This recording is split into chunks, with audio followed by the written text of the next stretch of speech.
ants digging a hole in the boy's neck, and lived inside him, to keep the class from finding out. Usually he had to use a band-aid to seal the hole. Because of the presence of these ants, Shinny's food intake increased greatly.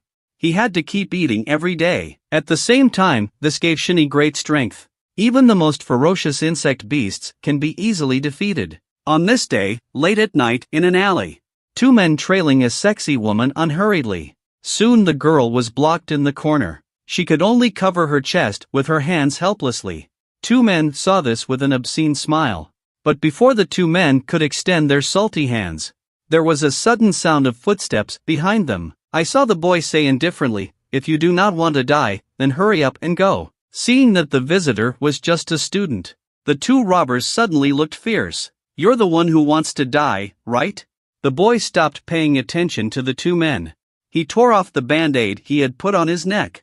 The little hole in his neck actually burst out a few ants. Just as one of the robbers tried to come up and teach him a lesson, there was a sudden scream behind him. He turned around and found that his companion had only the lower half of his body left, and the upper half of his body was in a big writhing mouth. And look at the beautiful woman just now. At this point she has turned into a horrible monster. On the contrary, the boy has been wrapped in a layer of black fog all over his body. A closer look at this was a group of black ants. Early the next morning, the place was then blocked off by the relevant people. The leader was a long-haired man with glasses.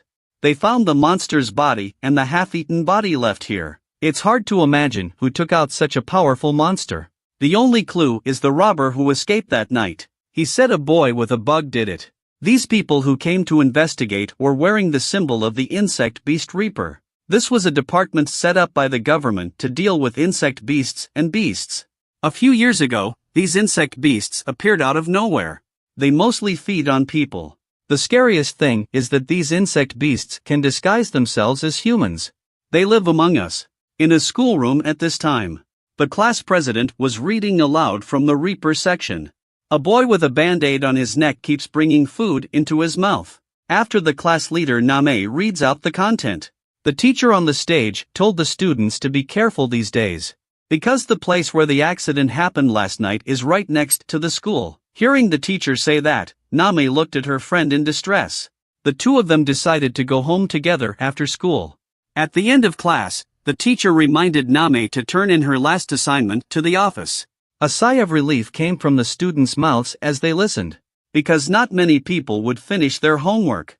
After the teacher left, two students threatened Name not to collect homework, because it's impossible for anyone to complete such an assignment. But before the two finished speaking, a workbook was handed to the class president. It's Shinny with a band-aid on neck.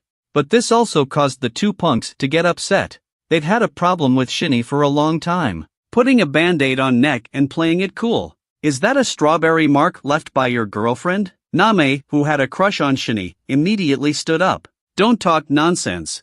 The boys didn't react to seeing Shinny, so he reached down and tore off the band-aid on his neck. But they didn't see any hickeys, and they only saw a small spot. The boy thinks he's been tricked. Then he picked up Shinny by the collar and tried to teach him a lesson. But then an ant came out of the hole and crawled under his clothes and hid. This scene instantly scared the boy to the ground and he screamed. People just thought he was crazy and didn't take it seriously. At the end of the school day, Name gave her and Shinny's homework to the teacher. They were the only ones in the class who finished their homework. The teacher's face immediately became gloomy when he learned of the situation. I don't know what he was muttering. While Name was wondering, the teacher looked up again with a smile. You and Shinny can go home after school. The rest of you stay and clean up the playground. Because of the strange events in the alley yesterday, Name was afraid to go home alone. Just saw Shinny, who was applying a band-aid in front of her, because the two live not far from each other. Name then invited him to go home with him. But Shinny said she had something to do today and refused Name's invitation. The two guys who were left to clean up kept complaining. Shurjin told them to cut the crap and finish the job and go home. Name had to wait here for Shurjin because there was no one else to go with. At that moment Shinny was sitting in the classroom and talking to herself. He seems to be communicating with the ants in this book about something. Two punks get ready to go after Shinny's trouble. While discussing what they saw yesterday about Shinny's ants, they walked towards the classroom. But just as they reached the corner, the short-haired man froze in his tracks. Because there was a huge monster blocking the way. The short-haired man's head was cut off by the monster before he could react. The girl let out a creepy scream as she looked at the object that rolled to her feet. The students were all fascinated by the girl's screams. And then the girl went crazy through the crowd. "Run, everyone, there's an insect beast." The crowd turned around to find a giant spherical insect beast coming out. It was obviously too late to escape. By the time Name and Shurjin reacted, the bug beast was almost in front of them. The two men tried their best to escape. The four eyes behind him grabbed Shurjin in front of him in order to stay alive. She was then viciously yanked backwards. Shurjin loses focus, hit her head hard on a rock. Name rushed forward to help Shurjin up, and found that she had passed out, and she herself could only watch in despair as the insect beast slowly approached. And the monster stopped next to Name, only to see the top of his head slowly split open. The teacher's face appeared inside. "Didn't I kindly tell you to leave after school? Since you don't listen to your teachers either, you can go to hell just like them." With that, the monster raised his fist and slammed it into Name, and at that moment, a colony of ants is coming here at a great speed. The monster's two arms were instantly cut off. Name looked behind him with a bewildered face. An armored warrior surrounded by a lot of black matter appeared in front of her. The warrior quickly caught Name, who had fainted from the shock. The bug beast looked at his falling arm and didn't care, because he had heard of the existence of the fellow hunter black ants. He just couldn't understand why the black ants were protecting humans. Facing the monster's hiss, the black ant responds with a punch. This punch slammed the monster directly into the wall, blood spurting out of his mouth. The black ants took the opportunity to carry the two girls on their backs and put them in a safe place. Then come to the monster again. He said the reason he hunted his own kind was just to eat them. The insect beast was instantly furious. "In that case, then let me avenge the death of my compatriots." And the monster turned into a big ball, and then it shot at the black ants like a bullet. The black ant tried to fight it with strength, but was accidentally knocked away by the huge impact for several dozen meters. Looking at the black ants sitting on the ground, the monster wasn't going to let him go. The monster's legs slowly bent like a spring. Then the body flew into the sky like a cannonball, aimed at the black ants below and smashed down heavily towards his body. The black ant was too late to dodge and was hit head-on, spitting black blood. But it didn't end there. The monster continues to bounce away. A few more heavy blows to the black ant's body. By now, the black ant's limbs were completely twisted in the deep pit. He gave the ants the command to move despite the pain. At the same time, the monster's next attack was just around the corner. Only a loud bang was heard. The monster slammed down hard on the black ants. He thought this blow would be enough to smash the black ant into mush. But he didn't expect that not only was the black ant unharmed, instead, his own body was pierced. The monster didn't understand what was going on. Black ant gives the command again, convert.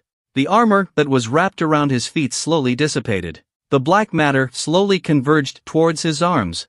In the blink of an eye, a huge sharp claw appeared in front of him. At this point, the monster finally sensed the crisis, begging the black ant to let it go.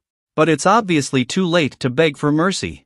He drove his claws directly into the monster's stomach. Then he lifted the monster above his head and slammed it into the ground. The monster regretted this moment. Obviously, I have heard of the black ant. Why do I still to mess with him? Without waiting for him to beg for mercy again, he was lifted into the air again by the black ants. And finally, with a roar from the black ants, the monster's entire body became twisted. With a loud bang, the monster turned into a blood mist. As they left, the black ants gave the order again, eat it. The black substance that received the command left the black ant's body instantly. Shinny's figure slowly emerged.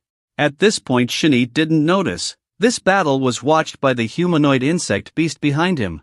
Although he hit it well, but he was also investigated by the Reapers. Just now, he took out a terrible bug beast on campus. Shinny let the ants inside her eat the corpse of the bug beast after the Reaper sector came here. Looking at the scene of the dilapidation, the two hunters couldn't help but feel, and in vain to prepare so long. Judging by the traces of the scene, it's easy to see that this was a battle between two insect beasts. But insect beasts basically don't kill each other. What exactly happened between them?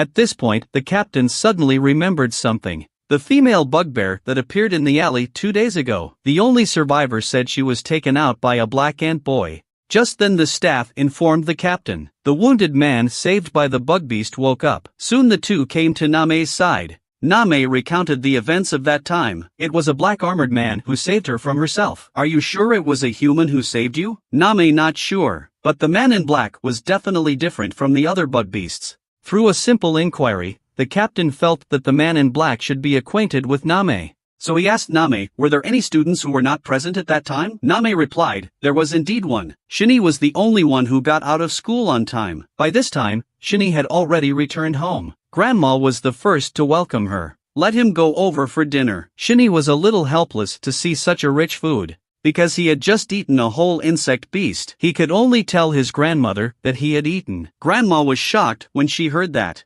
And then she immediately asked if Shinny was hurt. Shinny just felt that she had let down her grandmother. Grandma said as long as people are okay, get some rest. After watching Shinny walk into the room, Grandma couldn't hold it any longer. Tears flowed unconsciously. Why is my Shinny suffering like this? At this moment, the ants outside the window crawled into the window in an orderly manner. Shinny was lying quietly on the bed, listening to the reports of the daytime school bug beasts, letting those ants go one by one to the hole in the neck. In an abandoned construction site on the outskirts of the city, several soldiers came here looking for the missing child. The team leader carefully directed the group to climb the stairs. He couldn't help but be surprised when he saw what was going on in the room. A group of cocoon-like things were hanging in mid-air. At this point, another car arrived outside. Inside was the Reaper squad. The hedgehog in the driver's seat was waiting impatiently. I don't understand why the superiors sent those soldiers out. Beige on the other side comforted him. After all, their department is still reviewing. The police presence has priority in the investigation. Right at this moment,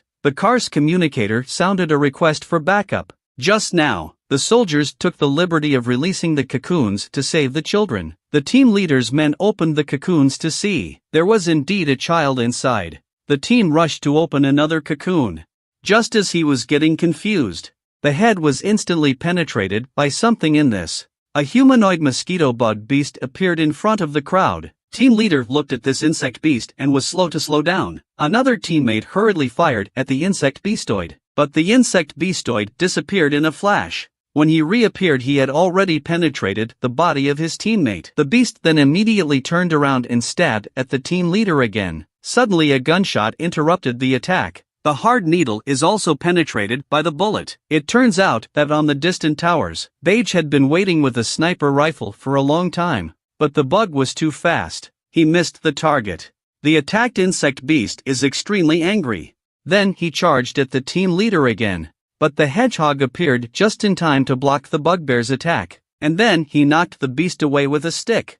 The insect beast was heavily set in the wall. The captain took this opportunity to have someone take the child and leave first. How can a bug beast give up its food so easily? He rushed towards the child in anger. The captain saw this and simply exhaled a soft puff of green smoke. The bug that smelled the cigarette instantly fell to the ground. Then the captain asked, "What is your purpose in capturing these children?" The bug beast yanked the needle off with one hand, saying that it was food prepared to destroy the black ants. The two men didn't quite understand what he was talking about. He took advantage of the two men's inattention. The beast spat some darts out of its mouth and shot at them. The captain spits out smoke again. The dart miraculously stopped in mid-air. The hedgehog also blocked the attack by waving his stick. The insect beast knew it was no match for the two, and took the opportunity to fly out the window. The captain saw this and quickly alerted Beige to snipe, but Beige fell to the ground after being hit by several darts due to his inexperience. The two people inside the house could only watch the insect beast's escape. On the other hand, Name was sitting on a chair in the park. Looking at the man with glasses being honored in the phone, she got very angry, because her best friend Shurjin was disfigured and lying in the hospital. It was because the man with glasses pulled her at the time. Suddenly a boy in a mask appeared. Name was taken aback, but then he was educated by Name. The boy had to cry and go to his mother to complain. "Why do I have such a naughty brother when I'm so ladylike?" When Name turned around again, and found that Shinny had somehow arrived. Shinny also noticed Name off to the side, so the three of them sat down and ate ice cream together. After eating the ice cream, the brother ran off to play with another child. The boy accidentally kicked the ball off the field. The brother said he would go with the boy to find the ball. Then he followed him through the broken hole in the barrier. Shinny seemed to sense something. Tell Name to wait here. Outside the containment grid, Shinny held down her brother who was climbing out. Shinny told him to go back to his sister. He himself was looking for something in the woods. He soon found another little boy with a soccer. The boy thought he had met his kind, so he kindly came forward to say hello. Shinny ignored the boy. Instead, he tore off the band-aid from his neck. At once, dense ants crawled out of Shinny's body. The boy instantly looked shocked.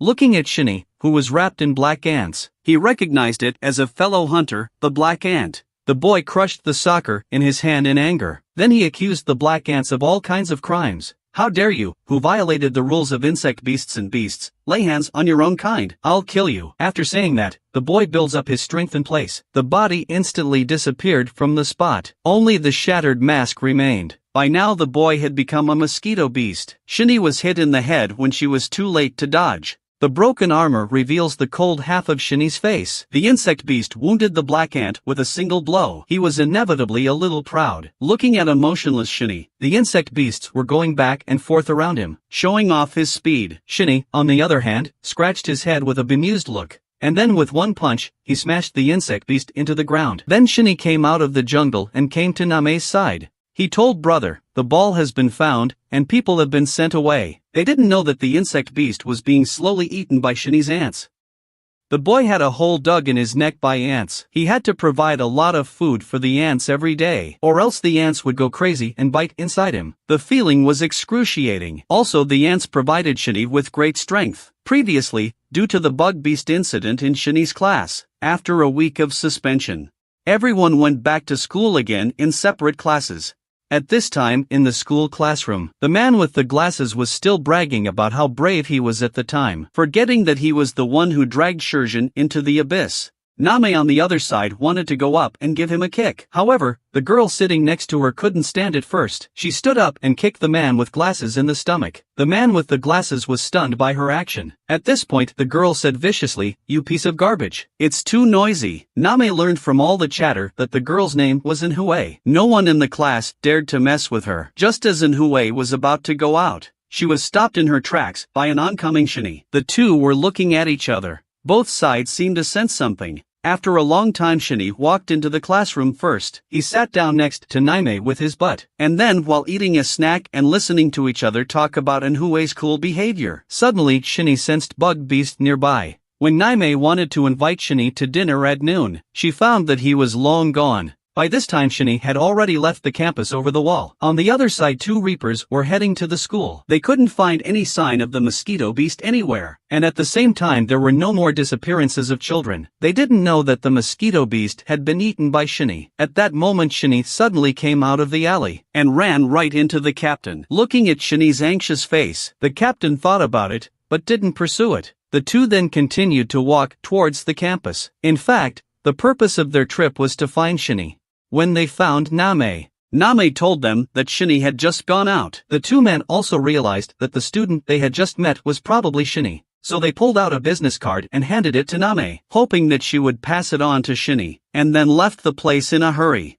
At the same time, under a viaduct, a humanoid praying mantis clinging to a wall. He was in the dark, seemingly expecting someone to come. Soon a figure slowly appeared. The visitor was none other than the black ant. Shinny followed the scent and found this mantis beast, saw the target appear. The mantis also fell slowly from the wall, and then he waved to Shinny, as if to say, "Come on over." Shinny, no bullshit. His legs suddenly went straight to the mantis, but Shinny's attack was not only easily deflected by mantis, his arm was also deformed by the scythe blow. And then Mantis kicked Shinny hard in the chest with his back leg, not waiting for Shinny to stabilize herself. The mantis came at him again. He didn't know that this was a deliberate break put in by Shinny. A heavy punch to the face of Mantis. The beaten mantis swayed itself like a puppet, very strange. Shinny was also a little confused by his movements. After careful observation, Shinny suddenly realized that his ants were hovering behind him. Someone must have been behind the mantis with a silk thread. To confirm his suspicions, he scattered some of the ants in his hands. And then he threw it hard at the mantis. The mantis is not moved by the flying ants. But these ants weren't meant to attack him. At this point, the ants were climbing up the silk thread. The manipulator can only cut the threads. And the mantis fell to the ground with the break of the thread. While Shi was looking at the thread in his hands in confusion, the body of the mantis moved again. His head suddenly slammed into Shinny. He then opened his mouth wide, revealing the bomb that was about to explode inside. The smoke from the explosion instantly drowned Shinny. Immediately afterwards, 2 bug beasts came out from behind the curtain. At this point Shinny was leaning hard against the wall. It's obvious that he's been hurt quite a bit. Shinny from the aura emanating from the 2 insect beasts. I'm afraid it's not going to be easy this time. One of the silk ants stepped forward and put a foot on Shinny's shoulder. We finally caught you. Don't you just love protecting humans? You also killed the mosquito beast, right? Shinny chose to remain silent in the face of her enemy's questioning. This time, the exploding ant beast also came over. And because of you we lost fresh meat. You must pay for this. And with that the exploding ant raised his arm and aimed it at Shinny. But the silkworm ants came out early. He kicked Shinny in the head. But he found out that Shinny's body wasn't inside. This is just an empty shell. The exploding ants suddenly warned him to be careful. It turns out that Shinny, who had shed her armor, had jumped on top of them, smashing hard at the head of the silk ants. After landing, start pushing hard on toes. The body quickly rushes towards the exploding ants. Shinny's movements are flowing in a single breath. The exploding ants are backing up. In the end, he couldn't withstand Shinny's attack and took a heavy punch. But the explosive ants also used their hind legs to shoot the cannonball at Shinny. And it hit Shinny's body solidly. But the armor on his arm blocked most of the damage. Shinny knew he couldn't give him a chance to breathe. So he raised his fist again and swung it at the exploding ants. But just as his fist was a few centimeters away from the exploding ants, the arm got tangled up in some thin blue threads. He couldn't move forward anymore. So he was being controlled by the silk ants behind him. And then the silk ants jumped into midair. The body keeps spinning, pulling Shinny towards herself with a thin thread. A final super roundhouse kick to Shinny's head. Although Shinny blocked the blow with her armored arm, but the huge impact still caused blood to flow from his mouth and nose. And he flew out tens of meters. And finally, Shinny fell to her knees. Exploding ants took advantage of Shinny's temporary unconsciousness, aiming the energy cannon in his hand at his head. Seeing that the charge is about to end, Shinny suddenly came to her senses. Feeling bad, Shinny immediately shouted at the armor's place, "Move." The black ants received Shinny's command to disintegrate quickly. Subsequent disintegration into black matter, converging towards Shinny's place. But by this time, the explosion had already finished charging. He didn't hesitate to pull the trigger on Shinny's head. But the explosion was aimed at the top of the bridge above. It turned out that the hedgehog had come in time to change the trajectory of the shells with a stick in his hand. And afterwards he taunted, "Are these the fireworks that were set off to greet me?" Then he waved the stick in his hand to force back the enemy. 2 insect beasts gathered together, like a great enemy, because the captain of the Reaper squad also came here. "Let me be your opponent. All of you trash."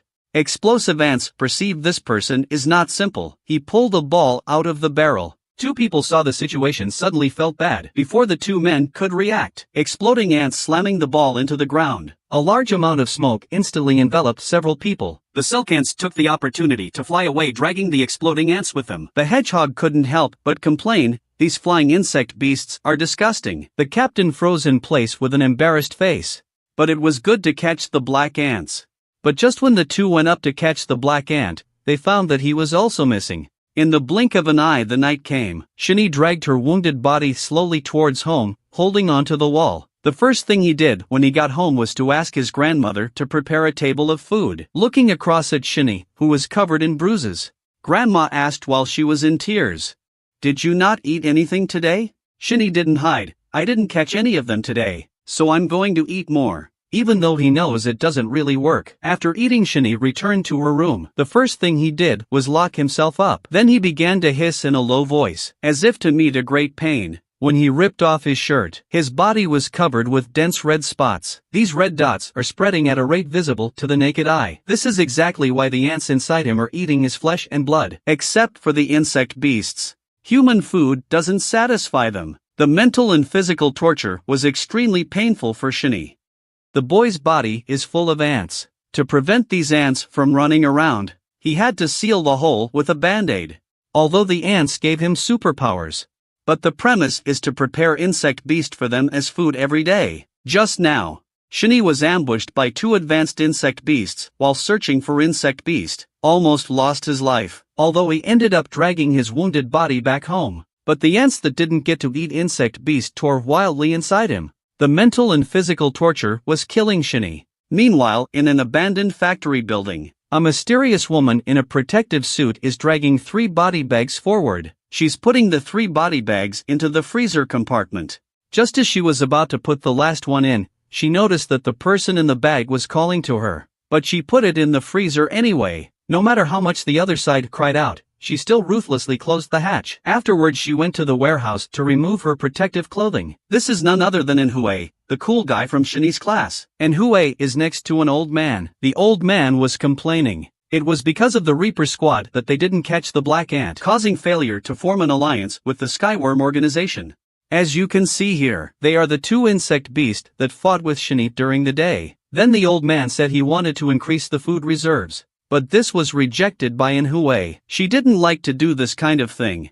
But old man suddenly found. MANHUA is wearing the same school uniform as Black Ant. Do you guys know each other? MANHUA knocked off the old man's arm and hastily denied it. Old man said it's okay. As long as you two are in the same school, you have a chance to kill him. But MANHUA refused again. That's not what she wanted to do. But before she could finish her sentence, old man grabbed MANHUA's neck. He reminded MANHUA that she had to kill the Black Ant if she wanted to cooperate with the Sky Bug organization. At this point, the sound of a dog barking outside suddenly attracted the attention of both men. Looking out the window, a man with a number on him is running out the door. Old man immediately pulled up the surveillance. He found out that the man had escaped from the freezer compartment. Old man looking back at MANHUA. Did you forget to lock the door? MANHUA stammered and replied, maybe. After hearing this, the right hand began to bug out and went towards MANHUA. It's better if you tell the truth. MANHUA saw the situation and immediately said she wanted to quit, ready to part ways with the old man.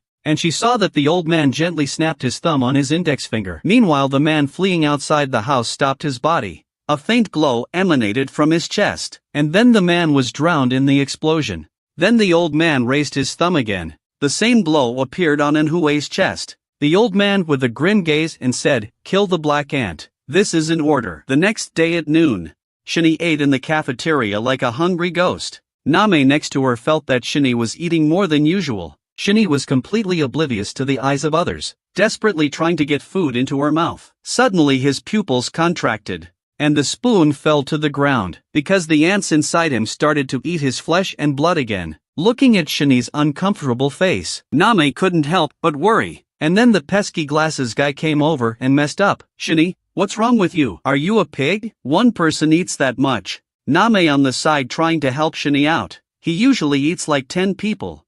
The average person can't eat 10 servings of food. Or are you not human in the first place? The people around also cast a strange look after hearing, including MANHUA, who came in behind. The man with the glasses doesn't realize the seriousness of the situation, continuing the mad mockery of Shini. He didn't know that Shini was on the verge of going crazy. Just then, and another ant sank into Shini's flesh. Shini's body shook, grabbed the chattering man with the glasses, then like a chicken slowly carried him to the mid-air. Just as Shini was about to finish off the glasses guy, Name behind him stopped him just in time. Shini, who had regained her senses, threw him out, and left without looking back. In the blink of an eye, he ran to the top of the building. At this point, the ants in his body ran outward uncontrollably. Shini hissed in pain. The converging ants form another head, trying to fight for control of Shini's body. At this moment Huiyan, who was following him, suddenly appeared behind Shini. Do you want everyone to know that you are Black Ant? She said she meant no harm while her body began to bestialize. Seeing a fully bestialized Huiyan, Shini's hunger grew stronger and stronger. And then his body rushed uncontrollably towards Huiyan. And Huiyan put her hands together. Then several blue threads condensed in the hands. The two of them instantly wrestled with each other. The fight was on the verge of breaking out. The screen turns. Shini slowly opened her eyes, only to find his body crawling with ants. And the limbs were pulled firmly by 4 giant ants. Just as Shini was hissing in pain, a much larger ant slowly appeared behind Shini. The giant ant aimed its pincers at Shini's head. Just as he was about to bite Shini, a red ant came out of nowhere and saved Shini. In a flash he destroyed all the Black Ant. When he woke up again, he found himself in bed, and the pain in his body was gone. All he remembers is meeting MANHUA on the rooftop, who had turned into a silk ant. He learned from his grandmother that MANHUA had carried him back last night. It looks like she's been hurt a lot too. Shinny was a little confused after hearing that. Why is MANHUA still alive? Didn't my ants go quiet because they ate MANHUA? Suddenly Shinny became aware again of the presence of insects beast in the vicinity. The image of the old man came to mind. Can't hear what grandma's saying to him at all. Bad old man asked MANHUA out on a date. Immediately blamed her for making a mess of things. MANHUA said she did the best she could, but the bad old man wasn't satisfied. Let her take care of the black ant as soon as possible. MANHUA was immediately furious at what she heard. That guy was a monster. If you can, you go. I don't want to die. Old man listened, the eyes showed fierce light. But just then, the sound of footsteps behind them interrupted their argument. A dark figure slowly emerged from under the bridge. It was the black ant who were following the scent. The two men were in a state of shock. Instant bestial mode. Don't let me down this time. As soon as the old man finished, MANHUA took the lead and rushed up. MANHUA lifted his right leg and kicked Shinny hard. But the blow was easily deflected by her opponent. Meanwhile, Shinny's ants quickly gathered in hands. A huge fist slammed down on MANHUA's body. The power of this punch directly broke MANHUA's armor. MANHUA, who had been hit hard, realized clearly that this guy had gotten stronger again, but Shinny doesn't continue to attack MANHUA, but instead went to the explode ant on the side. But MANHUA suddenly grabbed Shinny's foot from behind. Are you taking pity on me? And then she shouted angrily at Shinny. If I can't even catch you, how can I take revenge on the Skyworm organization? At this point, the explode ant slowly raised their thumbs. MANHUA, you really look like a poor bug now. MANHUA panicked when she saw the explosive ants in action, shouting for him to stop. Explode ant saw that MANHUA had no use for him and told the truth. Do you think I'm really going to help you get revenge? I did everything so I could join the Skyworm organization. MANHUA, knowing the truth, went on a rampage. I've done so many dirty things for you. In the end, I can only die unwillingly? Explode ant don't want to listen to her crap, and then he was ready to press his thumb. But then Shinny suddenly disappeared from the spot. Explode ant can't see Shinny's position at all. But then there was a sudden explosion next to MANHUA. A black shadow instantly flashed by and ran quickly towards the explode ant. And the explode ant let out a scoff. You can't get out of my heat wave minefield. But soon he couldn't stop laughing. Because the impact of the explosion couldn't catch up with Shinny's speed. The explode ant saw the bad situation, firing a cannonball at Shinny, but Shinny easily dodged his attack. Then the explode ant were ready to press their thumbs. He tried to attract Shinny's attention by detonating the bomb on MANHUA's body. But before he could react, Shinny then grabbed his arm. And when he tried to press it, he found that his body was out of control, because Shinny had taken off his head. When MANHUA saw Shinny again, he found that he had evolved into a whole new form. MANHUA was also shocked by how powerful Shinny was. The explode ant that had been suppressing her were thus taken care of by him. Shinny looked at his body and thought. He then gives the command to the ants, eat him. After saying that, Shinny slowly regained his body. The ants that hadn't eaten the insect beast for 2 days started to gnaw on the corpses of the explode ant like crazy. MANHUA's eyes were wide with fear at this cruel scene. At that moment Shinny also came to her side and looked at her indifferently. MANHUA closed her eyes and waited for death to come. But Shinny didn't take a shot at her and passed right by her. MANHUA, however, was not happy but angry. You guys, why don't you kill me? Do you want to fight the Skyworm organization as much as I do? Shinny stops and turns around and asks faintly. What misunderstanding did we have on the rooftop? MANHUA was a little confused by the question. Did you really forget? At that time, the two were dueling on the rooftop. Shinny quickly knocked MANHUA down. By now Shinny was frantically suppressing the black ant desire to feed, but it still broke free and rushed towards MANHUA. And at this critical moment, Shinny caught the black ant by the neck just in time. Stop, this is not edible. It sees the mouth of food, cannot eat. Black ant turned his head in anger, and then opened its mouth at Shinny. Luckily, MANHUA was able to control the black ant that was going to eat Shinny. But MANHUA knew she wouldn't last long. Just then, one of the ants in Shinny's body mutated. With a scream from Shinny, the giant black ant disappeared instantly. Shinny also fainted unconscious. And just when MANHUA was wondering whether to kill Shinny or not, She suddenly thought that this guy might be able to fight against the heavenly bug organization. Shinny was then sent back home. After what just happened, Shinny was convinced of this, and Hui went on to try to bring him in to take on the Skyworm organization. You just took out the explode ant, so the supply chain of Skyworm's food reserves has been cut off. And when that happens, it's not just you. Your friends and family will be in danger. The odds are better if we both work together. Shinny steps forward and interrupts Hui's conversation. He then grabbed Hui with his ant-covered palm. You're just incapable and want to find a backer. But I'm not like you. As long as those guys come, I'll eat them all. After saying that, Shinny grabbed Hui's neck. Countless ants burrowed into Hui's mouth. After a long time Hui slowly opened his eyes. It turns out that Shinny was only doing this to help her get rid of the bomb in her body. The next day, the Reaper team sealed off the accident site. Just as the interns were picking up the prosthetic limbs left over from the explode ant, suddenly a small pill fell out of it.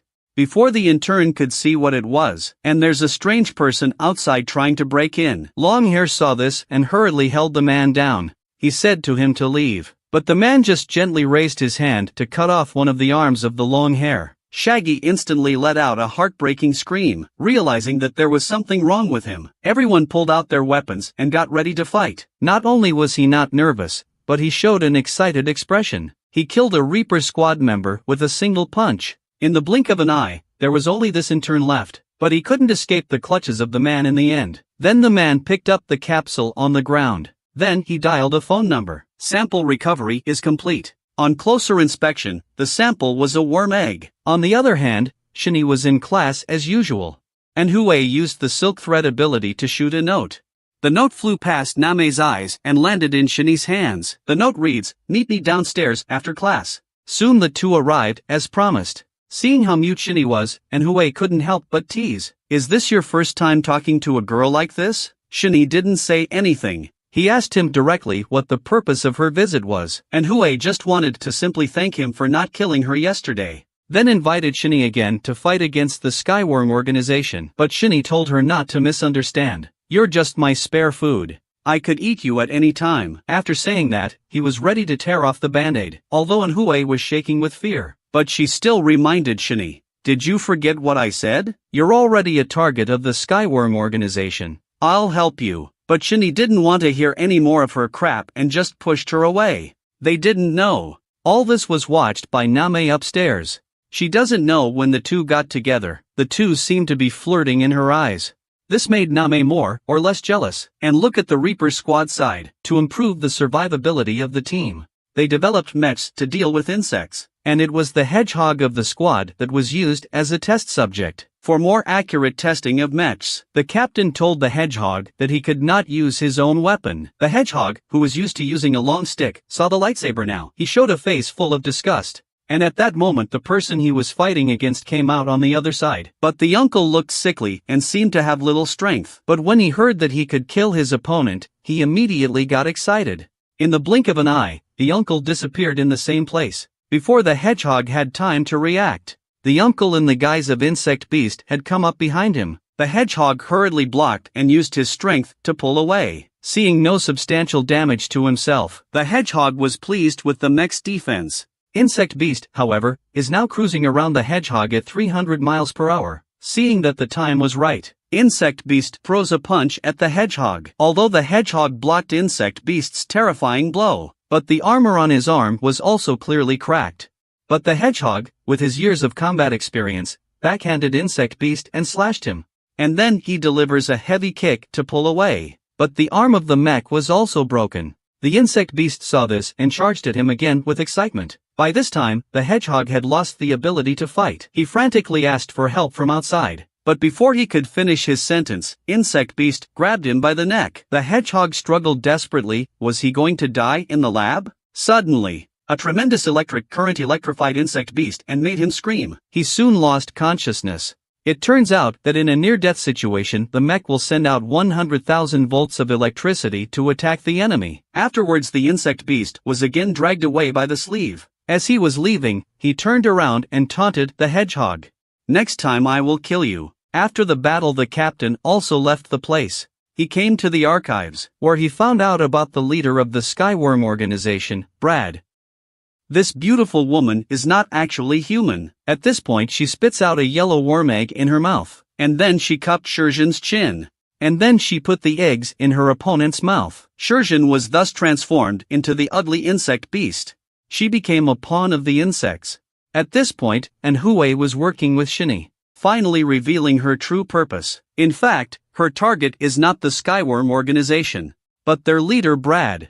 Hearing the word Brad, Shinny suddenly became excited. Shinny's face was written with anger and resentment, because Brad was the one who killed his mother. And he was also the one who broke up MANHUA's family. On the very day when school was over, MANHUA stalked Shinny again. But soon after they walked out of school, Shinny's familiar feeling came back. He looked carefully at the pedestrians around him, finally fixing his gaze on a couple. One of the men was a bug beast hiding among the humans. MANHUA, who had finished buying ice cream, noticed Shinny's strange appearance. She learned from Shinny's mouth. The man in front is an insect beast. On the other hand, Name came from school to visit Shurjin in the hospital, but Shurjin didn't want to be seen in her current state, and drove Name straight away. But just as Name was about to leave the hospital, a nurse passed by her. Name couldn't help but look twice at such a beautiful woman. Shortly afterwards, Shurjin in the ward noticed someone coming in. She thought it was Name and immediately shouted a rebuke. But when this person came closer, it was the same nurse that had just been there. Do you want to be even more beautiful than before? I can help you. After that she spit out a yellow worm egg in her mouth. A closer look shows that this is the same one that the explode ant dropped. You want to take out the nasty ones too, don't you? I'll help you get your wish. And then the eggs were sent into Shurjin's mouth. Shurjin's body suddenly trembled. And the woman gloated at the change in her. A sharp pain suddenly came out of Shurjin's body, causing her to roar out loud. Seeing Shurjin's face, the woman also became very excited. On the other hand, the insect beast took the girl to the swimming pool and then kicked the girl into the pool while she was not prepared. When the girl resurfaced, there was no sign of her boyfriend. She didn't know that there were eyes underwater watching her. It was the boyfriend who had dived under the water at some point. At this time the man grinned. Then he suddenly grabbed the girl's foot and made a throwing motion with force. The girl's head hit the bottom of the water hard and lost consciousness. The man looked at the girl floating up and complained, "It's such a pain in the ass to hunt every day." And then he opened his big mouth and he was ready to eat the girl. But just then an ant suddenly crawled on his face. The man then looked back at the glass. It turned out that Shinny, who had turned into a black ant, had arrived here at some point. Shinny smashed the glass with one punch. And then he leapt. A heavy kick to the man's stomach. This kick sent the man straight into the wall. But the man acted as if nothing had happened. And he got up and he hit Shinny back. Shinny took the punch solidly, taking advantage of the gap when Shinny was knocked away. And MANHUA has set up the net of heaven and earth, only to see several silkworms appear in front of the man. In a flash, he was wrapped into a dumpling. And MANHUA then pulled the girl out of the water again. It's a good thing the girl only fainted. It wasn't life-threatening. After settling the girl down, MANHUA returned to Shinny's side. At this point, the man was not the least bit afraid, and questioned why the two men were disturbing their kind to eat. "You guys are really tired of living. Do you know who I am?" Shinny says he doesn't care. "You're just food to me." And just as Shinny was about to go up and eat him, MANHUA stopped him. She thought she could get some clues from this person. And the man recognized Shinny. He was the fellow hunter Black Ant. "I didn't know you had an accomplice, but you're not qualified to kill me." And with that the man began to bestialize. And MANHUA was very confident in her silk threads. But by this time, the man had also completely completed his bestialize. And the threads slowly split with the light. The aura emanating from the man made Shinny startled. "Get out of the way." But Shinny's warning was too late. Numerous blades of chi came out of the man's body. And MANHUA was too late to dodge and was hit in the shoulder. Shinny barely managed to block the blow with the hard armor of the Black Ant. In a flash, the entire room was left with deep grooves from the air blade. Then another voice came from their ears. "You two might be able to bully a normal insect beast, but I am a member of the Skyworm organization. You guys are really not afraid of death. I'm Camille of the Skyworm organization. If you are not convinced, you can try again." The two men smell the words and prepare for battle. And then they pounced on Camille together. But their best moves were easily defeated by the enemy. Camille's hand slashed through the water, leaving several streaks of shadow. Then he came behind the two people in a flash, Camel's hand sword emitted a sword aura that pierced the bodies of both men. The wounded Shini could only let his body fall. Camel saw the right moment to aim his hand knife at the falling Shini. Luckily, MANHUA reacted in time and took the risk to save him. The two of them did not dare to be careless at this point. It was clear that this pool was Camel's home turf. Just get close and you'll be attacked. But while MANHUA was trying to figure out what to do with this monster, but Shini, who was on the other side, went straight up. Meanwhile, he reminds MANHUA to cover the entire pool with your silk threads. Although MANHUA doesn't quite understand, but did as Shini asked. Using MANHUA's silk thread as a relay point, Shini darted towards Camel. He had to transform into a red ant again to have any chance of defeating him. Soon Shini is in front of Camel, but did not wait for him to strike, but the enemy cut off a tentacle. Shini immediately fights back, but it was easily dodged. And next Shini's punches are getting faster and faster. The body began to gradually change color. With a lot of effort, he finally hit Camel in the face. Then another punch hit Camel's left arm, and then the right hand. Watching Camel's two weapons come out of his hands, Shini wanted to take advantage of this opportunity to take out her opponent in one fell swoop. But a sword suddenly passed by him. It cut off his facial armor. At this point Camel not only has his leg fused with the hand sword he just dropped, both hands also draw two more powerful weapons behind him. This is my real strength. After all is said and done, he arrived behind Shini in a flash. Shini was also hit by Camel's cross slash. The armor broke instantly. Blood sprays out. Camille thought he had one, but found many blue threads wrapped around the weapon. And MANHUA suddenly appeared behind Camel, and with his hands he pulled the thread tightly while his knees hit the back of Camel's head hard. Although the blow destroyed the armor of Camel's face, but MANHUA was also pierced by the sudden appearance of the light blade. MANHUA continued to control the silk threads through the severe pain and threw Camel's knife into the air. Shini seizes the opportunity to leap up and catch the sharp knife. Stabbed Camel hard in the chest. But it wasn't enough to kill the enemy, only to see Camel swing another sharp knife at Shini. Shini had no way to escape and had to block the blow with her arm. And the blade was halfway into his arm.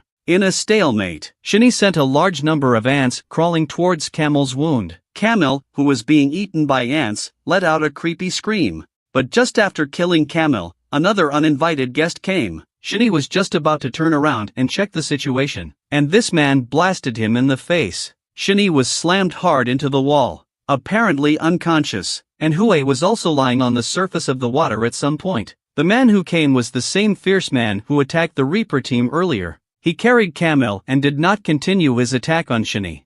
Instead, he shoots a card at Shini. The card says the 6th club. This woman spits out a yellow worm egg in her mouth and fed it to the girl across the room. Then the girl turned into the dreaded insect beast. Today was Shurjan's first hunt as an insect beast. The fresh meat across the street has been waiting here for a long time. Voir une belle fille comme Shurjan. The fresh meat still looks shy. Beauty, I know a nice hotel nearby. Can I take you to a game? Shurjan heard a pout. Handsome, you are so bad. While talking, Shurjan took off his mask. The fresh meat is suddenly a youthful flutter inside. Shurjan took the opportunity to stand on tiptoe and kiss him directly. This happiness came a little too suddenly. But the next moment the boy's eyes were wide open. At this point his skin was drying out rapidly at a rate visible to the naked eye. Until Shurjan sucked up every last drop before releasing him. The boy who had fallen to the ground was clearly not breathing. At that moment another beautiful woman came into the alley. She was the woman who fed Shurjan the worm eggs. She held Shurjan tight, as if to show that this is her plaything. Baby, how does it feel to be on your first hunt? It's not bad. It tastes beautiful. Meanwhile on a speeding subway, an uncle with a very unnatural expression was muttering something to himself. This drew strange looks from the crowd.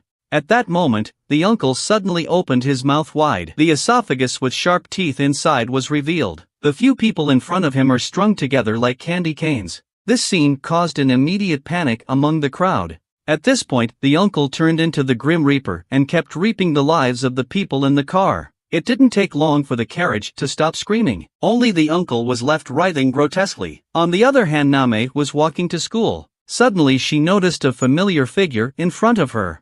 It was her crush, Shini. So Name rushed forward to say hello. Good morning, Shini. But when she saw Shini's face, she was stunned. What's wrong with you? Shini could only explain, It's from fighting with other people. He couldn't tell her that he was beaten up by Insect Beast yesterday, right? Just after returning to class, Name saw a dazed Shurjin. Name was so happy that she jumped right at her. Seeing her best friend recover, Name was so excited that she shed tears. I didn't see you at the hospital last time. Do you know how worried I was? Sorry, Name. I didn't want people to see my hair the way it is now. The two of them were talking and laughing as if they were back in the beginning again. But suddenly an unexpected visitor interrupted their conversation. The person who came is the glasses guy who victimized Shurjin. Not only did he not feel sorry for Shurjin at this point, and he kept mocking Shurjin's scars for being so disgusting. The head is so ugly. This instantly made Shurjin furious. She wanted to eat him alive right now. But before she could do anything,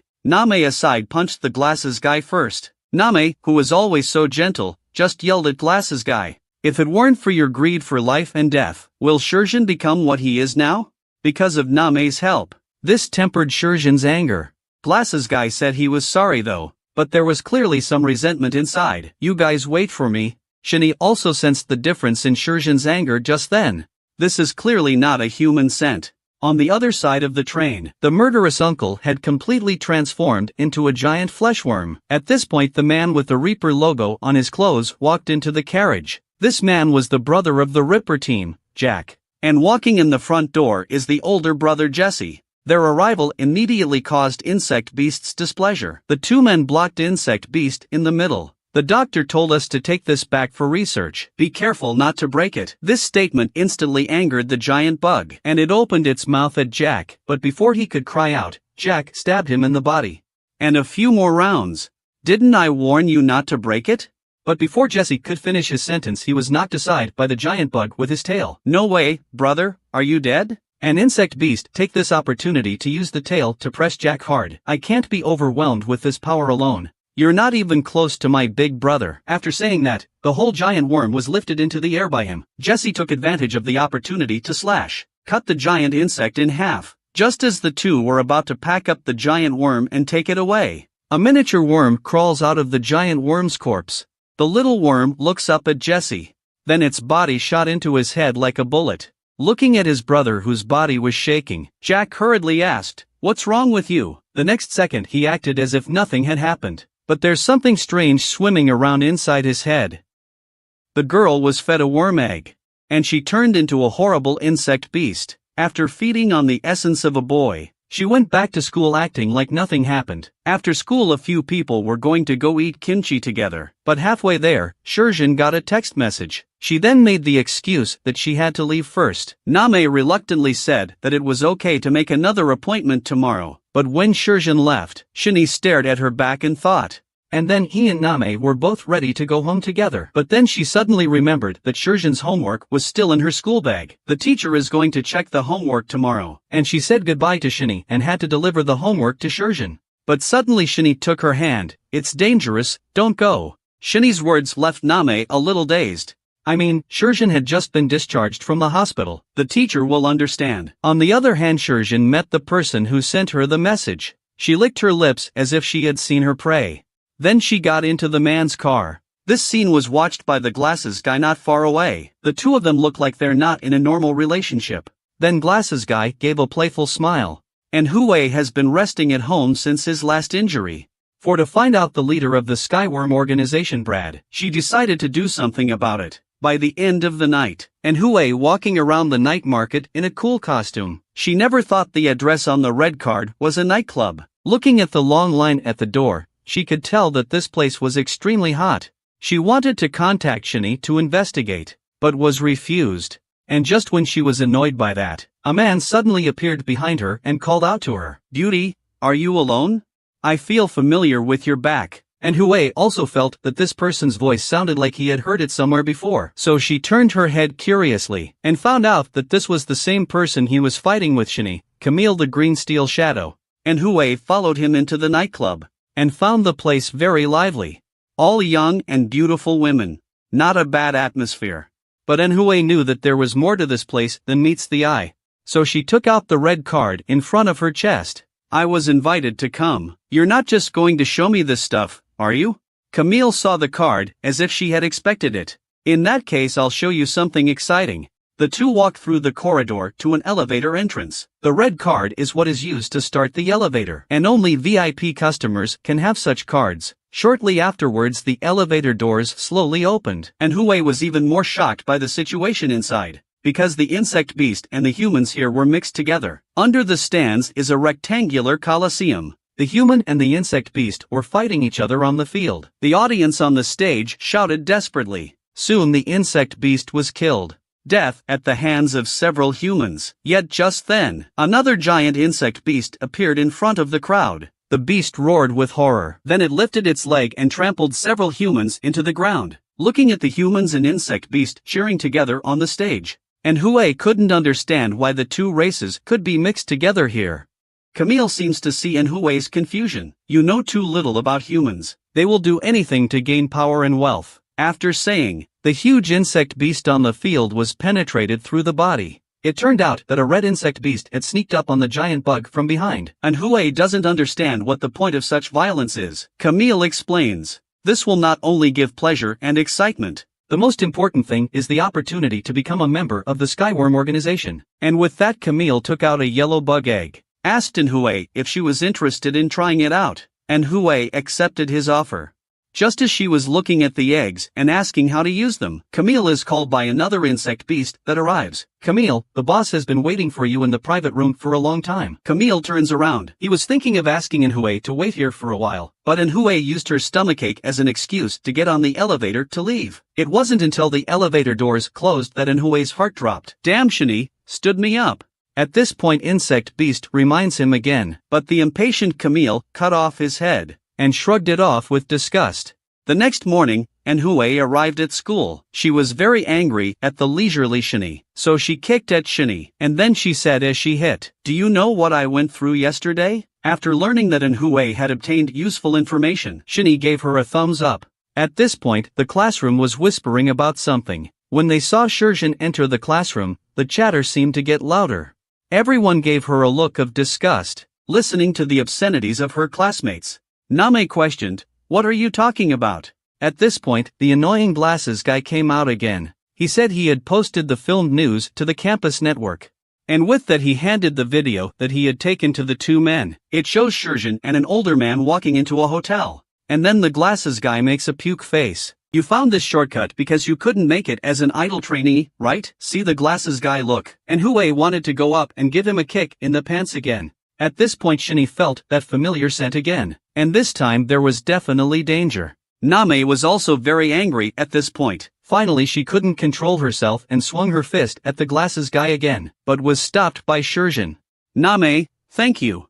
You'll always be my best friend." After saying that, she pushed her hands together and let me work it out myself this time. Name was pushed out the door by her. Glasses guy didn't know the danger was coming, and he keeps mocking Shurjin. I didn't expect Shurjin to laugh like crazy after hearing that.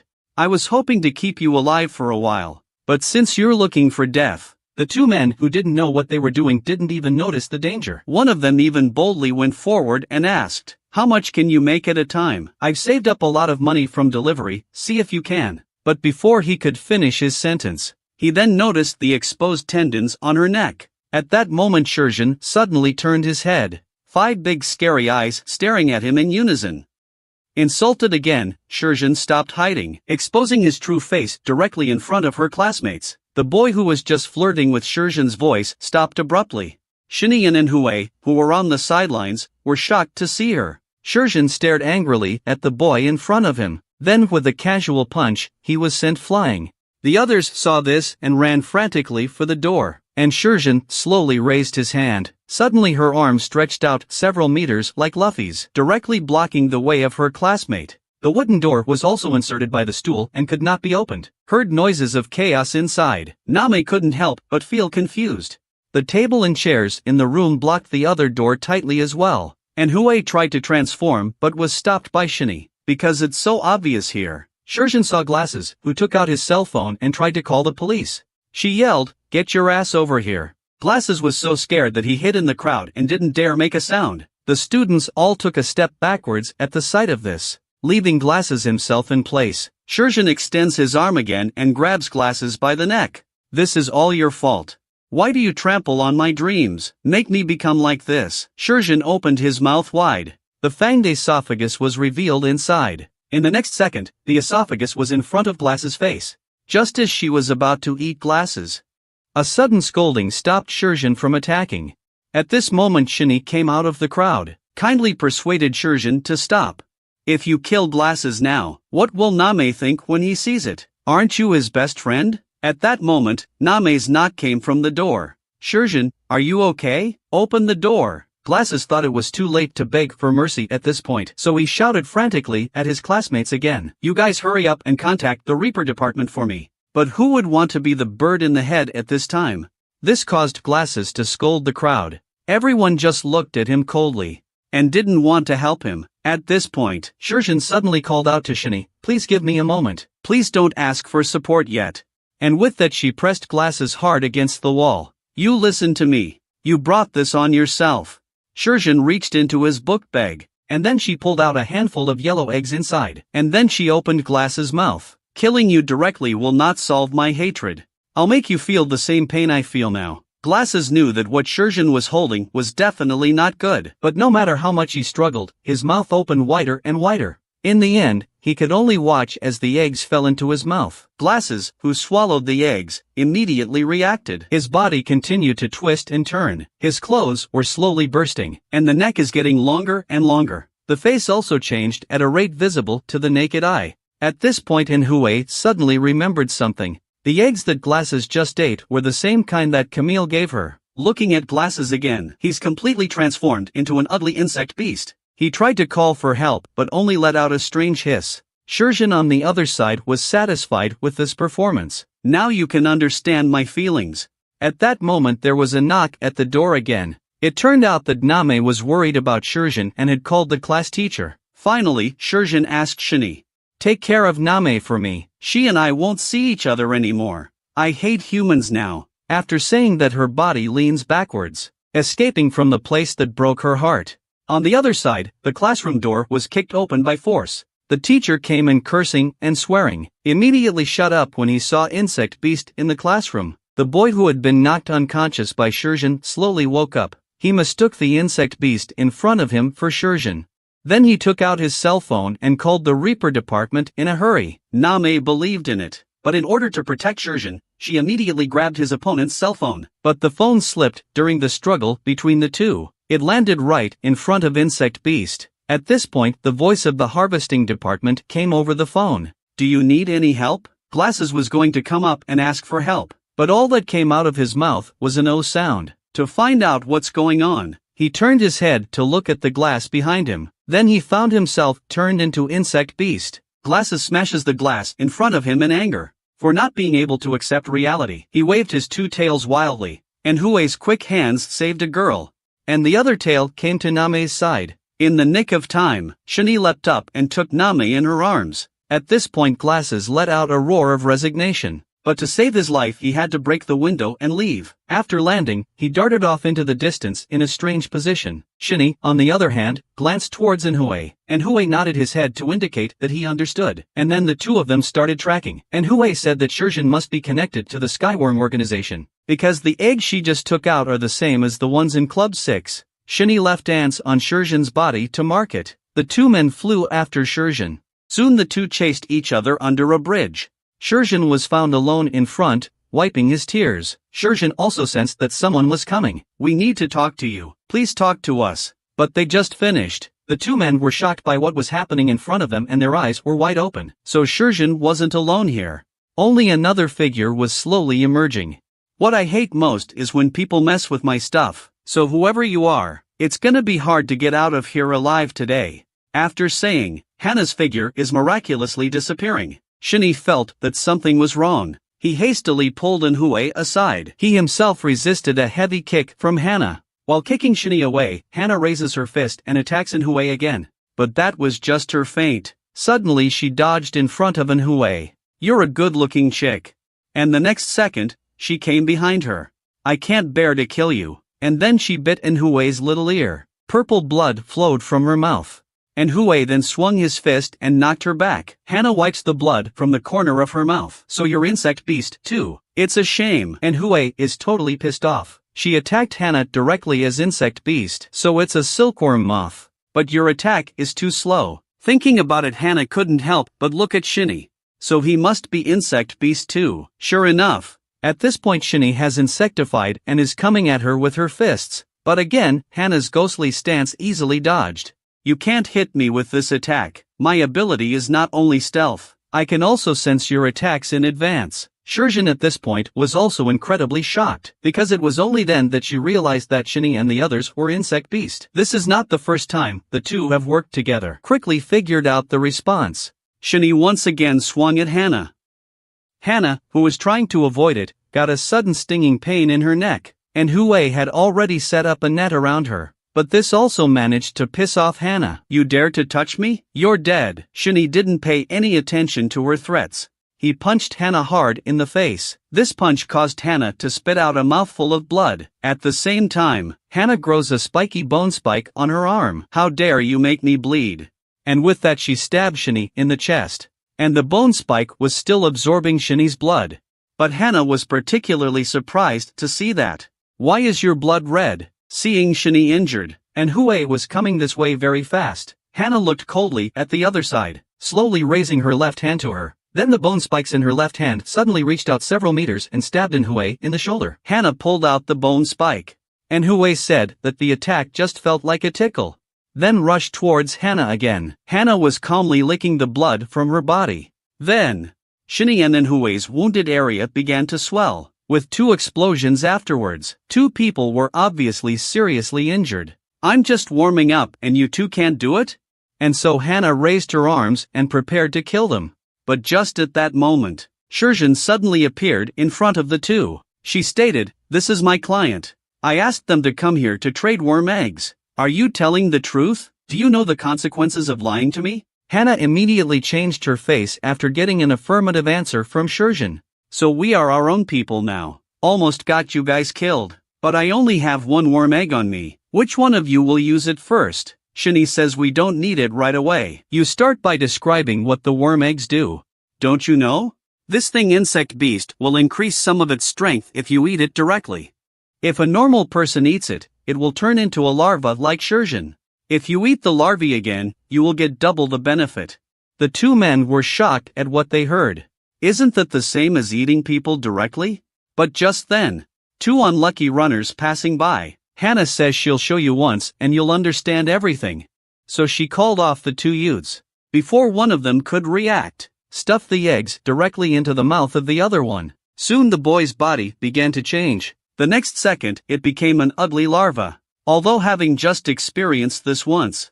But the 2 were still in shock. I'll give you this as a gift. Just eat it and you'll get stronger.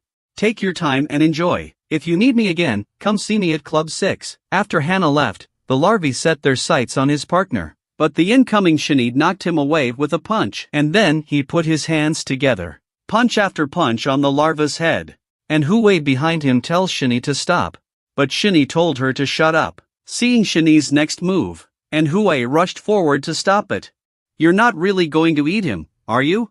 He was human just now, but Shinny still looked bored after hearing that. Don't stop me from testing, eat it. A command. All the black ants converge on the larval corpse. Shinny is watching all this coldly, but at the same time, it made Hue completely disappointed in Shinny. Do you know that this is no different than cannibalism? Why do you have to go to this extent? What's the difference between you doing this and those people in the Skyworm organization? I was blind to work with you. Shinny just glanced at her when she heard that. You take a good look at that. At this time, the larvae on the ground is rapidly changing. In the blink of an eye it took on a hint of human appearance. This was all expected by Shinny, and Hue curiously asked what this was all about. Before Shinny noticed that there was something wrong with Shurjin, he started to study. Now I can only test to see if it works. Just finished. The man on the ground opened his mouth wide in pain. The eggs he had just eaten were dragged out by ants. This thing is the culprit that turns people into insects and animals. Watching the ants keep eating the eggs on the ground, and Hue was worried for Shinny. Will these things affect you if the ants eat them? I'm not sure. I will know when they are back in my body. Soon the eggs on the ground were eaten up. And when they returned to Shini's body, Shini immediately sensed that something was wrong. Seeing Shini in pain, Manhua was also very worried. "Are you okay?" Shini suddenly turned around and shouted at Manhua after hearing that. "Get away from me now." With the return of the ants, the veins on Shini's neck were sticking out. These ants seemed to be trying to break free from Shini's control. This couldn't help but cause Shini to hiss in pain. This boy's body is full of ants. To keep these ants from running around, usually he has to seal the little holes with band-aids. This day he let the ants eat one of the larvae. Just as the ants finished eating and returned to their bodies, Shini's body changed. These ants seemed to be trying to break free from Shini's control, making him suffer. On the other hand, Hana took Shurjin back to the club. The owner here is none other than the fierce man Kong Dajuan. He noticed that Hana's arm was bandaged, so he asked her if something had happened. Hana said that she just had a misunderstanding with the client. "And what is the purpose of you getting me here?" Dajuan says the club lost 50 pills yesterday. "Do you know what's going on?" Hana said this can only be blamed on your poor guarding. Shurjin on the other side was silent. At this point Kong Dajuan stood up. The next second he disappeared from the spot. When he reappeared, he had Shurjin pinned to the wall. "You have a lot of nerve, you little girl. How dare you steal my medicine?" At this point Kong Dajuan was furious. He threatened to eat Shurjin now. But suddenly a golden needle was placed against his neck. Two insect girls saw this and rushed forward to protect their master. They put a hand knife to Hana's neck. But Hana didn't panic at all. She threatens Kong Dajuan, "You touch her and you're dead." Dajuan just smiled slightly at that, continuing to ask about the whereabouts of the pills, and increased the strength of the hand. And without hesitation, Hana stabbed the golden needle into Dajuan's neck. She seemed to really care about Shurjin getting hurt, but she couldn't stop this crazy man at all. The unbearable Shurjin finally admitted that she had taken the drugs. "But I'm just trying to get revenge." Dajuan finally smiled with satisfaction when he heard that. "In fact, I already knew that you took the medicine. And I know what you used it for." After that he put down Shurjin. Hana rushed to Shurjin's side and asked her about her injuries. Dajuan, who was next to the wall, was laughing wildly. "You little girl, how did you get such a brilliant idea? You're going to see your old classmates soon. They're on their way." The guy who took 50 pills, "What happens to it if I eat it?" And Glasses, who had become insect beast, was fleeing like crazy. Several combatants from the Reaper sector followed close behind. Soon they caught up with Glasses. All kinds of weapons were being thrown at him. He tried to beg for mercy but could only let out a helpless hiss as the captain's blade cut out. Glasses also finally lost his resistance. Afterwards, the captain instructed the crowd to retrieve the body. But just then the ground suddenly shook. The captain turned around at the sound. He found the bodies of the team members were stuck in the mud, and two unfamiliar figures appeared ahead. At this point the captain saw that they were coming from a bad place, so he asked them who they were. But Camille did not pay attention to this person, but asked a child to take the body away. But the child disagreed, because he wanted to kill the humans in front of him. As he speaks, the mud controlled by the child is about to swallow two of the Reapers. And the captain not only didn't attack, but also thrust back his long sword, and even smoked a cigarette at leisure. This scene not only made the enemy on the other side look silly, the team was also unable to understand the captain's intentions. The captain said calmly, "I was thinking about this body. Why are you guys making such a big deal about trying to get it?" No one noticed that the red mark on his scabbard turned green. "Your teammates are dying and you're still thinking about such insipid questions. Do you really want to see them lose their lives?"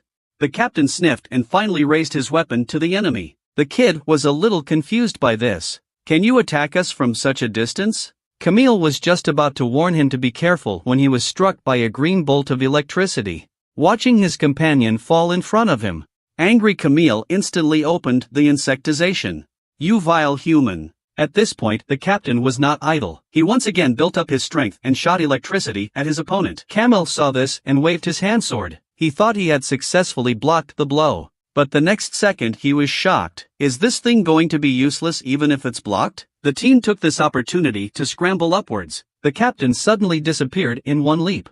While rushing towards Camille, he told the team to make sure to retrieve the torso and not to let the enemy get it. After saying that the two men's weapons collided, just this one blow, the captain knew this was definitely a dangerous guy. Camille also drew his other longsword behind him, but the two were on par with each other. No one can beat the other in a short time. Camille doesn't want to waste time, and he swung his sword directly at the captain with all his might, feeling the powerful attack of the opponent. The captain was in a cold sweat. The captain smoked the whole cigarette, and then exhaled the smoke and enveloped Camille in it. And Camille is full of disdain for this, and the smoke was dispelled with a single swing of the sword. However, the captain was also missing. The sudden sound of electricity behind him aroused his alarm, but just when he turned around to check the situation, he was struck by the captain with a vicious slash. But the good thing is to avoid the fatal attack. The captain again asked them what their intention was to obtain the body, but then the vibration came again from underneath the feet. Sensing danger, the captain leapt backwards. But that's what the thing below was waiting for, so he can't hide. Luckily, his teammates came and blocked the dangerous blow. But then there was a red spike in the ground. It went straight through a teammate's body, and that's when it became clear that this was the esophagus with the fangs. Without waiting for a few people to react, the bald head was thrown into midair. Then he was sent into the mud again. Camille then realized that the child had been playing dead. At this point the boy, completely animalized, slowly emerged from the ground. He should be insect beast of cerambicity. And the bald head slowly emerged in front of the crowd. The two men immediately decided not to play. Take the body first. Then the kid sinks glasses into the mud. Camille tells the kid to take the body back to the club first. He came to stop them. Club? This is the only information the captain got today. Seeing that they are going to escape, the captain raised his weapon again and aimed it at them. But by this time, the scabbard had run out of power. At this point, the surrounding buildings began to shake continuously, then started to collapse. The team rushed to tell the captain to retreat. The captain told them to go first, and he rushed toward the center of the collapse. And soon he stepped on the rocks and came to Camille. Camille was ready to fight. Unexpectedly, the captain just wanted to save his teammates. Looking at the sinking enemy, there was nothing the captain could do. He had to evacuate the area with his teammates. But next he wants to investigate the clubs in the area. Now it's our turn to hunt. A black ant riding on a yellow insect beast. A closer look. They're not breeding offspring. Instead, the black ants are gnawing on each other's flesh and blood.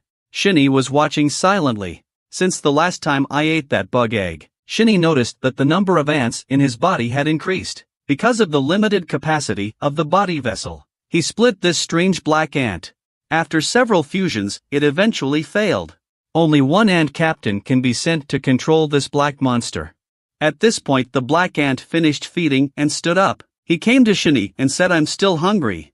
And after that he opened his bloody mouth to Shinny. Shinny punched him through the head. The ant captain that was sent out appeared to Shinny. The ants that were scattered also all fused in. But just then, Shinny felt insect beast's breath again, and the target was not far away under the bridge. To test the strength of the present, Shinny decided to go and meet them. But just as he was rushing toward the insect beasts, and suddenly he noticed that an insect beast's breath had disappeared. Soon Shinny arrived near the bridge. Then he hid his breath and looked inside the cave. He found the body of an insect beast lying at the feet of a rhinoceros beast. The murderer is none other than the red insect beast across the street. Because the club has too many rules, I'll just have to call you guys out for practice. And with that he took up his fighting stance again. The rhinoceros beast was furious at hearing this. Just for practicing killing my companion? Only to see his hind legs stir, and his body rush towards the ladybug like a cannonball. The ladybug dodged the blow with a small move. The rhinoceros beast uses the wall as a borrowing point, turning around and charging again. The ladybug chooses to fight head-on this time. He clenched his powerful fist. After dodging the rhinoceros beast's impact, a backhand punch pierced his body. The rhinoceros was finally killed. At this point the ladybug shakes the bloodstains off his hands. He turned his head expressionlessly and said, "Can the guy hiding in the shadows watching the battle come out now?" Even if he doesn't say anything, Shinny will come out. Because the reason he came here was to test his current strength. It's not hard to find. At this point Shinny's armor is more imposing than before. After two people have watched for a long time, the ladybug attacked first. Shinny did not choose to dodge but resisted the punch. The ladybug was surprised, because his fist was bitten by another ant that suddenly appeared. The ladybug beast, who had never seen this before, immediately drew back. "You scared the hell out of me. What kind of monster are you?" "My name is Black Ant. This should be the last name you hear before you die." The ladybug beast became more excited after hearing it. The accident had just aroused his warlike spirit. He again swung his fist at Shinny. but a few dozen punches in a row. He didn't even touch Shini. And Shini didn't fight back. This made the ladybug beast a little bit annoyed.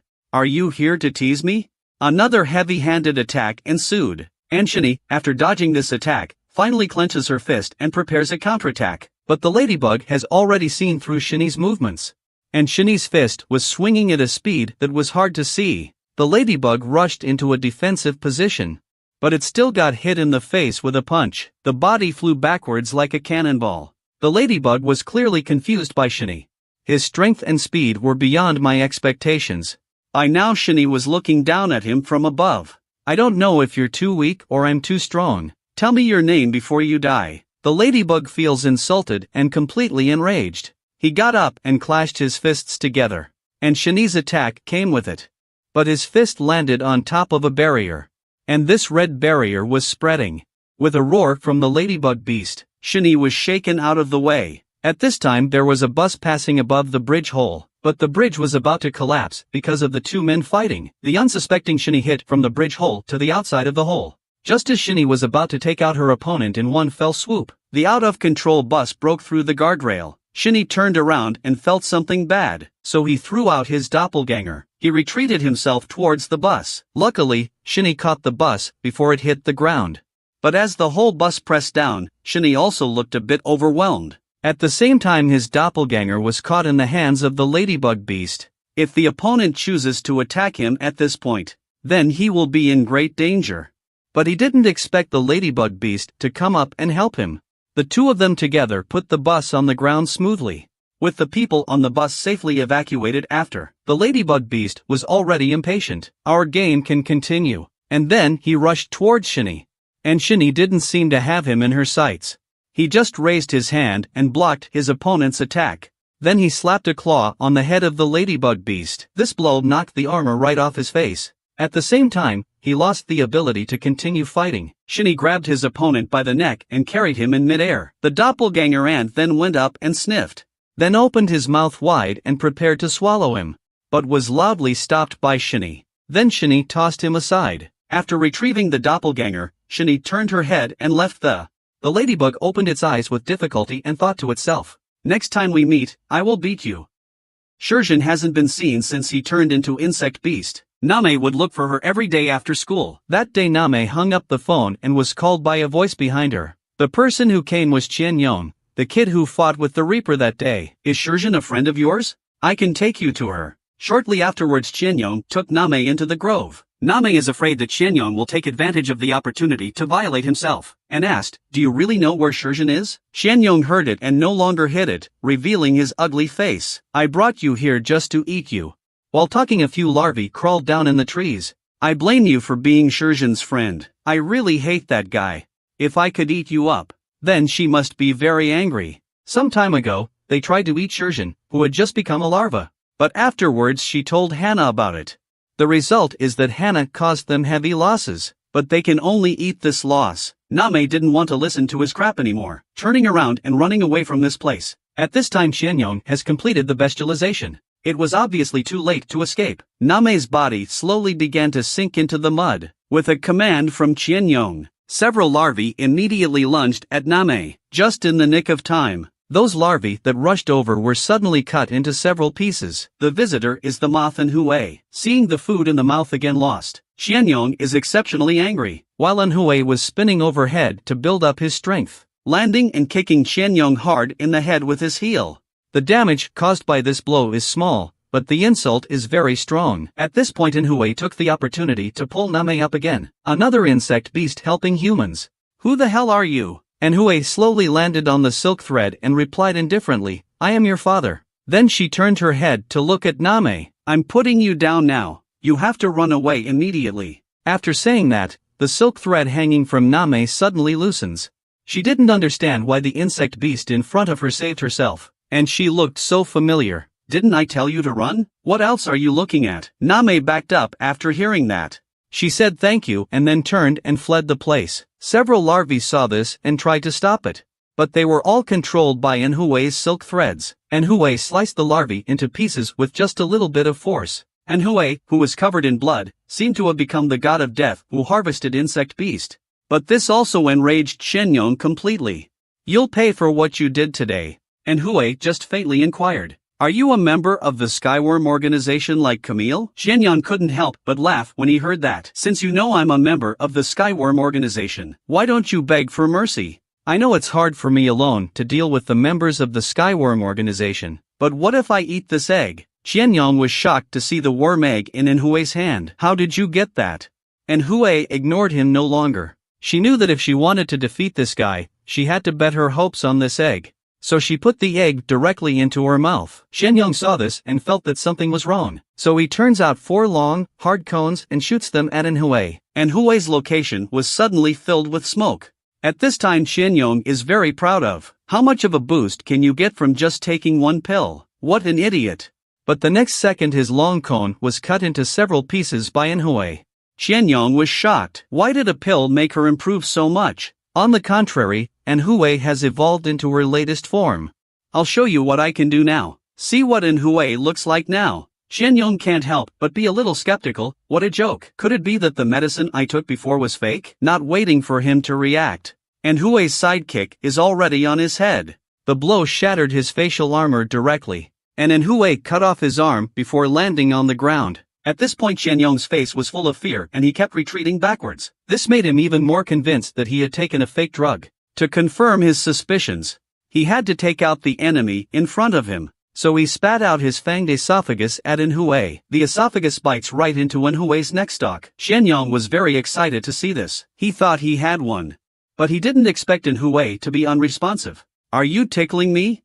It turns out that Shenyong's fangs didn't even pierce Hui's epidermis. Then Hui grabbed the esophagus, then controlled the silk wire to wind it. The thread spread rapidly along the esophagus. "Let me cut you into small pieces." Shenyong saw this and felt that something was wrong. He had to bite off his esophagus to save himself. And then Shenyong let out a resigned hiss. He didn't think he would lose so completely. Then he plunged headfirst into the ground. Hui, on the other hand, has a calm face, as if everything was under her control. Shenyong still fantasized, "When I become strong, I must find her revenge." But the next moment his eyes were wide open, because the path in front of him has been blocked by the grid wire. Just an instant pile of flesh and blood. Hui feels so good after feeling her stronger power. And yet, just then, a man with a sharp knife came in front of her.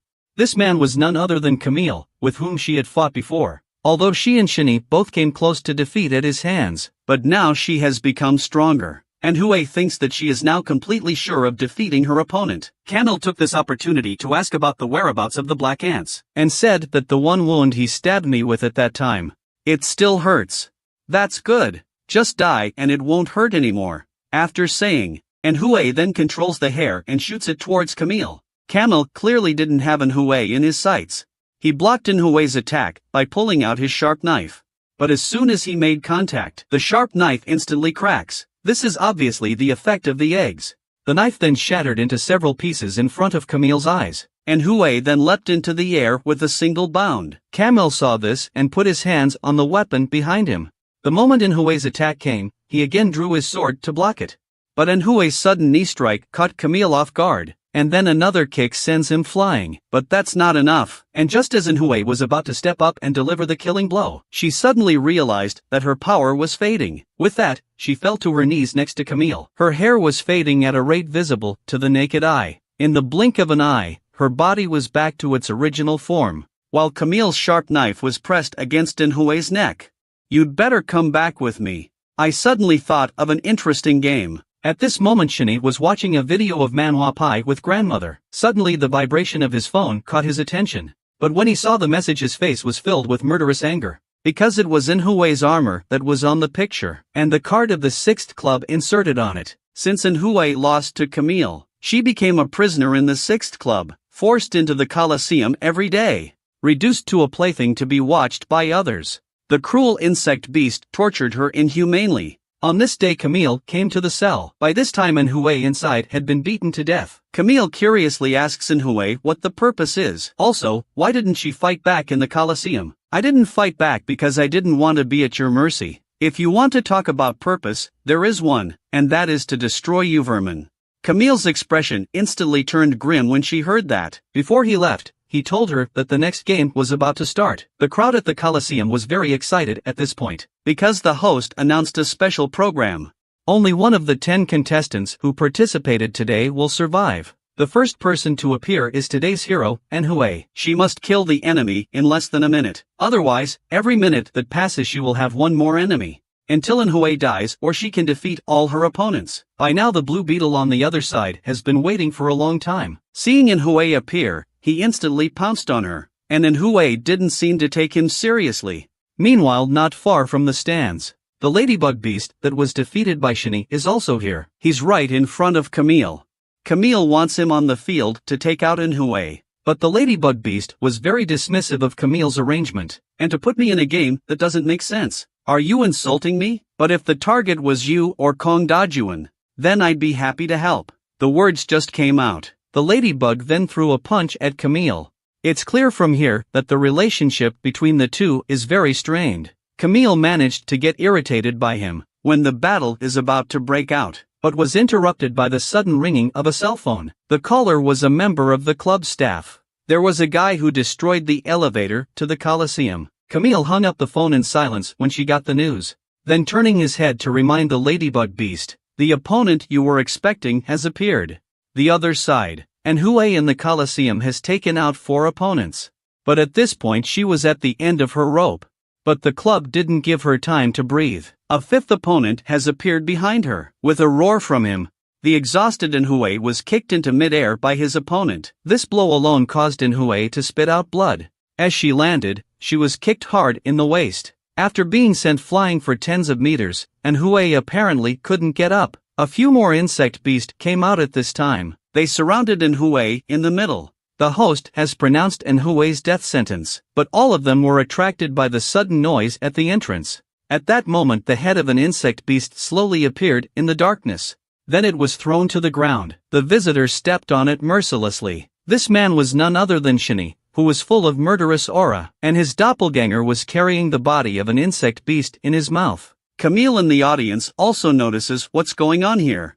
Several insect beasts on the field were also attracted by Shiny. The host immediately became furious at the sight of this. He raised his huge fist and smashed it against Shiny. And Shiny looked at his opponent as if he were looking at a dead man. At that moment his doppelgangers all converged on his right hand. The light from the mouth of the doppelganger spreads. Shiny saw the right moment to pull the trigger on the host. This blow directly blasted half of the opponent's body into slag. This is Shiny's latest plasma form. He said in a domineering voice, "Dare to bully my friend. You're all going to die today." He raised the ion cannon in his hand again, and shot the converging energy into the center of the insect beast. In a flash, another insect beast dies at his hands. The powerful energy almost affected MANHUA on the side. "Are you trying to take advantage of this opportunity to kill me too?" The words just fell. MANHUA was held under the neck by a sharp blade. Behind her, Camille kept flirting with Shiny. "Fire at me if you have the guts." Shiny never expected the other side to be so mean. A time to raise the arms do not know what to do. Camille recognized that the other side was afraid to fire. So he ordered his men to take out Shiny. "Look at the many enemies." Shiny covered her head with armor.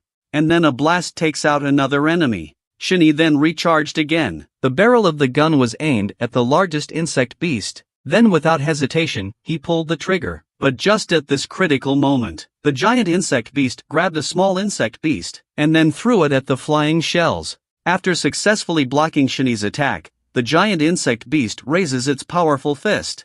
Without waiting for Shiny's reaction, the entire body of the giant insect beast then lunged at him, and pinned Shiny down. Camille saw this and thought she had it in the bag, so he ordered the giant insect beast to bring Shiny here. But after a long time he didn't respond. When he felt something was wrong it was too late. The face of the giant insect beast began to melt, and then an explosion blew it to smithereens, and Shiny came out of it unharmed. He is Camille, who is known as the strongest fighter in the Skyworm organization, and now he's so scared that he's taking a woman hostage, because Shiny's latest form makes him feel threatened. In just a few rounds, he finished off all the insect beast fighters in the arena. Seeing how powerful Shiny is, Camille inquired curiously, "Did you also eat the larvae?" At this point Shiny is still full of killing intent. "Please let go of my friend." With that, he slowly approached Camille. Seeing this, Camille brought the knife even closer to MANHUA, and the people in the audience saw the player they had bet on being taken out, all shouting money back at Camille. This made Camille, who was already very angry, explode instantly. He slowly turned his head, and he looked at the crowd with a murderous look on his face. Then he shouted in anger, "If you don't want to die, shut the fuck up." Shani was afraid that MANHUA would get hurt and didn't dare to take any action. At this moment a voice suddenly called out to Shani, "Your opponent is me. It's the red ladybug beast." Shani inquired curiously, "Are you here to seek revenge on me?" The ladybug beast did not answer. Instead, it rushed directly towards Shani's direction. Shani was also ready to fight, but the ladybug beast bypassed Shani and rushed behind him, and then a straight right to Camille's face. And that punch saved MANHUA from being in danger. Camille was sent flying for tens of meters before she was able to stabilize herself. By this time, Camille was completely enraged. Shani and MANHUA were also at a loss. Ladybug said he just didn't like what Camille was doing. "I want to have a man-to-man fight with you. Here first to me. You take your girlfriend and go first. I'm just here to get my spare rations back, but thank you in advance." And with that Shani put the spare rations on her shoulders. Without waiting for MANHUA's reaction, Shani then darted towards the exit. Camille was very confused about the ladybug beast. "Aren't you afraid that Kong Dajuan will eat you?" Ladybug beast didn't answer, just slowly walked towards Camille. The battle between the two was on the verge. At this point MANHUA was a little curious. "How did you get down without the elevator key?" But when she saw the hole she understood instantly. Just as Shani stepped out, ready to leave the place, the sudden fall of debris overhead made him feel uneasy. Just now, Glasses, who had become Insect Beast, was sent to Kong Dajuan as food. The insect girl on the sidelines couldn't help but drool at the sight of it.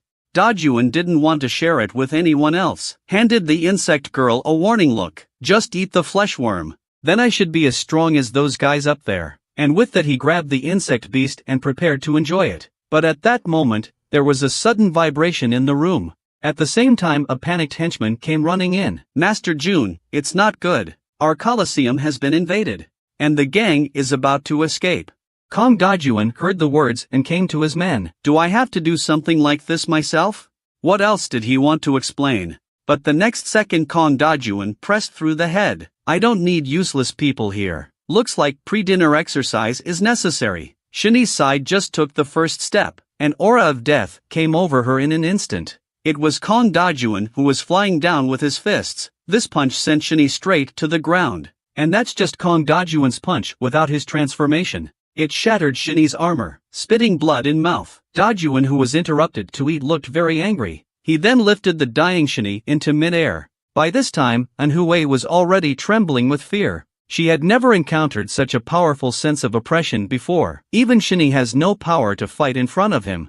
"Don't worry, I won't kill you right away. I hope you'll let me have some fun." Having said that, he punched Shani with a heavy punch in the stomach. Before MANHUA could react from the shock, Kong Dajuan crossed her path in an instant. When MANHUA turned around, Kong Dajuan's heavy foot had landed on Shani's body. Then came the inhumane torture of Shani. The stubborn Shani roared with difficulty. "Are you giving me a massage?" But the force isn't enough. But his stubbornness is just asking for trouble. Kong Dajuan grabbed Shani's head.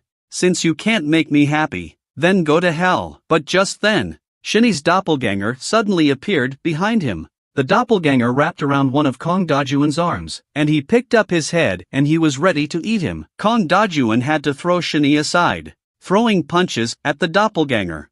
But in the next second, the arm that threw the punch was controlled by a few blue threads. It was MANHUA's use of her powers that restricted his movement. But it's clear that she won't last long. The moves of the two were like toys in his eyes. On the other side of the arena, the ladybug has been cut up all over. Camel also fell to his knees in a weakened state. You can tell by looking at him, he did not have the advantage in the battle with the ladybug beast. The ladybug came to Camille and raised his middle finger. "Your strength and character are far worse than the black ants." The words have just fallen. A sudden loud bang crashed through the wall behind him. It turned out to be Shani and MANHUA who had been thrown in. This instantly caught the attention of the ladybug beast. Kong Dajuan slowly came out of it. "Camille, you're getting your ass kicked." Camille was about to explain but was interrupted by an angry Kong Dajuan. "Who did this to you?" "You're one of my Kong Dajuan men. Before met Shani, The only thing Ladybug wants to beat is Kong Dajuan. The audience in the room was bewildered, because this is the first time they've seen the boss behind the scenes. Kong Dajuan greeted the audience in a friendly manner, and then looking at Shinny and the others, "You guys haven't eaten yet, have you? Camille, go throw down the food." Camille thought he heard wrong. He was just about to confirm again when he was stopped by Kong Dajuan's eyes. Camille saw this and immediately got up and flew to the audience. Shinny and the others were curious about what the other side was up to. I saw a figure slowly falling from above. A closer look at this was a human being. The moment this person hit the ground, his body then slowly turned into a larva. Kong Dajuan, on the other hand, came behind him. "This smells as delicious as ever." Then there are constantly turning into insect beast human falling from above. Soon Shinny and the others were surrounded. "This is the food I prepared for you. Let's finish eating and then we'll continue fighting." This is a group of humans that just turned into insect beast.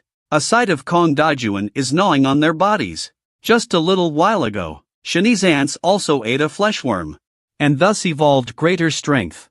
But even so, he was no match for Kong Dajuan. If Kong Dajuan is allowed to eat now, then the bruised and battered men would be even less of a match for him. Shinny, on the other hand, said coldly, "You have to try to stop him from ingesting the larvae. I'll take care of the rest." But that's easy to say. But how to stop the monster? And yet, just then, Kong Dajuan pulls out a golden larva from the corpse of insect beast. The ladybug beast saw this and screamed, "Oh no!" Then he dashed towards Kong Dajuan. And Hui saw this and tried to help. But suddenly Shinny behind her called out to her, "You should get out of here while you can. Leave this to us. The reason I came here in the first place was to save you." And Hui was very happy to hear Shinny say that. "But you're underestimating me too. Me and the red guy will buy you time to absorb the larvae, but you have to hurry." The words have just fallen, and Hui then also rushed towards Kong Dajuan. Shinny then ordered the doppelgangers behind his to eat them all. The doppelganger immediately opened its mouth and rushed towards the insect beast. "You guys go help eat too." Just after that, the armor turned into countless ants and rushed to the insect beast. The ladybug beast was waving its fist at Kong Dajuan, but his steel-like fist was easily bitten in the mouth by Kong Dajuan. The ladybug raises his other fist, but it also managed to get caught by the other one. "I hate it when people interrupt my meals." After saying that, Kong Dajuan tossed his head. The ladybug beast then flew towards the audience, but his body landed on the blue silk thread. It was Hui who arrived in time to use her ability. With the bouncing force of the silk thread, Ladybug once again charged at Kong Dajuan, who wanted to eat. The punch landed solidly on his opponent's face. The ladybug continued to attack, swinging his fist wildly. Finally, he gathered all his power on top of his right hand, blasted Kong Dajuan straight out of the sky, but the opponent's toes held the ground firmly. He soon stabilized his retreating body, and he has put the meatworm in his hand into his mouth, and an indescribable power swept through his body. It was clear that the other side's aura was even more powerful than it had just been. Kong Dajuan throws a punch at the ladybug beast from across the air. The ladybug immediately opens its red shield. A powerful whirlwind blew the audience in all directions. The ladybug's shield also cracked. It's so powerful without being insectized. It's a monster. Kong Dajuan was also more than satisfied with this. If I could eat all the meatworms. It's not impossible to reach the strength of those guys up there. With that in mind, Kong Dajuan stopped paying attention to his opponent, turned around and walked towards the food. But how could the ladybug beast let him get away with it so easily? And despite the danger to his life, he again raised his fist and charged at Dajuan. Manhua, who was trying to stop him, was obviously too late, because Kong Dajuan's fist had already hit the ladybug's body. Without waiting for any reaction from the ladybug beast, another kick to the face.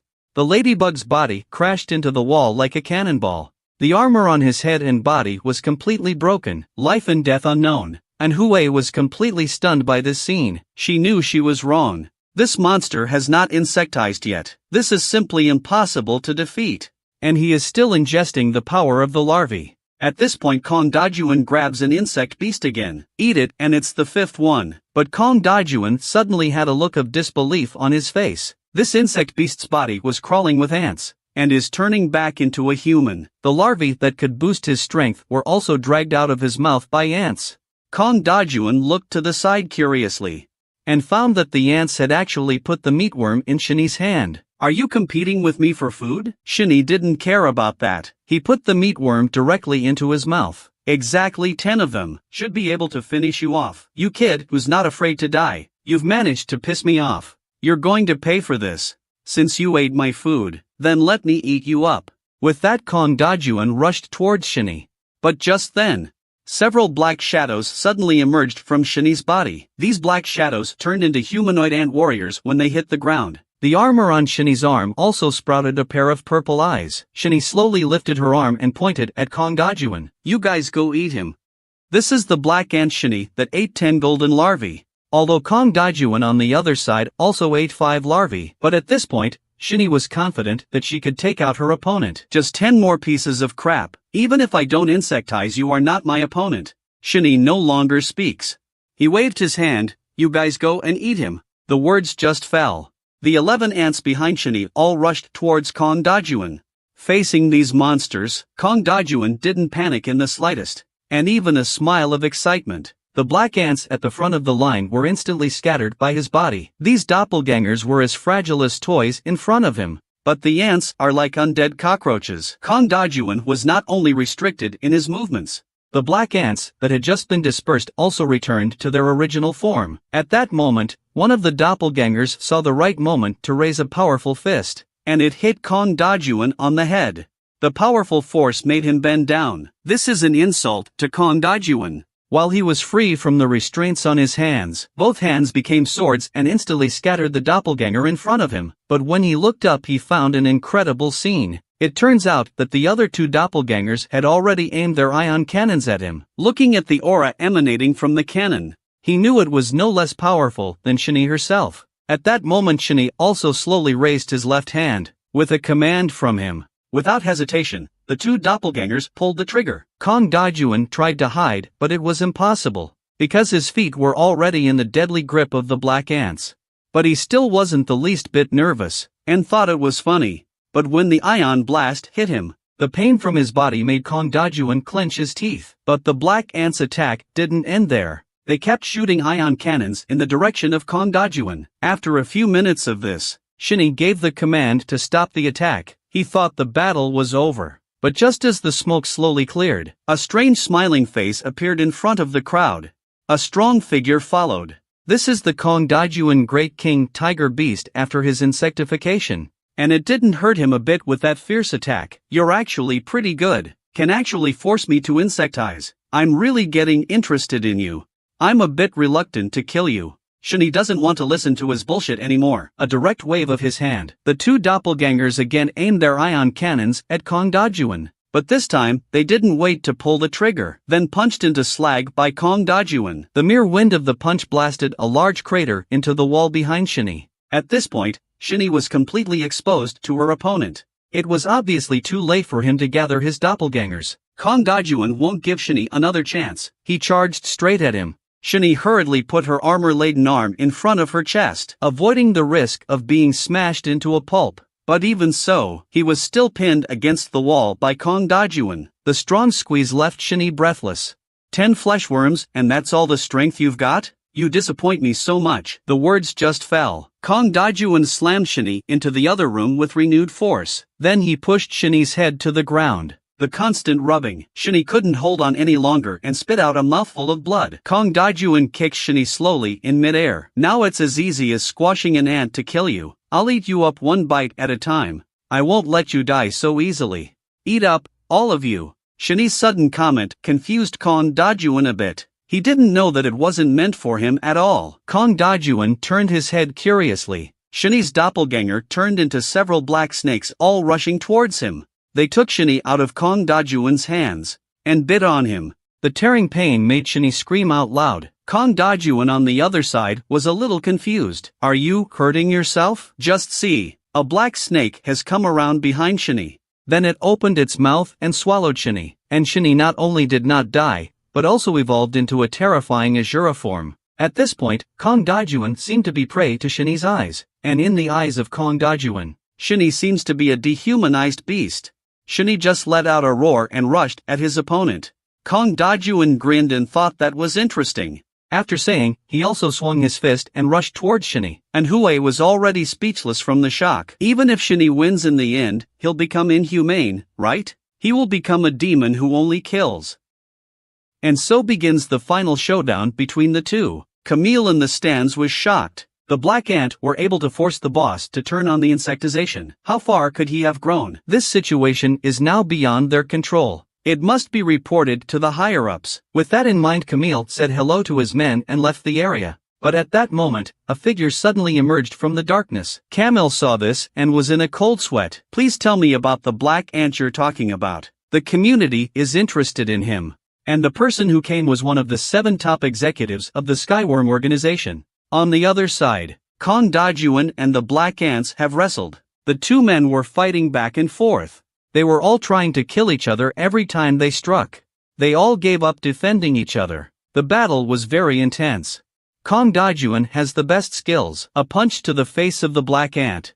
Just as the Black Ant's body flew backwards, a laser glides along Kong Dajuan's face. A searing pain made Kong Dajuan stare angrily at his opponent. The Black Ant's hands gripped the ground in a death grip to stabilize itself. A giant scorpion's tail was aimed at Kong Dajuan. The moment the energy converged, without hesitation, the Black Ant shot at each other. Kong Dajuan hurriedly raised his arm to block the attack. Is that the only simple move you can do? Let me teach you a simpler one. After saying that, the hind legs suddenly push against the Black Ant's laser cannon, then rush towards him. The impact sent the Black Ant's cannon barrel straight into the air. Although the laser cannon failed to do damage to Kong Dajuan, but the powerful destructive force instantly pierced the stairs of the club. The battle between the two men has long been a shock to Manhua, who could not speak. At this time, the ladybug beast spat out a mouthful of blood and slowly woke up. Kong Dajuan pushed back against the Black Ant. The Black Ant suddenly launched a force to force back the opponent. But it didn't work. Kong Dajuan dodged the attack and threw a heavy punch.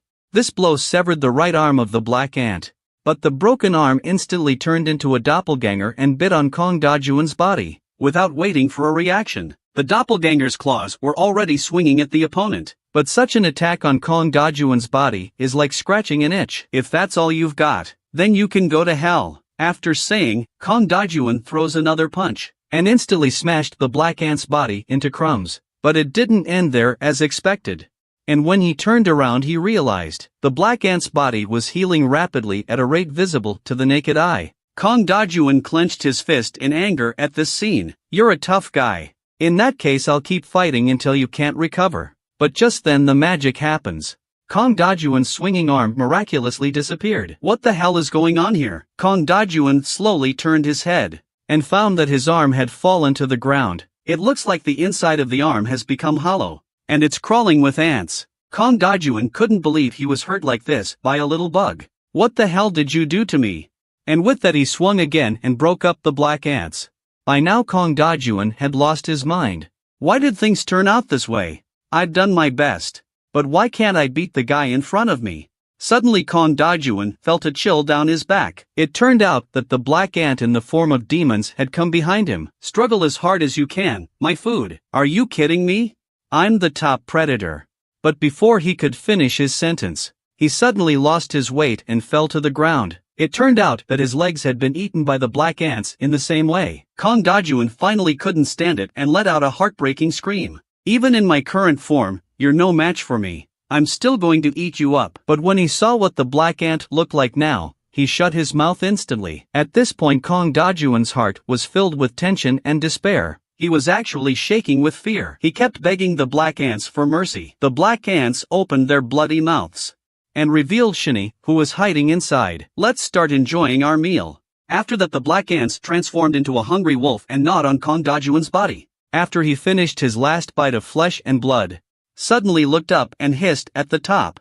And Hui heard the commotion and brought the ladybug beast to the Black Ant's side. What they saw was Shini wrapped in black ants and the broken body of Kong Dajuan on the ground. This scene immediately gave Manhua a heart attack. Shini, are you okay? She doesn't know that the person in front of her is no longer Shini, only to see the other person slowly turn her head. Here's our food again. He is the natural predator of the insect family, the great king tiger beast. But now he's not only had his limbs chopped off, and eventually became someone else's food, only because his opponent was Shinny in her demonic Azura form, although Shinny won in the end. But at the same time he lost his humanity, and Hue heard the commotion and came to Shinny's side with the ladybug beast. What they saw in front of them was the broken body of the great King Tiger Armor Beast and Shinny, who had lost her humanity. Seeing another food delivered to the door, Shinny showed an evil smile. The two men were also stunned by Shinny's current appearance. The evil aura that was in him seemed to have materialized. The two men could not breathe. Without waiting for any reaction from the ladybug beast, the demon Shinny has arrived in front of Manhua. At this point it was too late for the ladybug to stop it, because Shinny had already grabbed Manhua's neck. At the same time he shot a black shadow inside his body. The black shadow instantly turned into a doppelganger and bit into the ladybug's body. Shinny slowly lifted Manhua into the air. And Manhua couldn't believe his eyes. She looked at Shinny and it was as if he had turned on Sharingan. Just as he was about to eat Manhua, the ladybug beast broke free just in time. A punch interrupts Shinny's feeding. And Manhua also shouted angrily, "Come to your senses. Don't you even recognize me anymore?" The ladybug beast is also disappointed with Shinny. This was not the black ant he knew at all. The two coincided and attacked Shinny. Shinny's face was full of disdain in the face of the two men's actions. "Let's start enjoying our food," with a command from Shinny. And Hue's legs and the ladybug's arms were instantly crawling with ants. These ants kept feeding on the chakra of both of them. If Shinny is not stopped in time, then they will end up like Kong Dajuan and be eaten as food by Shinny. Facing former friends, Shinny not only did not have the slightest compassion, and even showed a perverted smile. But this was not Shinny's intention. The real Shinny kneels like a sinner in his spiritual world. He was surrounded by black ants and numerous doppelgangers. At this point Shinny has lost the desire to fight back. After years of being tormented by ants, he had had enough. "If you really like my body, then take it." After getting Shinny's permission, all the doppelgangers came towards him, ready to divide him up. But just then, a strange sound attracted their attention. Shinny slowly lifted her head, found a red claw trampling a giant black ant underfoot. Take a closer look. This is the same red ant that saved him last time when he was out of control. "Thank you for coming out to save me again, but I've reached my limit. Let's just give up." The red ants heard this and started to glow with a bright red light. The next second, Shinny's eyes widened, because those red lights converged into a human form in the blink of an eye. Shinny looked at this person as if she had an inexplicable sense of affinity. At that moment, the energy from the red ants instantly repelled the black ants that had come forward. The doppelganger sensed that the situation was not good and rushed towards the red ant. The red ant just lifted her hand. The doppelganger that came up was instantly turned into ashes. The powerful energy even reached Shinny on the side. Before leaving, the red ant said something to Shinny in a deep and meaningful way. "My child, you must live well. Who are you? Please don't leave me alone." And Shinny could only watch as the red ants slowly disappeared. At this moment, Shinny in real time was holding her head and hissing in pain. And Hue and the ants on the ladybug beast also slowly faded away. The crisis is over. But when Hue looked up at Shinny, and found that he seemed to be going through something extraordinarily tragic, and Hue held him in her arms in distress, Shinny's emotions slowly stabilized. A tear suddenly fell on Hue's shoulder, and Hue looked up and realized that Shinny was already in tears, because the red ant he just saw was his mother, whom he hadn't seen in a long time. And Hue, who didn't know anything about it, was confused. The guy who was just going crazy is now crying. "Shinny, what's wrong with you? It's all over. I'll take you away now. You guys really have an unusual relationship. You guys are dating, right?" And Hue listened and threw Shinny right back at him. "If you like him, it's yours." At this point the club's building collapsed. Just as several people were about to leave the area, a strange figure appeared silently behind them. "Isn't it rude to just walk away like that?" The two people who heard the sound were secretly alarmed. When did he appear there? Also appearing were Camille and two bug girls. The man slowly stood up. "You guys did all this, right?" The ladybug beast transferred Shinny to Hue. "This guy is dangerous. You guys go first. I just want to get off work quickly and ask a few questions. I hope you don't do anything stupid." Without waiting for the man to finish his sentence, Camille interjected from the side. "How dare you guys kill my boss? The words have just fallen." He took the lead in the direction of Shinny. The two insect girls were following closely behind. The man behind them sighed helplessly. Then the heads of the two insect girls flew into midair. Camille was also pinned to the ground by a hand that suddenly appeared. This simple blow almost caused Camille to lose consciousness. It was this mysterious man who struck. I hate it when people interrupt me. And Hui and Ladybug Beast instantly realized, this man is definitely a more dangerous being than Kong Dajuan. Now I won't be bothered to talk anymore, will I? I am one of the 6 senior members of the Skyworm organization, the Poison Moth. Next you just have to answer my questions.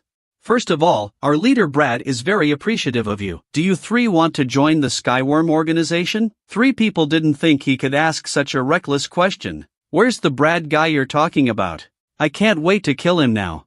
Please don't call our leader by his first name. I'm afraid I won't be able to resist the urge to kill you. You said you were part of the leadership. And how many of you are there in total? There are 6 cadres with the same strength as me. Kong Dajuan has been working hard to become one of us. Unfortunately, you killed him, but the organization had a problem with him for a long time. Even if you don't do it, I will kill him this time. We can't even look at a guy like him who relies on bugs to improve his strength. The Skyworm organization is now engaged in a fierce battle with humans. Our purpose is to replace humans at the top of the food chain. And Hui and the Ladybug Beast were shocked to hear that. I could kill you all in an instant right now. But the chief has asked me to spare your lives. So are you guys going to be in the Skyworm organization or not? All you have to do is answer yes or no. Both of them found the guy's tone of voice obnoxious. They made a friendly gesture towards each other in unison. The meaning of the gesture could not be clearer, but it also managed to piss off the man in front of him. At this point, the Ladybug Beast suddenly came forward. I don't know what you have against each other. I just need to be able to fight against the strongest. Wouldn't it be a lot less fun if I joined the Skyworm organization? And Hui, not to mention. It was Brad who broke up her family. She would rather die than join the Skyworm organization. The man who had been angry laughed at the 2 men's comments. Young people can be wild, but not ignorant. I see what you mean. After all is said and done, the man then threw Camille in front of them. This guy is my gift to you. One of your group has to eat Insect Beast to survive. The person he's talking about is obviously Shiny. You can kill him or you can eat him. Do what you want. And after that he disappeared into thin air. And the Ladybug Beast finally breathed a sigh of relief. Then they left the place. Soon they flew to the uppermost level. The Ladybug Beast casually tossed Camille aside, and Hui couldn't help but roar at the sight of this. Why are you still carrying him? Don't you feel sorry for this guy? Besides, it's about to collapse down there. I'm still missing a sandbag. As they speak, a group of humans are coming towards them. It was too late for the Ladybug to realize that something was wrong. The Reaper squad came in front of them in the blink of an eye. The Ladybug Beast saw this and hurriedly blocked the 2 behind them. The squad informed the situation to Bog, who was still downstairs. They then rushed up to a few people. And Hui held Shiny with one hand while making silk thread with the other. Shiny's human appearance must not be discovered by them. So they stopped tangling with humans after covering their faces. The Reaper squad didn't let up, fired several shots at them, but the bullets didn't break through the Ladybug's armor. The Ladybug raises its fist in anger. Then he slammed into the ground with great force. This was used to stop the squad from continuing to hunt them down. Barger learned of the escape of the enemy while, and Hui several people also broke through the stairs of the club. Although several people looked a little bit worse for wear, but they managed to get out of there. Barger saw this and fired several shots at several people, but this distance was clearly out of range. He could only watch as the men fled. It's comforting to know that they caught an insect beast in the field. It was the abandoned Camille. The strange thing is that the big meatworm that Kong Dajuan was going to eat is gone. I don't know who ate it secretly. The leader of the Reaper team, who hadn't been seen in many episodes, also reappeared. He called the other captains for an important meeting. They were all the most powerful beings in the Reaper division. Some viewers say the Reaper sector is weak. You wouldn't say that if you could see them fighting later. At this point, the one-eyed captain on the side impatiently inquired, "What is the main content of this meeting? Why should we listen to his call when we are obviously at the same level?" Each of them expressed their discontent. The meeting was in chaos. I heard that there were many accidents in the area under your jurisdiction. It's costing us a lot of resources. Please explain this. That's what this meeting is about, to prevent unnecessary sacrifices in the future. This man is a Soul Squad B combatant. but his words drew the scorn of another man. The relationship between the two men was clearly a little uncomfortable. I heard that one of your men also got the insect gene, and now he's a special agent who has risen through the ranks. And you're indifferent to it, oblivious to it. I also received the insect gene. What's wrong with that? You're just jealous that others have become more powerful than you. Actually, the captain of the B section just hates insects. It's just that it's hard to accept for a while. We are clearly the bug-catching department here. Why are there bugs buzzing around? Should I kill him to make this place quieter? The sunglasses man is also very defiantly said, "You try it." Their conversation woke up a captain who was sleeping. "Please be quiet. I'll announce the meeting. We're gathered primarily to deal with a full-scale bug attack. We need a lot of combatants." Did you say total war? Would the bugs dare to attack our headquarters? You're right. These bugs have been active lately. They formed a group called the Skyworm Organization. One-eyed captain indicated that he had fought Insect Beast of the Skyworm group. They are indeed different from the regular Insect Beast. At this point, the long-haired man took out a notebook in his arms. "I'll show you this." After reading the contents, a question was raised. Is the picture of the subject here a mother and child? The masked man saw this and grabbed the book. He always felt that this experimental body seems to have seen somewhere. Just as he was about to ask the captain something, suddenly an old man came in the doorway. "Although I don't know where you got that book, but please stop spreading it." This person is none other than Dr. Wan from the lab. "Is this book yours? Tell us a little bit about the above, please." "That book is my disciple's, but all the experiments inside I watched from the sidelines." The castle project was a secret project of the experimental team. Very few people knew about it. A total of 3 experiments were created and were very successful. But suddenly one day the laboratory burst into flames and destroyed everything. By the time the authorities arrived, there is only one experimental body left inside. Where's the experimental body you're talking about? Why don't we know anything about it? Dr. Wan also shook his head. That's all he knew. The rest is known only to the people above. You're studying that book because you want to fight Insect Beast, right? Want to get stronger? You can try the insect gene I developed. Your department never accepted my research. Do you guys want to take this opportunity to try it out? The disciple of the masked man was injected with my insect gene. Now promoted to the position of the next branch minister. The more the old man talked, the more excited he became, not even noticing that an icy stare was watching him. The masked man couldn't take it anymore, slammed his fist on the table. The marble tabletop was instantly smashed by him. Dr. Wan also finally closed his mouth. "If you ever dare to make such a request of our group again, next time I'll smash your head in." Yet again, this draws ridicule from the sunglasses man. "It's because of your supreme human dignity. That's why your team died so many people. Don't be discouraged, old man. Our group is very interested in your research. Don't forget our team next time you have a strengthen experiment." The meeting ended with a lot of noise. "Come on, let's go back too." They don't know. The inside of Group B has been attacked. I don't know if you remember these 2 brothers. A few episodes ago they killed an insect beast on the train. A golden larva crawled out of the corpse of the insect beast at that time. This larva was shot into the head of the brother. You can clearly see him moving around inside. At this point the brother is under attack in the division. It was his brother who did it. Look at his appearance to know that this is a mutation. He took out all the guards here, and stuck the knife in his brother's body. He then came to an iron gate. Without hesitation, he pressed the switch. As the iron door slowly opened, a dark figure emerged from inside. The brother showed an extremely excited expression when he saw this. How did that huge black shadow look so familiar? It looks like a larger black ant. The brother's height was just up to his knees. My brother was very excited to see this big guy. Then he fell to his knees. "Please, my lord, help me to awaken." The monster didn't heed his request. Instead, it reached out and grabbed his head, and the brother thought the monster would fulfill his wish. But he didn't expect the monster to crush his head with just a little bit of force. The blood spurted everywhere. As the primary alarm went off, all combatants are headed this way, and also sprayed insecticide here beforehand. Soon the team surrounded the black monster. The monster saw this and let go of his brother who only had his body left. The squad didn't say anything and fired directly at the monster. At this point, the squad didn't know how he got out. Their bullets hit the monster's body as if it were a tickle. They couldn't do any real damage. At this point the monster's throat let out a low roar. One of them realized too late that something was wrong. The monster waved his hand at the crowd. The people in front of him were instantly sliced in half. After solving this trouble, the monster was not in a hurry to leave. He seemed to be waiting for someone to come. At this point, several people who had finished the meeting were speeding back to the base. It turned out that the seriously injured brother had informed the captain of what had happened here.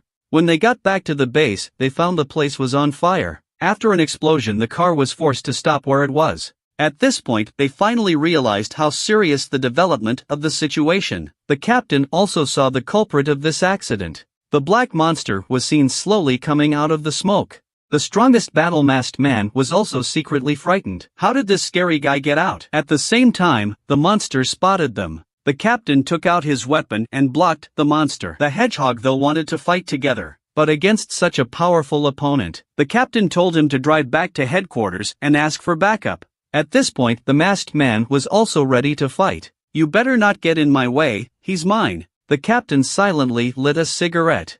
"Long time no strikes, surprisingly underestimated.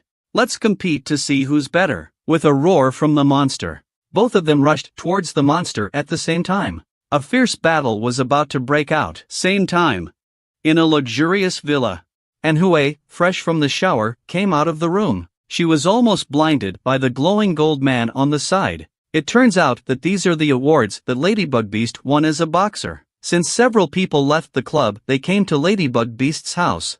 "We are all Insect Beast. Why is this guy living so well?" MANHUA is obviously a little jealous. At this point, Shini was placed on the couch by the two men. This fight took its toll on him, although not awake for a while. But MANHUA found that he recovered very quickly. It wasn't life-threatening, but the Ladybug Beast suddenly expressed great regret for bringing Shini to the house, because the ants inside of Shini were crawling all over the place. This made the Ladybug Beast feel very uncomfortable. After a bit of banter, MANHUA carefully cleaned Shini's wounds.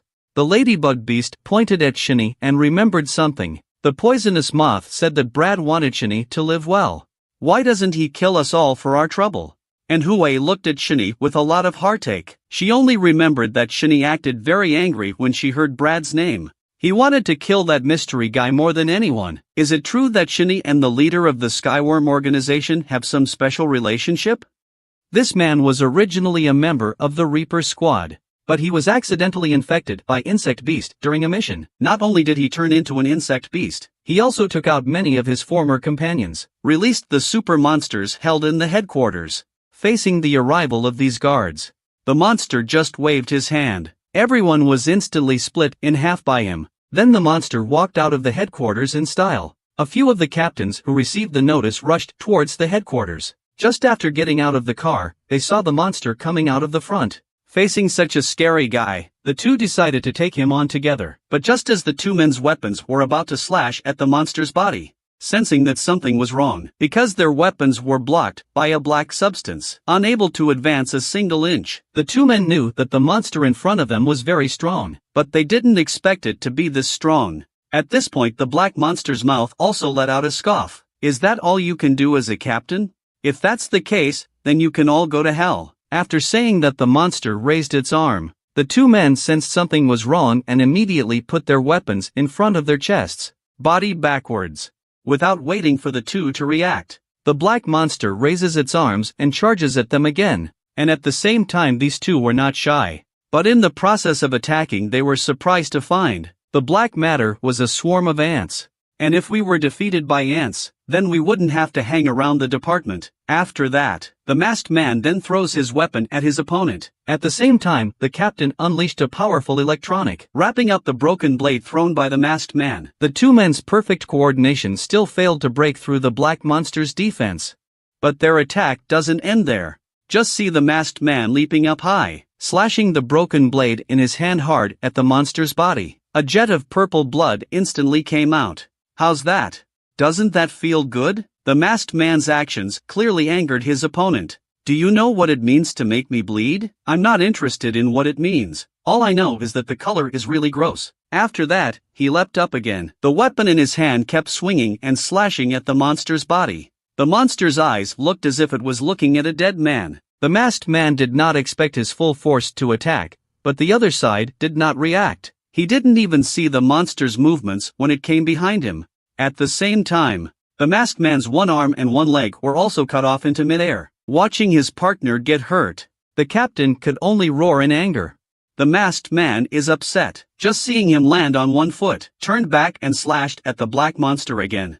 He also managed to cut off one of the monster's arms. When he landed, the masked man took the monster's arm in his arms. However, this small injury was nothing to the monster. The masked man is now half kneeling next to the monster. The ability to escape has been lost. He also knew that even the two of them together were no match for the monster. So he shouted for the captain to get out of the way. Abandoning teammates is something the captain can't do. He slowly walked up to the monster. The monster wasn't in a hurry to do it. Instead, he stated his demands. If you will be good enough to hand over the experimental case, I will consider letting you live. But the captain was confused and had no idea what he was talking about. The thing you're talking about should be an absolutely confidential matter. What are you going to do with that thing? In fact, the experimental case in the monster's mouth is the experimental body in the castle project. But he didn't know that the experiment was not in the Reaper department. Before he could say what the experimental body did, the sudden appearance of the car then knocked the monster out. It turns out that the hedgehog didn't leave here. After seeing his companion injured, he drove into the monster. Here comes another guy who wants to die. I'll let you do it. After that, he raised his hand and split the car in half. The hedgehog reacted in time and was not seriously hurt. Team leader, I'll buy some time. Please make sure you take Shinjan and leave alive. But the captain didn't pay any attention to the hedgehog, because the captain knew in his heart, all three of them will probably die here today. Yet just then, a missile flew in this direction. It was too late for the monster to dodge, so he had to reach out and catch it. After an explosion, the two turned back to look behind them. It turned out to be Bagger arriving in a helicopter. The hedgehog took this opportunity to pick up Shinjan. Several people left the place in a helicopter. When the monster came out of the smoke and found them missing, instantly roared to the sky. After a few days, a recovered Shini and MANHUA came to the school classroom. But they were the only two people in the classroom. Shini picked up her phone only to find out that Name said the school was having a recess trip. This is the kind of thing that MANHUA would never want to miss. Shini, let's go for it too. Is there any way we can catch up with them? How can something like this be difficult for me? After a long time, the two appeared in front of the school. Then a red luxury car appeared in front of the two. It turns out that MANHUA's solution was to let the ladybug beast act as the driver. Don't forget to buy me dinner when you two guys get there. MANHUA can't wait. But just as they were happily on their way, there was a dragonfly following them right behind them. Could this dragonfly be from the Skyworm organization? What would be the purpose of following them? The boy was originally a soldier who defended his country, but now he's become a terrible insect beast. The reason for his mutation is a small dragonfly. Just a little while ago, the veterans in the army caught a dragonfly. The new recruits on the sidelines were praising the captain for being great. Only Shirshi kept her head down and felt bored. The captain saw this and smiled evilly and came to Shirshi's face. I've heard that it's rich in protein. I caught it for you to tonic your body. You will not accept it, right? Shirshi was shocked to hear that. But before he could refuse, the captain grabbed his mouth. If you say no, I'll make sure you have a very painful night. Shirshi was so scared that she didn't dare to make a sound, had to be forced to accept. Then the captain stuffed the dragonfly into Shirshi's mouth. Then he had his men watch together as Shirshi swallowed.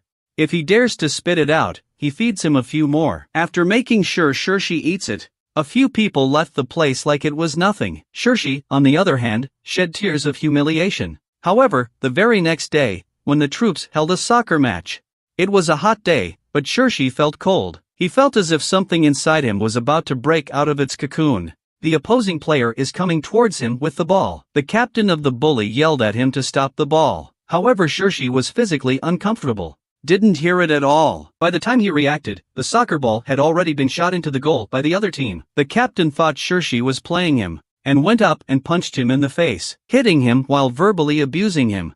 The others seemed to have taken it in stride. No one came forward to discourage. Soon the night came. Tonight's duty officer is none other than Shirshi and the captain. I'm sorry about the daytime. Will you take it easy? But Shirshi kept his face as if he hadn't heard him. The captain saw this and then said loudly, I'm apologizing to you. Are you deaf? He didn't know that the dragonfly inside Shirshi was almost completely digested by now. Seeing that he was still unresponsive, the captain raised his arm and threw the cigarette in his hand directly at Shirshi's body. Do you want me to fucking beat you up again? And yet, By this time Shirshi's body had begun to mutate. The captain who wanted to teach Shirshi a lesson suddenly stopped in his place, because Shirshi, who had just been a human, turned into an insect beast. The captain was also full of disbelief. A barrage of gunfire drowned out the captain's screams. On the other side, in a bus, Name is looking out the window in boredom. At that moment a boy with a lollipop in his hand noticed Name, who was dazed. He handed the candy to Name. "Pretty girl, please accept my love." Without waiting for him to finish his sentence, Name swung a fist at him. The boy was so frightened that he threw the candy to the ground. "Don't tell me those boring things." Afterwards Name noticed the lollipop on the floor, but just as she was bending down to pick it up, a black shadow suddenly flew past the window. The dark figure aimed the weapon in his hand at the moving bus. Except for Name, who was picking up a lollipop, the others were all shot to pieces. The boy who had just accosted Name had already lost his life. Name slowly lifted his head, and found that the whole car was dead, and then something fell from the roof of the car. So it was the mutated soldier stood on top. What happens next? This is an unusually dangerous mutated insect beast. At this point, he's pointing his gun at the students on the bus. He basically shot everyone on the bus. Only Name, who was bending over to pick something up, escaped. On the other side, the three unaware Shini are rushing towards this side. On the way, Ladybug suddenly remembers something. "When did you two start mutating? What made you think of that all of a sudden? Tell me about yourself first." Ladybug didn't talk nonsense after hearing it. He speaks directly of his past. It turns out he was a famous brawler back in school. At that time, he beat up a neighborhood bully who loved to bully students. But on the next day, the Ladybugs suffered their revenge. Although he fights really well, but 2 fists can't beat 4 hands. The Ladybug beast is soon battered and bruised. At the time, it was too angry. He couldn't control his emotions, so he mutated.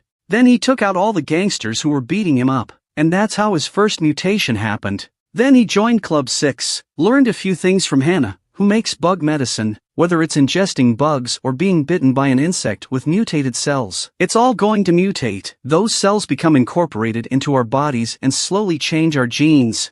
Without realizing it, the infected can live a normal life as normal people do. But once stimulated by the outside world, they may awaken the powers of insects. That's when he realized he had accidentally eaten a ladybug. Where did Hannah go after she disappeared from the club? Pity, such a pretty beauty. Listen to him. MANHUA also remembered that she once ate a bug. 2 years ago, MANHUA and her father were on their way home. At that time, she stuck her head out of the car. At this time, a fluffy insect flew head-on. The bug just flew into her mouth. The father on the side told her to spit it out quickly, but MANHUA pointed to her mouth. She says she swallowed the bug. Then the Skyworm organization killed her family. From that day on, MANHUA realized that his body had mutated. At this point, MANHUA is lost in thought. Ladybug Beast sees this and hastily apologizes. "Excuse me, reminds you of something unhappy." Ladybug Beast then looks at Shini in the rearview mirror. "Black Ant, when did you start mutating?" MANHUA on the other side of the room is curious about this as well. Shini, on the other hand, says he's been like this since he was very young. Can't remember the details. Although Shini was telling the truth, but they were obviously a little disbelieving. Up ahead is the destination they're headed for. If there is no accident, an accident will appear soon. There's a traffic jam ahead, and there's a lot of troopers around. Then a soldier came to their car. He said there was a riot up ahead and told them to turn around and go back. But MANHUA really didn't want to give up the trip. She kept pleading with the soldiers to let them pass. At that moment, Shini in the back of the car suddenly senses the scent of an insect beast nearby. At the same time, several gunshots were fired from a short distance away.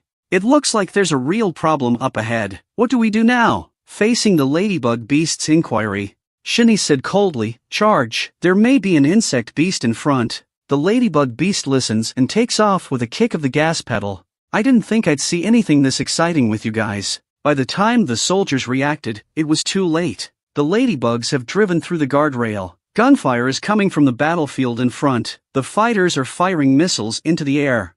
The dragonfly insect beast dodges the missiles while the body dives sharply downward. It's obviously too late for the fighters to hide. In the blink of an eye they were sliced in half by the dragonflies. The surviving fighters are trying to call HQ for backup, but the enemy is right behind him.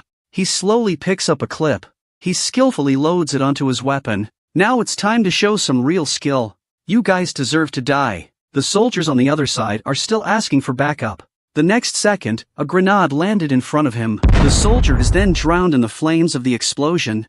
But when the smoke cleared, the soldier didn't take any damage. When he looks up, he realizes that two mysterious men have arrived in front of him. This man is the purple-haired leader of Reaper Squad South. Leave the rest here to us. We'll kill that insect beast and avenge our brothers. The dragonfly seems to have sensed the danger, aiming his gun at the purple-haired captain. You're the insect beast that's been doing all the damage, aren't you? I will destroy you on behalf of justice. After she's finished, her two right-hand men came up behind her. The purple-haired captain also revealed a fist with lightning bolts in it. Can they really tackle this dragonfly insect beast?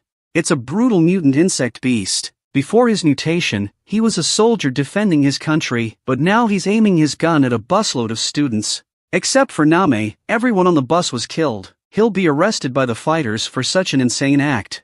To destroy this monster, the humans have used a powerful tracking missile. But the insect beast is too fast. Not only did the missile fail to hurt him, and they killed several human fighters, but luckily, the purple-haired captain of the Reaper Squad got here. The dragonfly insect beast senses danger in his opponent, so it aims its gun at the purple-haired captain. Captain Purple-Hair hates insect beast with a passion for what it does to people. She makes up her mind. This cruel man must be killed today. The dragonfly insect beast is no nonsense, pulls the trigger on her without hesitation, but the purple-haired captain didn't even try to dodge. The two men behind her have already taken the bullets for her. Then they suddenly disappeared into thin air. If she didn't have Dragonfly's compound eyes, he would have a hard time seeing his opponent's movements, only to see the dragonfly beast's body continuously retreating backwards. Meanwhile, the weapon in his hand keeps shooting out at the enemy, but the cloaks of the two warriors are like armor.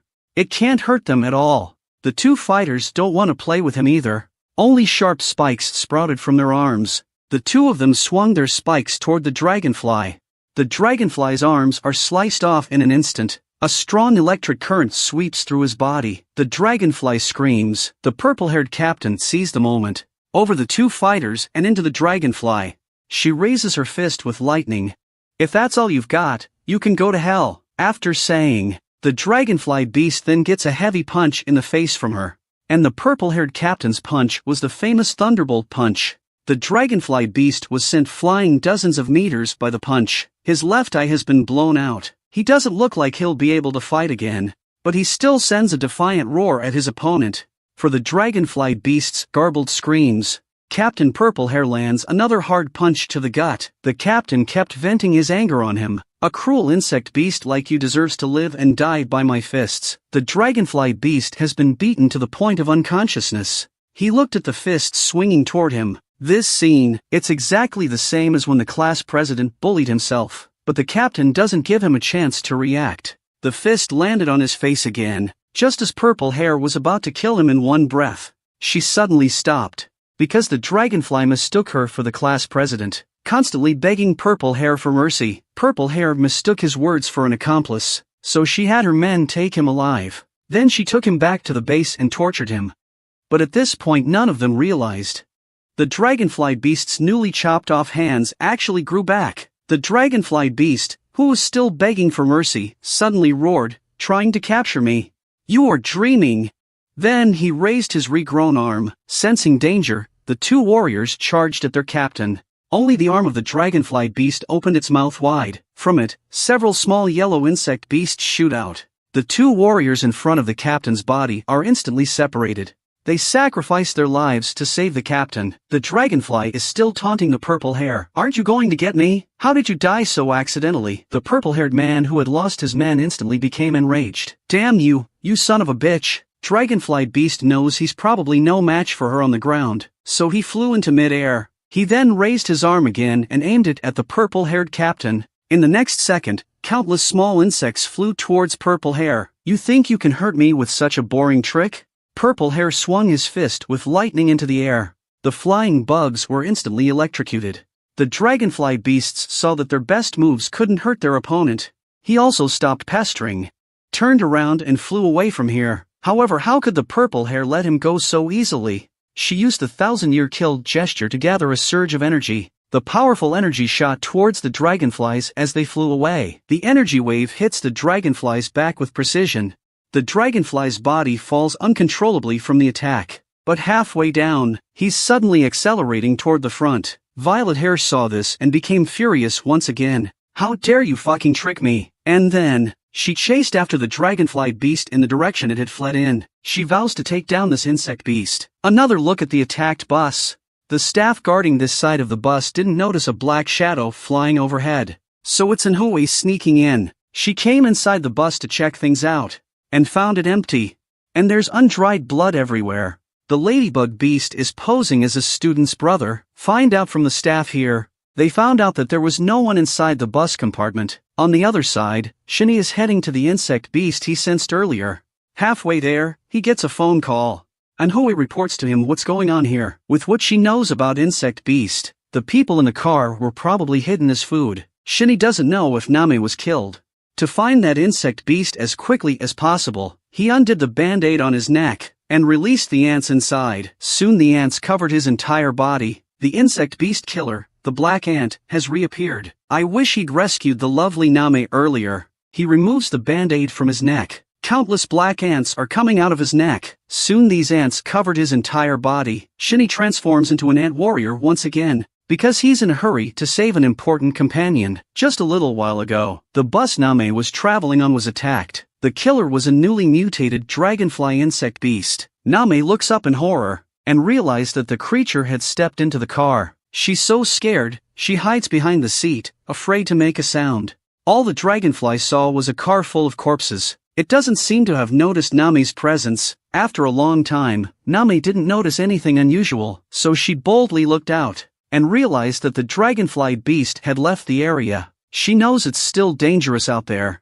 but just as she was about to call the police, a drop of slime lands on her cell phone from above. Name slowly raises her head. She realizes that the creature is actually right above her head. At that moment, he stared at Name with a lustful look in his eyes. "Little beauty, are you looking for me?" After saying, he opened his bloody mouth at Name. When Name woke up again, she found herself in a pile of dead people. Here are the bodies of the men from the bus. The bodies of Dragonfly's former comrades were also stored here. By now Name is shaking with fear. What the hell is going on here? Meanwhile, a strange sound is coming from outside. Name looks up curiously at the outside of the warehouse. She feels something approaching the area at speed. Sure enough, it didn't take long for a green claw to land in front of Name's eyes. It was the dragonfly beast that had just fought the purple-haired captain. Name realizes this and hastens to lie down and play dead. She didn't dare make a sound. The dragonfly is exhausted after the battle. He needs to get some energy now. He walks over to a pile of bodies, crouching down and holding the food in front of him. At this point, Name doesn't realize what the dragonfly behind her is up to. However, the next second, the dragonfly bites the head off of a corpse. There's a constant chewing sound coming from its mouth. The cruel insect beast has become obsessed with this tantalizing flavor. It took Name hearing the sound to react. So this monster is eating people. The restored dragonfly's body has evolved again. He eats a dozen or so corpses before patting his stomach and belching. After eating and drinking, the dragonfly is ready to leave. Name knows she must find a way out of here. Otherwise, she'll be eaten sooner or later. And then, I don't know who called her. The cell phone made a vibrating sound. At this point, Name doesn't realize that the small vibration has attracted the attention of the dragonfly. She took out her phone and saw that it was Shinny calling. Shinny is relieved to know that Name is safe for now, and promises to get her out. However, at this point the dragonfly beast has slowly made its way to Name. Name, who just hung up, seems to sense the danger as well. When she turns around, she realizes that the dragonfly is looking at her in a cannibalistic way. "You're a bad girl, aren't you?" After saying that, he lifted Name into the air. However, he looked at Name crying and begging for mercy from himself. Not only is there no mercy, he's showing a lot of anger. Because of the look on Name's face, he remembered how he looked when he was bullied again. At the time, the captain was choking him like this. The dragonfly, overcome with rage, mistook Name for the captain. "I'll eat you one by one." Name screams in terror. The dragonfly pulls Name in front of it a little bit. "Shinny, where are you? Didn't we agree you'd save me?" But all she's waiting for is the dragonfly's bloody mouth. But just as he was about to swallow Name, suddenly he was hit in the face by a black fist. It was the black ant Shini. He yanked off one of the dragonfly's hands. He holds Name to his chest. The dragonfly beast's body flies backwards uncontrollably from the blow. Name slowly turns her head. Saw the black ant's likeness. Could this man be Shini? This horny dragonfly beast caught a girl and wanted to do something bad to her. But just as he was about to lay his mouth on the girl, he was suddenly hit in the face by a black fist. It turned out that Shini, the black ant, had arrived in time to save Name from death. Name turns around and is surprised to find this black insect beast is the same one that saved her life at the school. Is he Shini? At this point, the dragonfly is furious at the sudden interruption of its pleasure. Shini's broken arm not only grows back, but also grows stronger than ever. Shini sees this and pulls out the ant captain that controls the doppelganger as well. He casually tosses the captain aside. The black ant doppelganger instantly reveals itself. The dragonfly sees this and raises its arm to aim at Shini. Shini orders the doppelganger to protect Name. He himself rushes towards his opponent. The dragonfly beast also pulled the trigger without hesitation. Faced with these flying bugs, Shini doesn't take them seriously. On the run, Shini can smash them with ease. However, the doppelganger behind him was also attacked. But luckily, Name inside was unharmed. Facing the Shini coming at him, the dragonfly has no fear. With his compound eyes, he can easily dodge Shini's punches. And he's also able to make effective counterattacks. Shini can also block his opponent's counterattacks. The two fight back and forth. The fight is unusually fierce. However, Shini is the more experienced fighter. He catches the dragonfly's head at the right moment and smashes it into the ground. Dragonfly, who was born as a soldier, suddenly felt bad, aiming its hand cannon at Shini as it escapes control. Shini can't avoid it. Several bugs penetrate his body. This hit sends Shini spitting blood. Looking at the dragonfly's side, he's already in midair. Shini, who doesn't have the ability to fly, can't do anything about it. The dragonfly beast waving its hand casually. Several bugs surround Shini in an instant.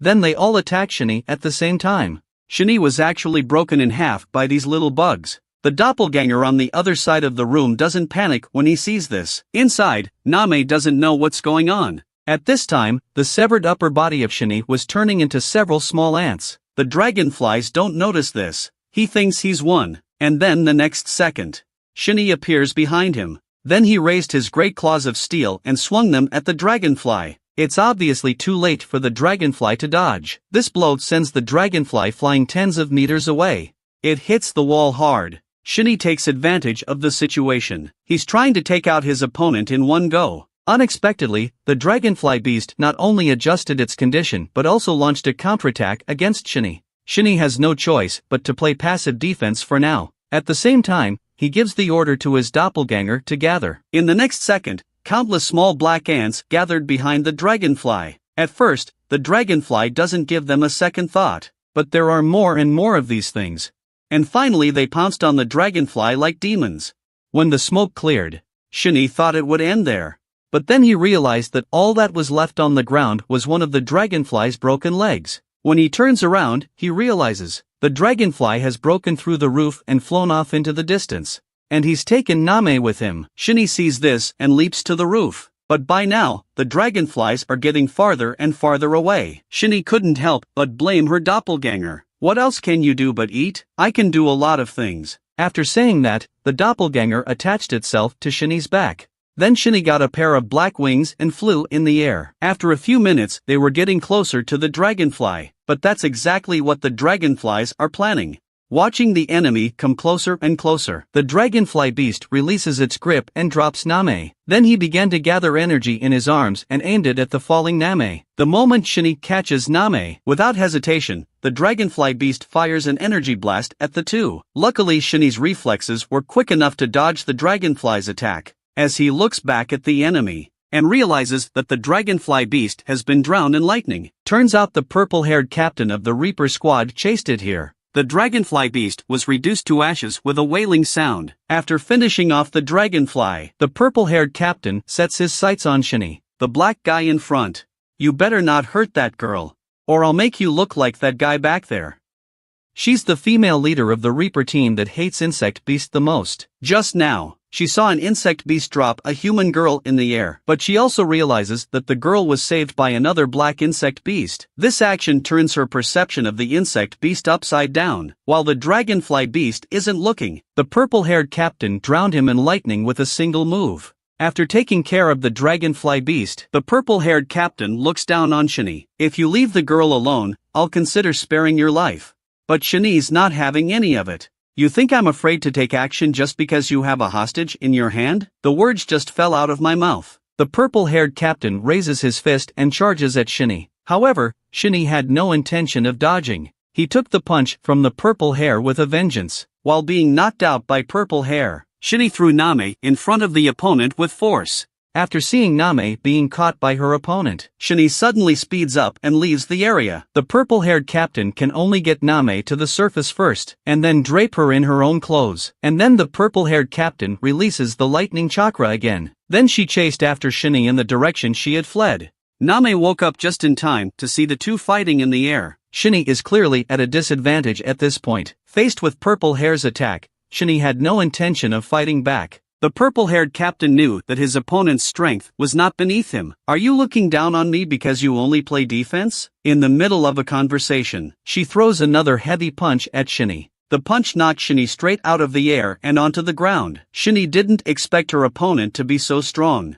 The purple hair landed on the ground and slowly walked towards Shini. You would be really trying to protect that child, wouldn't you? That girl is my friend. What's wrong with me protecting her? That dragonfly beast we just saw killed over 300 humans yesterday. You said you were protecting humans. Do you think I will believe insect beast nonsense? After talking, Purple Hair raised her fist and charged at Shini once again.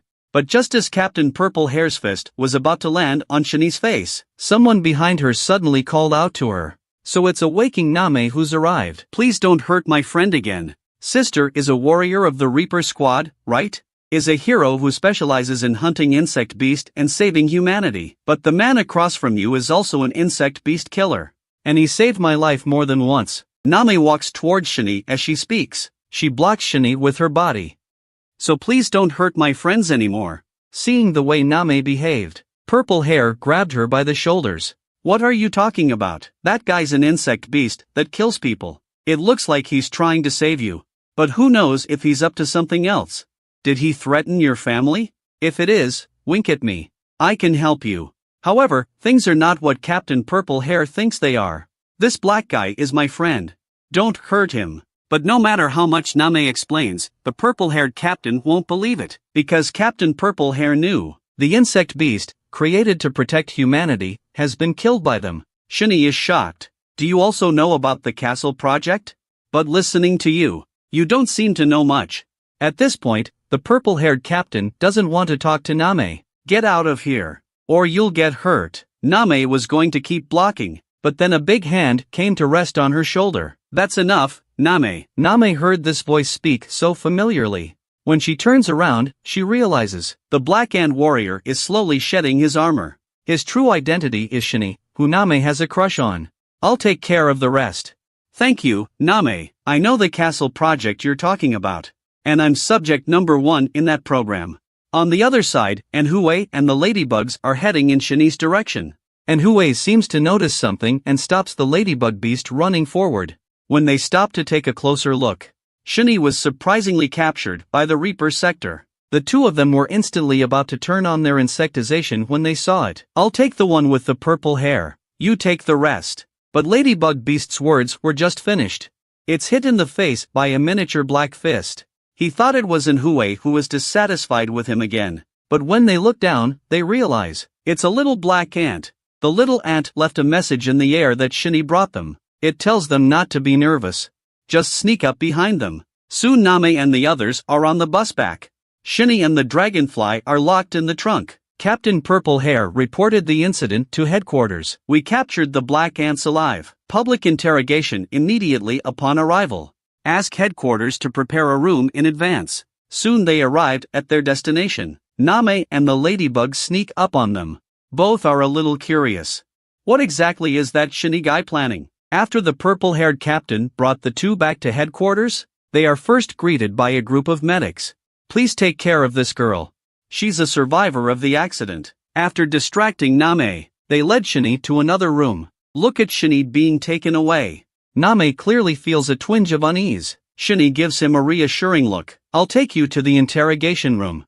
I hope you'll cooperate. Name also ran into an old acquaintance on her way to the infirmary. So Captain Longhair is here, too. Captain Longhair is tending to his wounded comrade, but his teammates yelled at him and were very dissatisfied. Because they're working on transplanting the arm of the insect beast, they got back into his body. You know me best, don't you? When my best disciple received the insect beast gene, and said it was done to protect the human race, he never saw the student again after that, though I've now become disabled.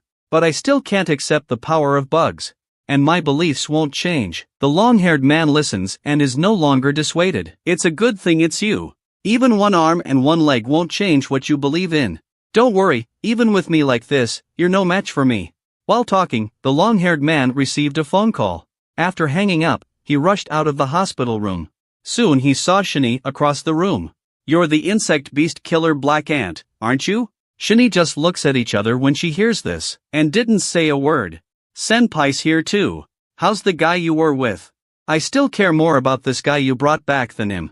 Not only does he know about the castle plans, he may even be subject one himself. Soon they had Shini in the interrogation room. A group of mid-level cadres were more than a little concerned about this. I thought subject one was the woman in the photo. I never thought it would be a child like you. According to what we know, that king of the insect beast is also a result of the program. Are you the same as that guy? Though I don't remember much about my childhood, but he and I are not the same kind of people. I know what he's like. He's subject too. It's a mix of the strongest insect and ant program, now the leader of the Sky Bug organization. And what is his purpose? Now even the top cadres don't know the purpose of his existence. All I know is that he's strong, and we're brothers. The two were shocked to hear this. In that case you should know where he is, right? Can you show us the way? Don't worry, I've already called the management here. He's on his way. The long-haired man is startled again at Shini's words. At that moment, an important person came to the door of the interrogation room.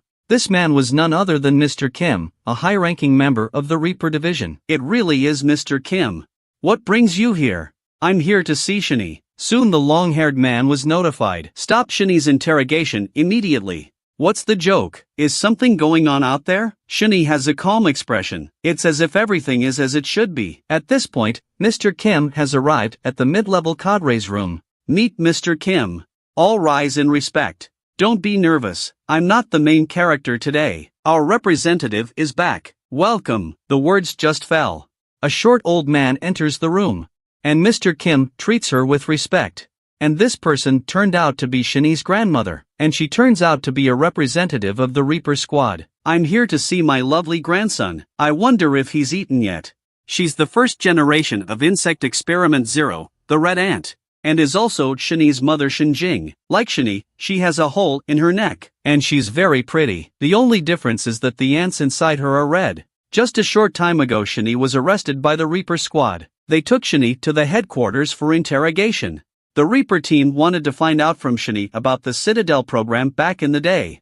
Shini, however, tells them, someone will answer that question for me. The person Shini is talking about is his grandmother.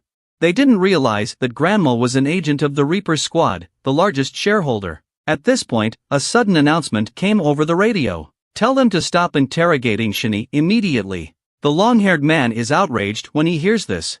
What are you doing out there? Turns out Shini's grandma has seen them outside. My grandson hasn't gotten any grief, has he? At this point, the staff also realized. The black ant inside is the old lady's grandson. The long-haired man also heard the agent's voice outside. Both are a little curious. Why is the agent here all of a sudden? Did you call them? Shini heard her grandmother's voice and ordered the black ants to untie themselves from their bodies. Excuse me. This is something I have to unlock. The purple-haired captain saw this and immediately released his lightning chakra. She warned Shini to stay put. I'm doing this for your own good. Otherwise, Grandma will be sad. Grandma's already at the door. My precious grandson, you're really here. Come here and show Grandma. Shini bends down nicely when she sees her grandmother. He lets his grandmother shush him. The already confused captain is even more confused. This means the rep knows about the plan as well. Young man, You have a lot of questions, don't you? I'll get you all the answers you need, but let's eat first. I can't let my grandson go hungry. You're in on it. Soon several people arrived at the restaurant. Mr. Kim, the boss in the eyes of the long-haired man, could only stand by the old lady in a good manner. There's no intention of sitting down for a meal. Shani doesn't care. Taking a big bite out of her grandmother's food. After she's had her fill, Grandma's ready to get down to business. I know you want to know about the castle project. Let me tell you about the castle project before it was founded. 18 years ago I was just the president of a Fortune 500 company, and Mr. Kim was just my secretary. On this day, I'm talking to my baby boy. Like his father, he's a vigilante. On this call, he said he was about to be promoted. After getting this news, Mr. Kim and I are very happy for him, but they weren't happy for long after. A co-worker tells him there's been a murder not far from here. Upon receiving the mission, the son immediately set out for the scene. And then he hung up with me. But when he arrived at the scene, he realized it was a monster. With his colleague's head in his hand, my son immediately fired several shots at the other guy. But the bullets didn't even hurt the monster. At the same time, his actions have enraged the creature. In the next instant, the monster's bloodshot eyes pounced on my son. Though he kept fighting back. But in the end, he died a horrible death at the hands of the monster. I cried my heart out at the funeral. I didn't realize it would be me, the mother, who would have to see my son off. And then later I learned from the coroner that the death of my son was not the work of man. I was overcome with rage. I gave Secretary Kim an order that had to be fulfilled. No matter what method, my son's killer must be found. However, within a few days, a few men in white trench coats arrived in front of my office. Secretary Kim says she has some guests. I didn't want to see them originally, but they said it was about the murder of my son. So I made an appointment with these mysterious men. They say it was a bug that killed my son. I didn't believe them at the time. How can humans be killed by tiny bugs? But then he took out the picture in his pocket. These are the insect beasts, the ones that kill people. Where do you find these strange pictures? Also, what do you do for a living? I am Dr. Kim, who is planning to fight the insect beast. I hope you will fund our project. In return, we will find your son's killer and get rid of him.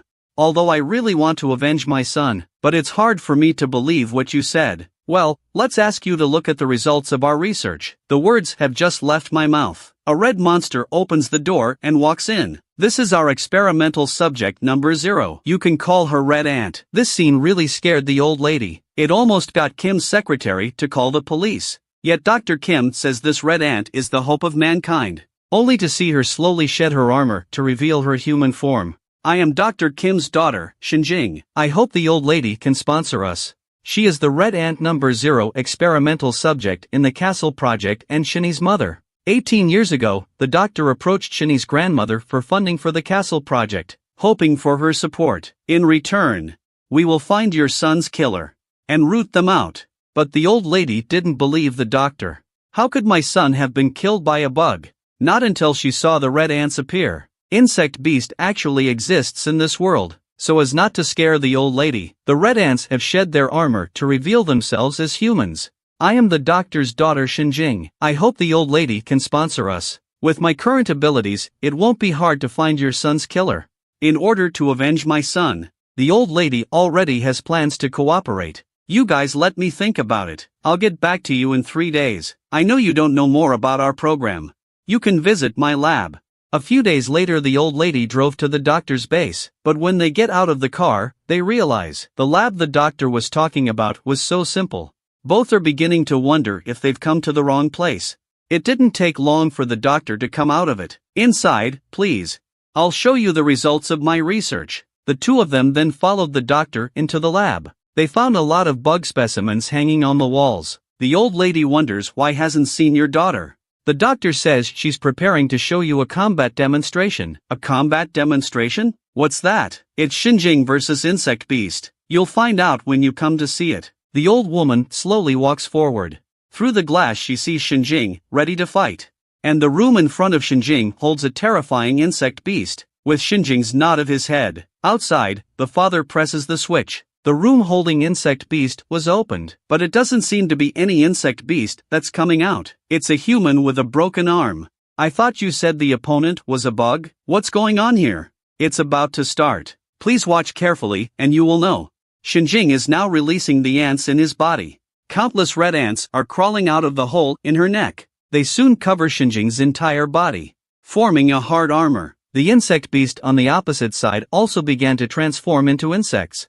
If you can defeat me, you can get out of here. At this point, the insect beast has also completed its transformation. An ear-piercing screech is emitted, and Grandma finally believed what the doctor said. Is that the kind of guy that killed my son? As speak, Xinjing is already wrestling with insect beast. The fight between the two has Grandma in stupefied disbelief. The insect beast swings its huge claws at Xinjing. Xinjing jumped into the air and spun his body to build up his strength. Insect beast doesn't wait to react. Xinjing sends him flying with a single kick. But when she landed on the ground in style, her body suddenly felt uncomfortable. However, the insect beast on the other side of the room doesn't give her a chance to catch her breath. Throws a wind blade directly at Xinjing. Insect beast's attack is just around the corner. Good thing the last second. Xinjing's body has regained its mobility. She raises her fist and rushes towards the insect beast, which is not far away. Insect beast reacts, but it's too late for him to dodge. Xinjing doesn't hesitate to hit him directly in the face. This hit sent insect beast straight to the ground.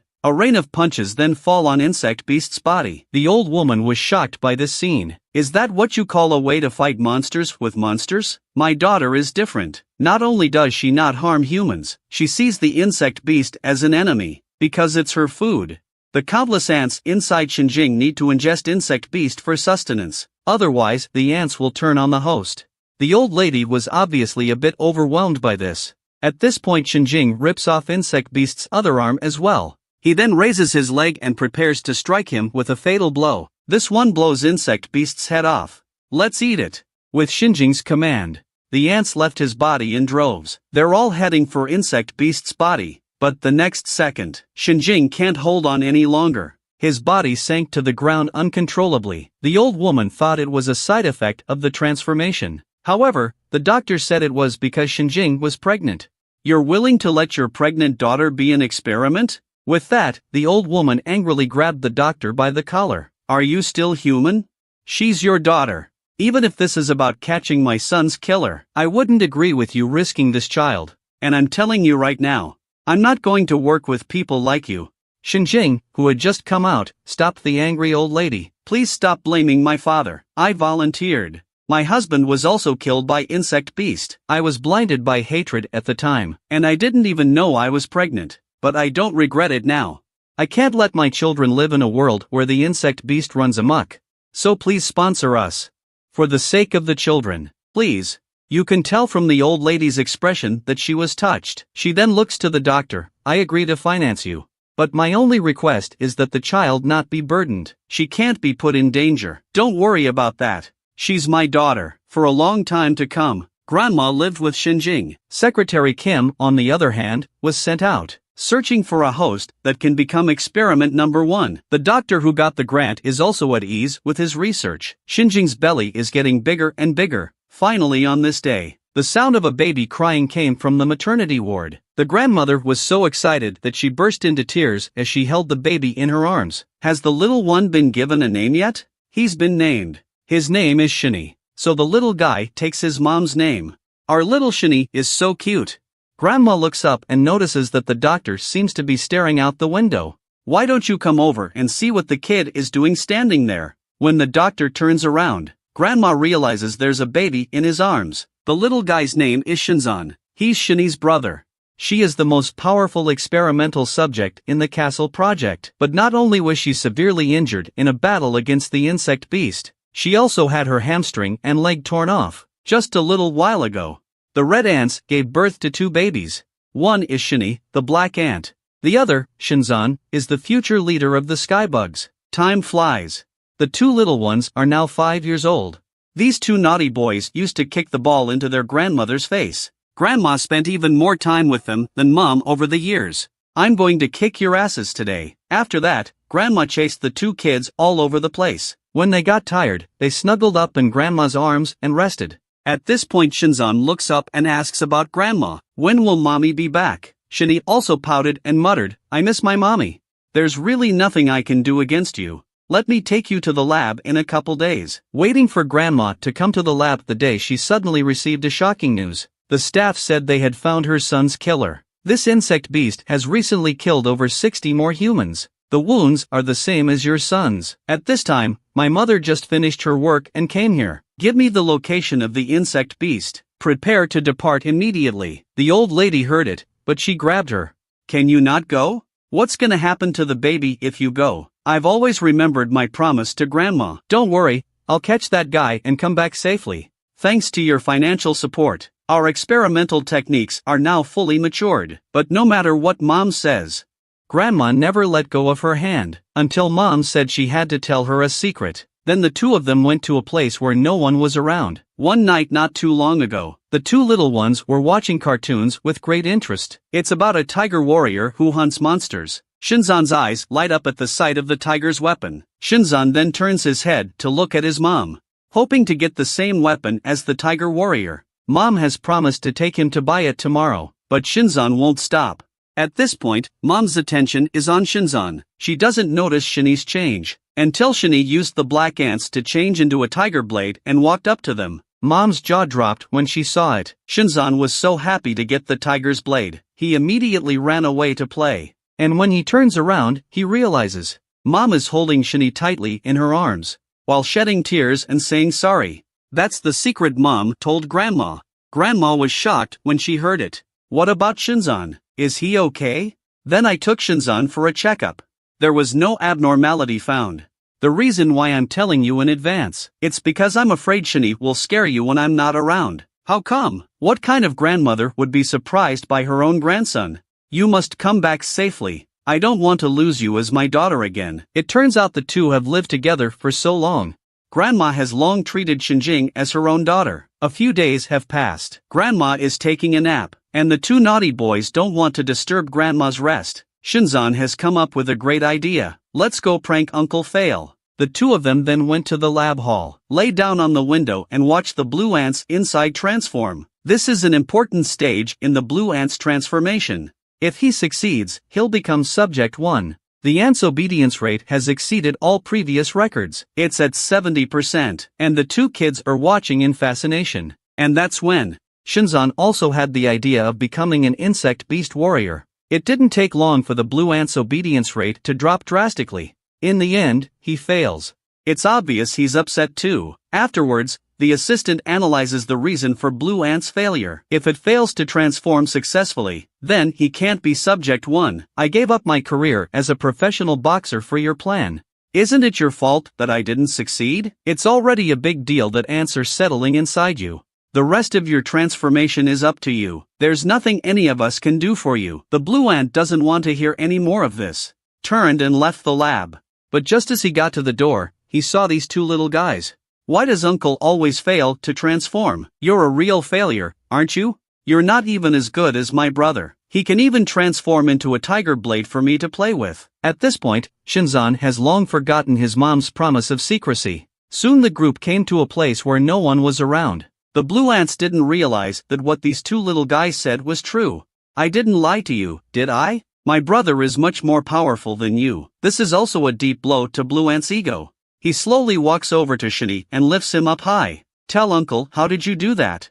But Shini couldn't tell me why even after thinking about it. This caused the blue ants, who were in a hurry to transform, to become furious. Say something. Seeing your brother being bullied, Shinzan takes his tiger blade and slashes at the older man. Just then, a couple of medics rush past the back. Something about Subject 0 coming back injured. The others froze in disbelief. Then they flew towards the infirmary. When the two arrived at the infirmary, they realized by now the grandmother was in tears. Mom is covered in wounds, and there's a lot of blood coming out. Don't worry, Grandma. I'm fine. I've got the guy who killed your son. This is the most evil mutant insect beast ever. And the red ants were badly injured trying to catch it. Seeing two children coming towards him, Red Ant drags his badly injured body to try and embrace them, but she falls to the ground before she can take a few steps. Grandma rushed forward to help her. Grandma, I've caught your son's killer, and the beast has been locked in a room in the lab. The doctor and his assistant are more than a little shocked to see him, though he was already securely bound. But the aura emanating from him is chilling. Is this the strongest insect beast? At this point, no one can see the doctor's ambitions. Only the insect beast inside senses the danger. He felt that the human in front of him was even darker than himself. And Mom's already in the hibernation chamber. From the assistant, Mom's life is not in danger. But due to the severity of her injuries, I may not be able to continue as Red Ant in the future. The grandma who heard this felt very guilty. If it wasn't for avenging her son's death, she wouldn't be in this state. The two little ones are crying too. Grandma felt even worse. Just then the doctor walked in. He was all gloomy, like he was sad. The aide reported Shinjing's current situation to him. The doctor slowly comes to her. Not a word was said. Grandma kept apologizing to the doctor from the sidelines. You can tell from the look on Grandma's face that she feels very sorry for the child's mother. But the next words of the doctor made the grandmother's jaw drop in shock. You don't have to apologize to me. I still have to thank you. We wouldn't have gotten that horrible monster if it wasn't for your funding. Am I right? Grandma could never have imagined this scenario. A father can still laugh. The doctor next turns his attention to the two children. He then reached out to take Shini, one of them. Grandma rushes to protect Shini in her arms. What are you doing to the child? Shini is a special being born to be chosen by ants. I'm just checking on his health. Trying to make up for his mom's shortcomings. You crazy bastard. How dare you try to use a child as your test subject? I won't agree to that. I'll raise Shini to be a hero to mankind.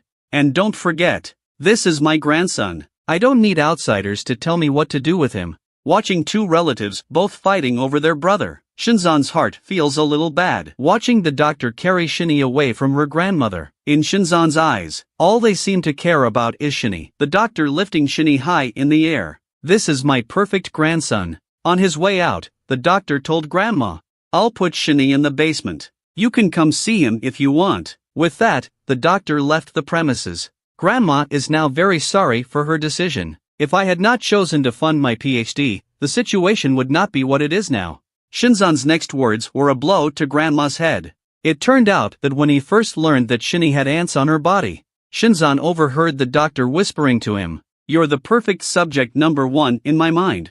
Why do you all only care about Shini? If I could become number one, would I be able to get everyone's love like Shini? Shinzan, what are you babbling about? You don't want to be obsessed with that kind of power. That's painful. But Shinzan doesn't even understand his grandmother's words. I hate all of you. Ignoring Grandma's call, he left the place without looking back. Grandma looks back at Mom as she gets up. Noticed the ants inside were getting frisky. Shinzan, on the other hand, finds the blue ants. He told them all of his grievances. Uncle, do you want to be number one because you want to be embraced by your family? How can I be like you?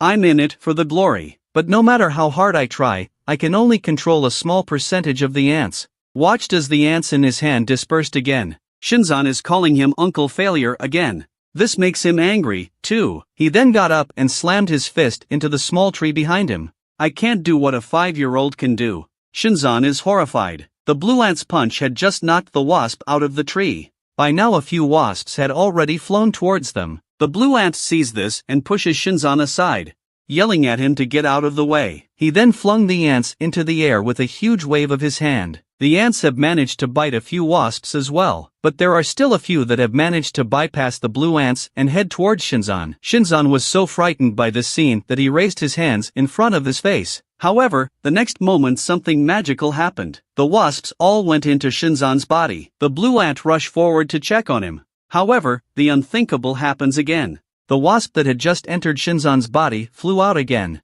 After a long time Shinzan gets up and walks towards the blue ants. Jussie, I feel hungry. My body is itching. Shini, who is only 5 years old, has become subject number one. The doctor has been pampering Shini ever since he learned that he has ants living inside him. But this also caused the jealousy of his younger brother Shinzan. Unbeknownst to him, Shinzan has even more terrifying powers than Shini. Just now, Shinzan was attacked by a swarm of hornets. And miraculously, the wasps all got inside him. The blue ants rush forward to check on him. But then the unthinkable happens again. The wasps that had just entered Shinzan's body flew out unharmed. After a long time, Shinzan gets up and walks shakily towards the blue ants. You can tell just by looking at him. Shinzan is already on the verge of insect transformation. Jussie, my body is itching. The blue ants are also concerned and ask, should I take you to the hospital? Shinzan thought of a better idea. I'm going to show it off to Grandpa. I want to be an experiment too. On the other side, Shinny is locked in an empty room. The doctor is observing his proficiency in controlling ants.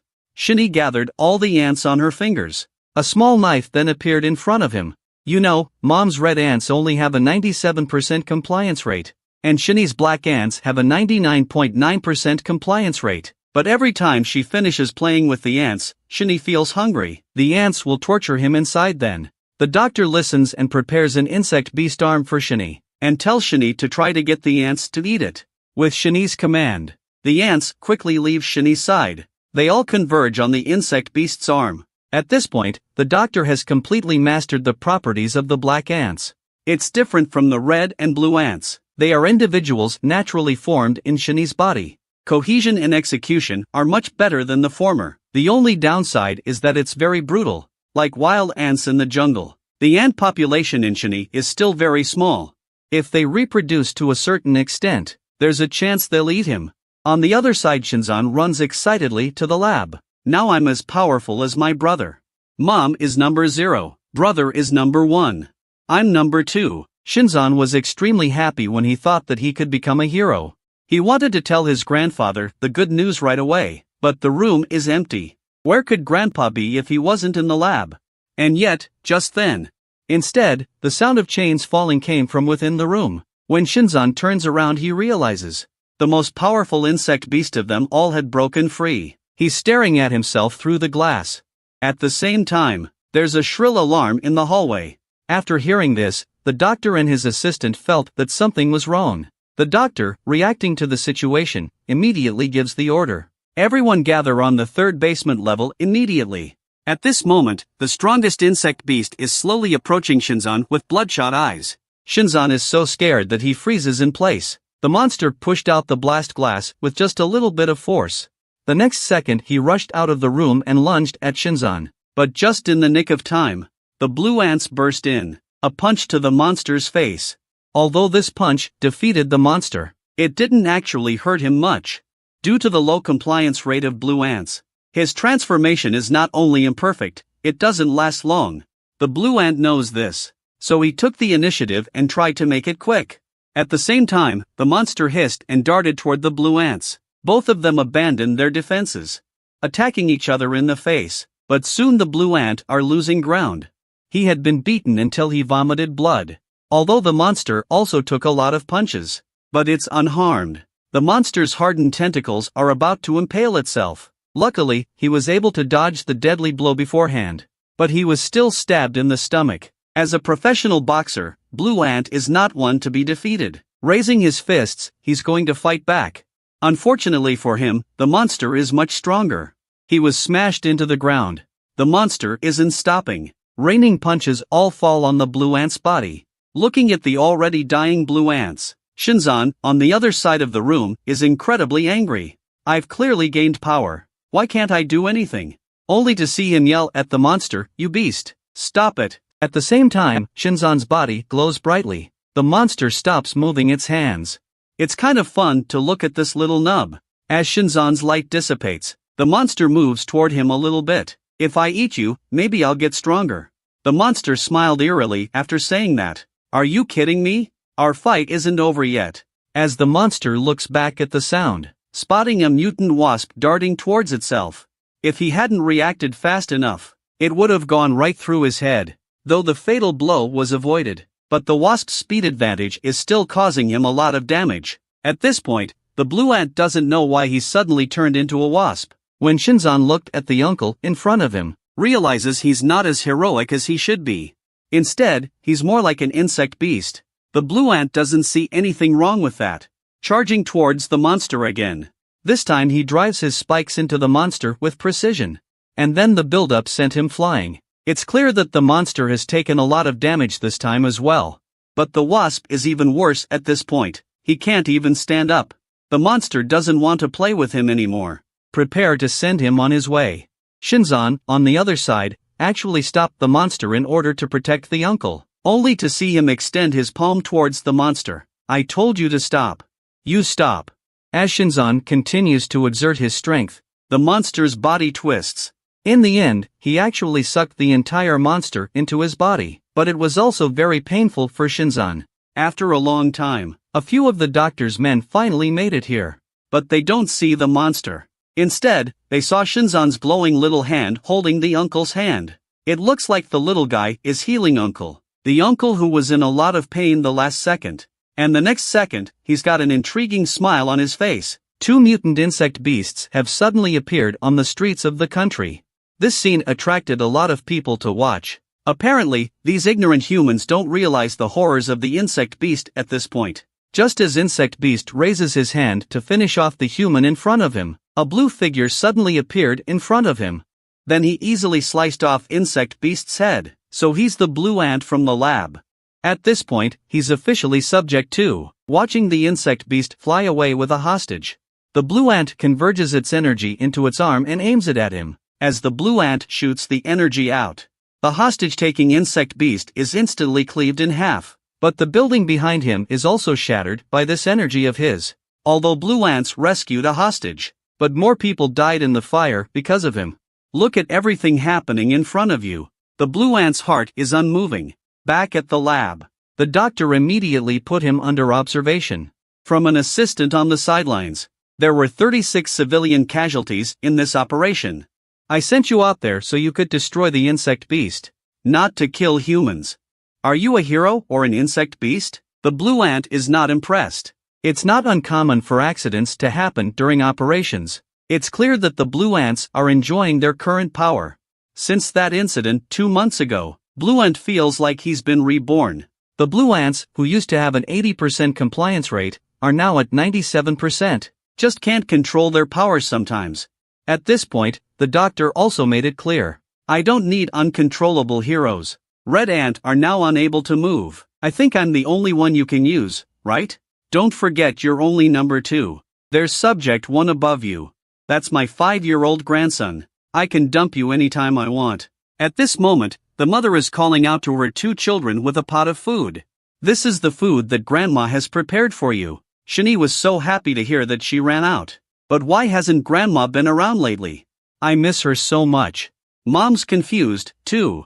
Grandma hasn't been around since she got in trouble with the doctor. But when she left, she said she'd continue her support. Next time, Mom will take you to Grandma's company to play. Tell Shinzan to come over for dinner. Just as Shani goes out to look for Shinzan, he found out that he was staying with his grandfather. At this point, Shinzan is showing Grandpa what he can do.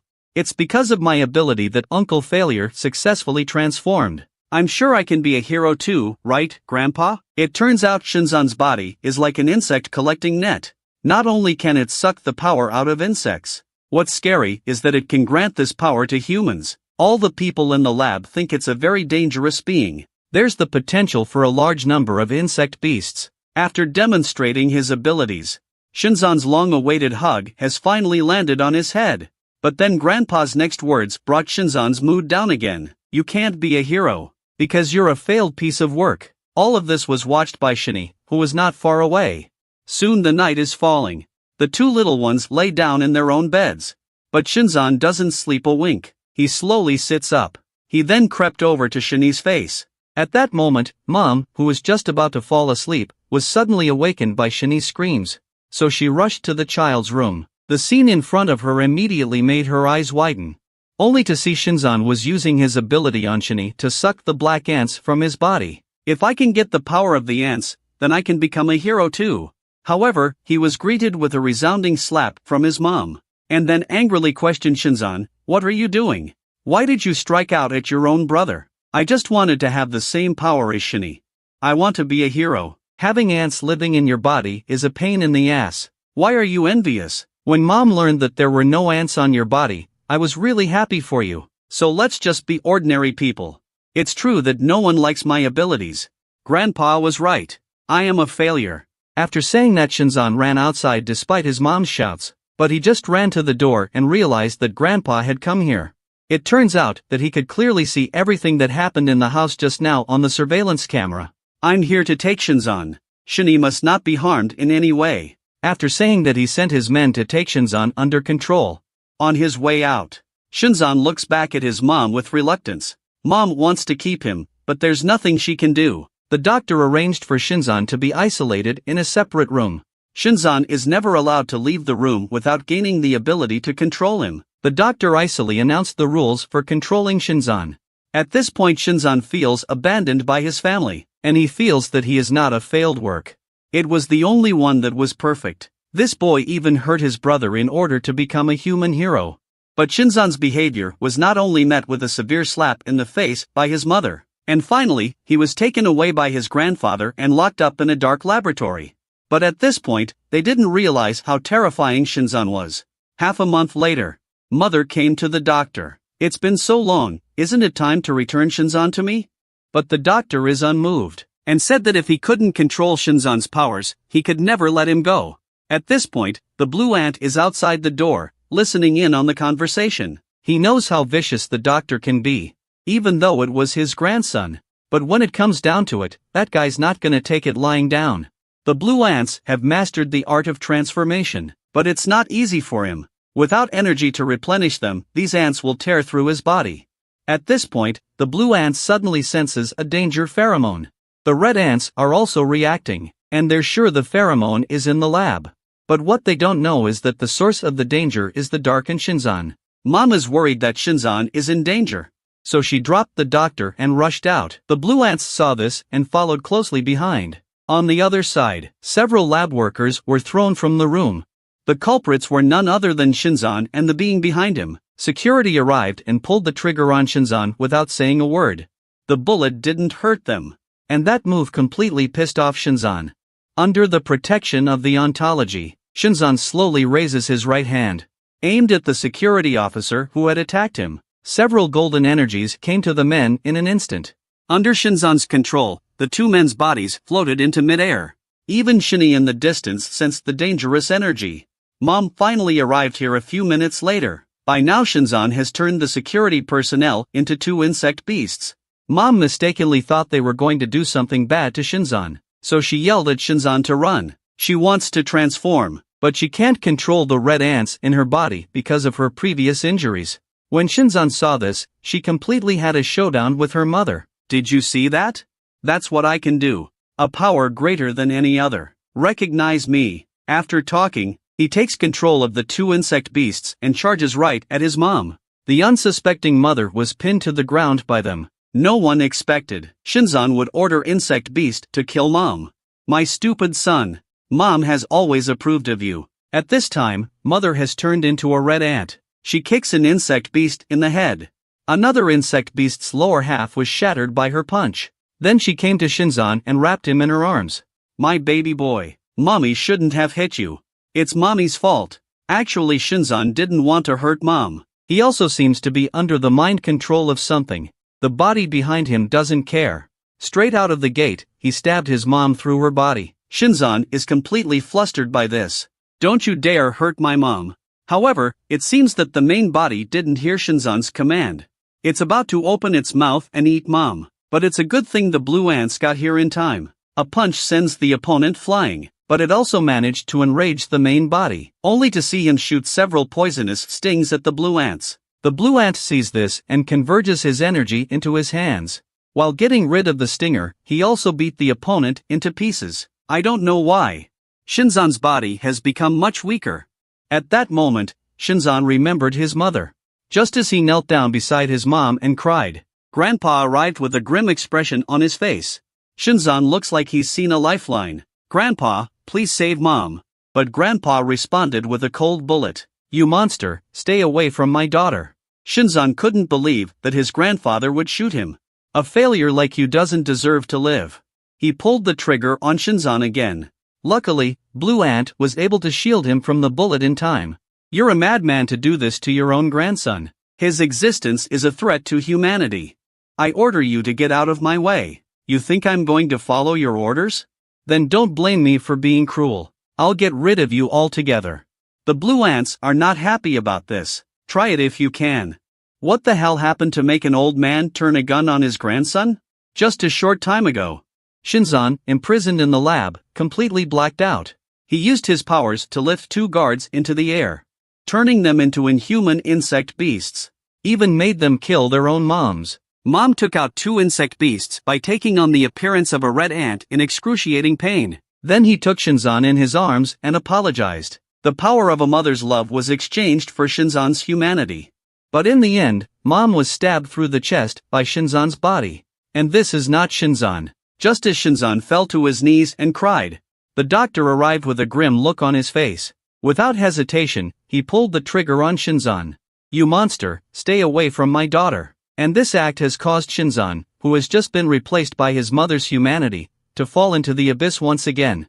The blue ants on the side see this and rush to shield Shinzan in their arms. "You're a madman to lay hands on your own grandson." And the doctor said, "His existence is a threat to humanity.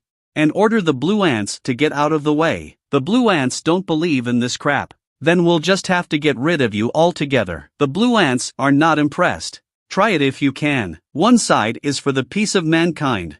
The other side is for the protection of young children. Looks like you're not going to be a hero, are you?"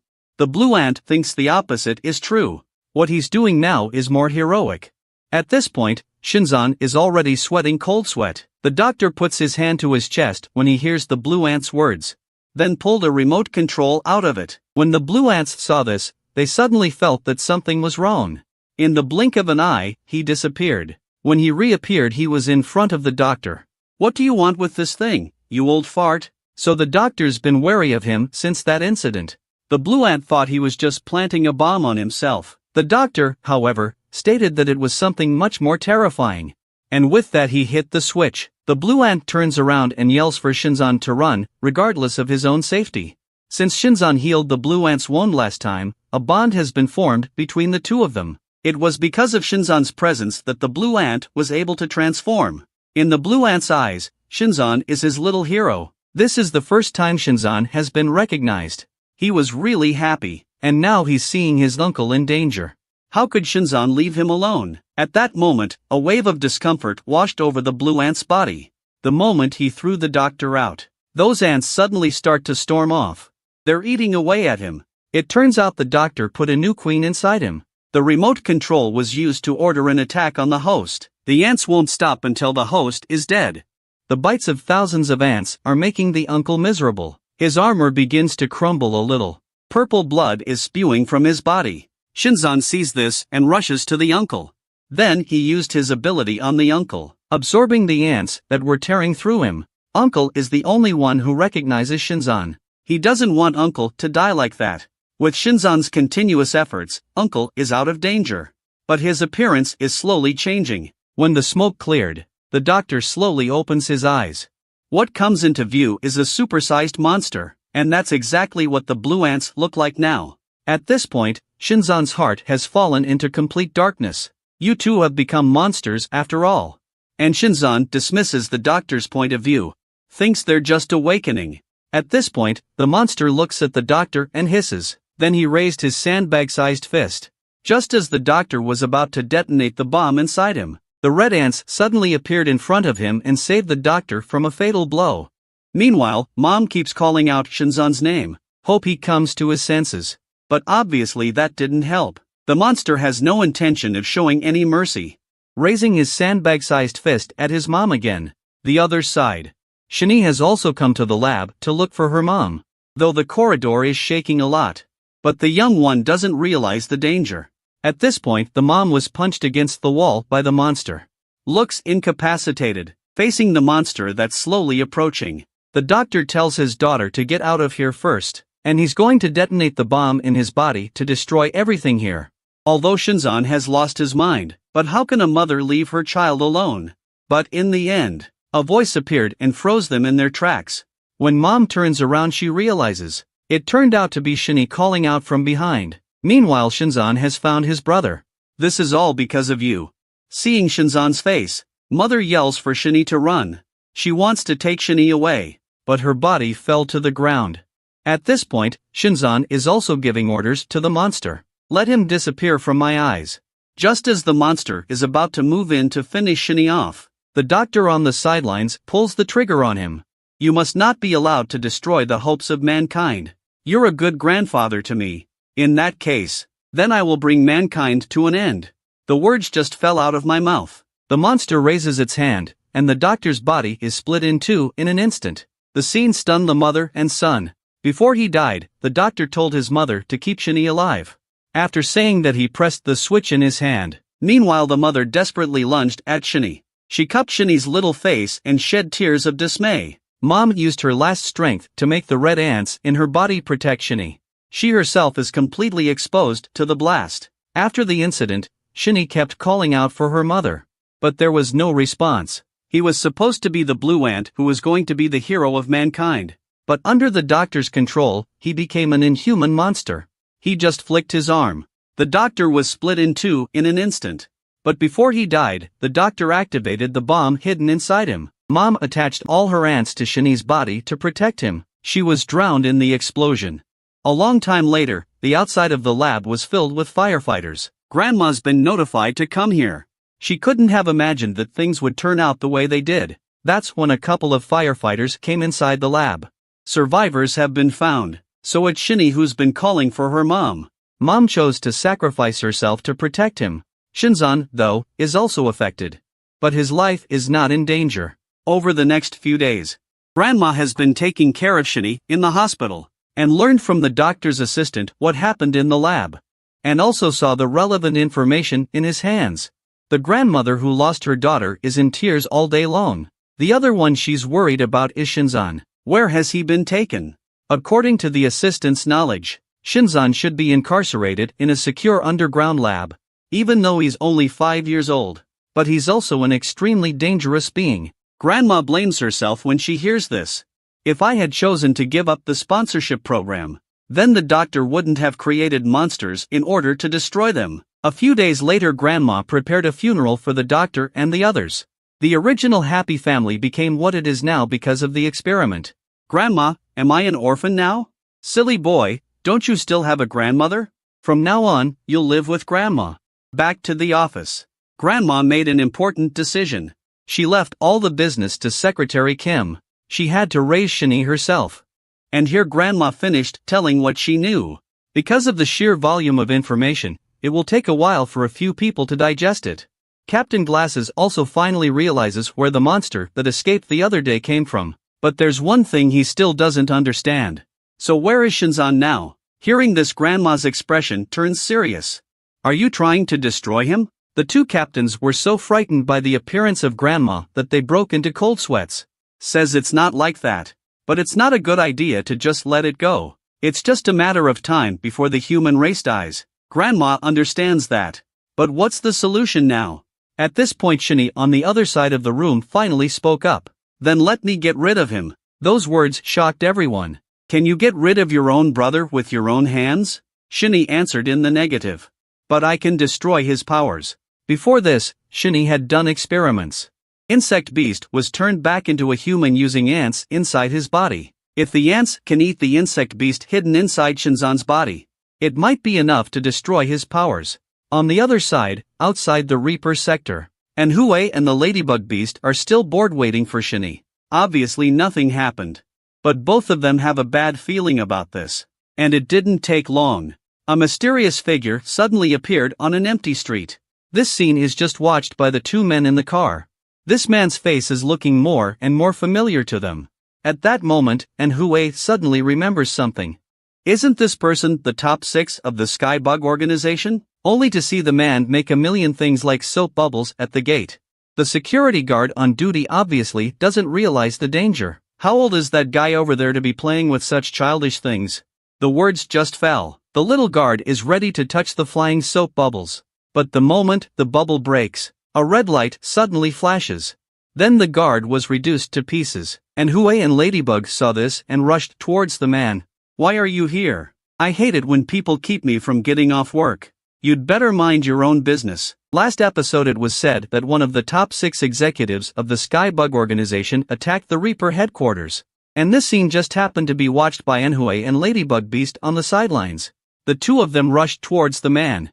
At that moment, an ear-splitting alarm went off in the headquarters. The two long-haired captains got up in a hurry to check it out. The attacker was seen in the surveillance camera, but he was only one person. It's still just a non-insectoidal power user. And the MANHUA who confronted him. They found out from Shini that those two were his friends. There is no danger. but he has to go out and help. On his way out, he tells the glasses guy to get grandma out of here and he'll be right behind him. On the other side, the two Manhwas stood in the way of the intruders. How come it's just you two? Isn't there a black ant? Is it time to think about joining our Skybug organization? What the hell is this Skybug organization? Why are you guys running around here? Do we need a reason to do what we do? But I'm here to retrieve our lost arm. And to confirm the existence of a certain someone. And Manhwa both are a little confused. Who would be the person he was talking about? More importantly, the remaining 5 masters will also be attacking the Reaper sector in the near future. And Manhwa is shocked by this. Are you suggesting that the Skyworm organization is going to declare all-out war on humanity? Things are getting interesting all of a sudden. You know I hate working overtime. That's why it bothers me when I see all these ants out there making trouble. After that he gave a big wave of his hand. Countless bubbles flew towards the Reaper personnel who went out to meet them. And Manhwa sees this and rushes to block the bubbles in front of him. The ladybug beast then rushes toward the intruder. On the way, he discovers tiny bombs hidden in the bubbles. And he rushes to warn Manhwa to be careful. And Manhwa learns that his body is spinning in the air. She's trying to blow the bubble aside, but it did set off the bomb in the bubble. Luckily, Manhwa reacted in time to get out of the way of the explosion. The Reaper team members aren't so lucky. If you do not choose to submit to the Skyworm organization, then you'll have to die like the rest of them. And yet, before he could finish his sentence, Manhwa and the ladybug beast charged towards each other. But soon the two realized something was wrong, because their attacks were all blocked by a layer of bubbles. Seeing this, the two of them no longer entangled, and hurriedly retreated backward. And men have completely started to insectize. This is my defense bubble. You won't be able to break through. And Manhwa is not impressed. She was about to charge forward but was stopped by the ladybug beast. I'll take it from here. But before he could finish his sentence, the enemy was in front of him in the blink of an eye. Do you deserve to be my opponent? How can the ladybug bear such an insult? He swings his fist directly at his opponent, but it only hit the air. At that moment the man appeared behind the ladybug beast like a ghost. I'm a different kind of person. Are you surprised you can't feel my pheromones? After that, he kicked Ladybug in the face. This kick sent him flying several meters away. And Manhwa on the side was also secretly shocked. She can't see the enemy's movements at all. It's a lopsided situation. His proud fists can't even touch his opponent. Finally got a hit. But this is still a flaw deliberately exposed by the enemy. Because he knows the ladybugs can't break his bubble. And then a roundhouse kick sends him flying again. You know why you guys are so weak? It's because you can't get out of your current form. I knew you were a ladybug right away. And your friend is a silk moth. But can you tell what kind of bug I am? Call me Bubbles if you can't tell. At this point, the ladybug is half on its knees and has lost the ability to fight again. Bubble Man doesn't bother with him anymore. He just disappears into thin air. His target is none other than Manhwa, who is watching the battle from the sidelines. Actually, the one thing I'm really proud of is my speed. After saying that, he raised his leg and kicked it towards Manhwa. This heavy kick went straight to Manhwa's body. And Manhwa's body falls like a cannonball. Ladybug Beast slams his fist into the ground helplessly. He's always challenged the strongest to break through. Instead of getting stronger, he became a clown. The World Championship is a joke. All because of these heavy and obstructive bodies. It's not really my style. After saying that, the Ladybug Beast actually tore up his armor in a hard way. At this point, the Bubble Man also slowly fell to the ground. And Manhwa is also unconscious. The Bubble Man comes to her and tries to destroy her. This directly stomped a huge crater in the ground. But he didn't crush Manhwa into a meat pie. Not waiting for Bubbles Guy to react, two little ladybugs attacked him. What's this again? Are you going to continue to struggle? It turns out the ladybugs saved Manhwa just in time. He carefully lowers Manhwa to the ground. He then suddenly appeared in front of the Bubble Man at an alarming speed. At that moment, Bubble Man also detected a hint of danger from his opponent. I hear you pride yourself on your speed. Then let's compare whose fists are faster. He is Bubbles, one of the 6 masters of the Skybug organization. Even Manhwa and Ladybug are no match for him. Just one turn, and Manhwa was knocked unconscious. Ladybug Beast also lost the ability to fight again. He slams his fist into the ground in anger. He's always challenged the strongest to break through. But in the end, instead of getting stronger, he became a clown. At that moment, he remembered the conversation he had with Hannah. Is it true that that little bug you developed can make people stronger? Hannah answers in the affirmative, after saying that she wants the ladybug beast to taste it. But the ladybug beast refused decisively, because he wants to be strong on his own. But Hannah says it won't be easy, but as a friend, she's very supportive of the ladybug beasts. Because the larvae are only temporarily providing a power drug. When your thirst for power reaches its limit, you will metamorphose. This is the second awakening. At this time, Ladybugman just reached the critical value. He rips off his armor, successfully awakening his second form. At that moment, Bubbles sensed a hint of danger. But no matter what you become, I will tear you apart with my own hands. With that he charged at the ladybug beast. And Ladybugman is also eager to give it a try. Not only did he feel his body became much lighter, but also there is even inexhaustible power. Soon the two were fighting. At that moment, MANHUA slowly woke up. When she opened her eyes, she was stunned by the scene in front of her eyes. Only a red and a blue ball of light kept colliding in the air. The red ball of light is the fast-moving ladybug. He can now easily keep up with Bubbleman's speed. Bubbleman throws a powerful kick in anger, but the blow is easily blocked by the little ladybug. Ladybug Beast sees the moment and raises his fist at Bubbles Guy. The punch hits Bubbleman's face with pinpoint accuracy, knocking him out of the air and into the ground. Bubbleman's legs are on the trunk of a tree. His body rushes towards the ladybug again like a cannonball. But halfway there, he suddenly loses his target. It turned out that the ladybug beast came behind him at a much faster speed. The ladybug beast slams Bubbleman into the ground with a straight punch. After a long time, Bubbleman finally flew through the smoke. He never expected. The ladybug has become so powerful after just one evolution. In that case, then let's try my best trick. After saying that, his leg transformed into countless shadows and kicked at the ladybug beast. However, the ladybug didn't give a damn about his opponent. All of his attacks are blocked by the little ladybug. Bubbleman is clearly upset. Attack Ladybugman again. But the ladybug takes his punch with ease, and says that his attack is not worth dodging at all. I'll show you what real boxing is all about. The words just fell. The ladybug beast swung its fist and charged at its opponent. The punch landed precisely on Bubbleman's midsection, and it went right through his chest. Bubbleman couldn't hold out any longer. A mouthful of blood was spat out. That's what you get for beating up my friend. Now you can go to hell. Bubbleman is completely flabbergasted. It's obviously too late to beg for mercy. With a violent explosion, the ladybug beast returns to its human form. MANHUA, on the other side of the room, is also incredibly shocked. This guy actually took out the top brass of the Sky Bug organization. At that moment, a figure arrived in front of MANHUA, turning back to find. So it was Shinny who came here. What took you so long?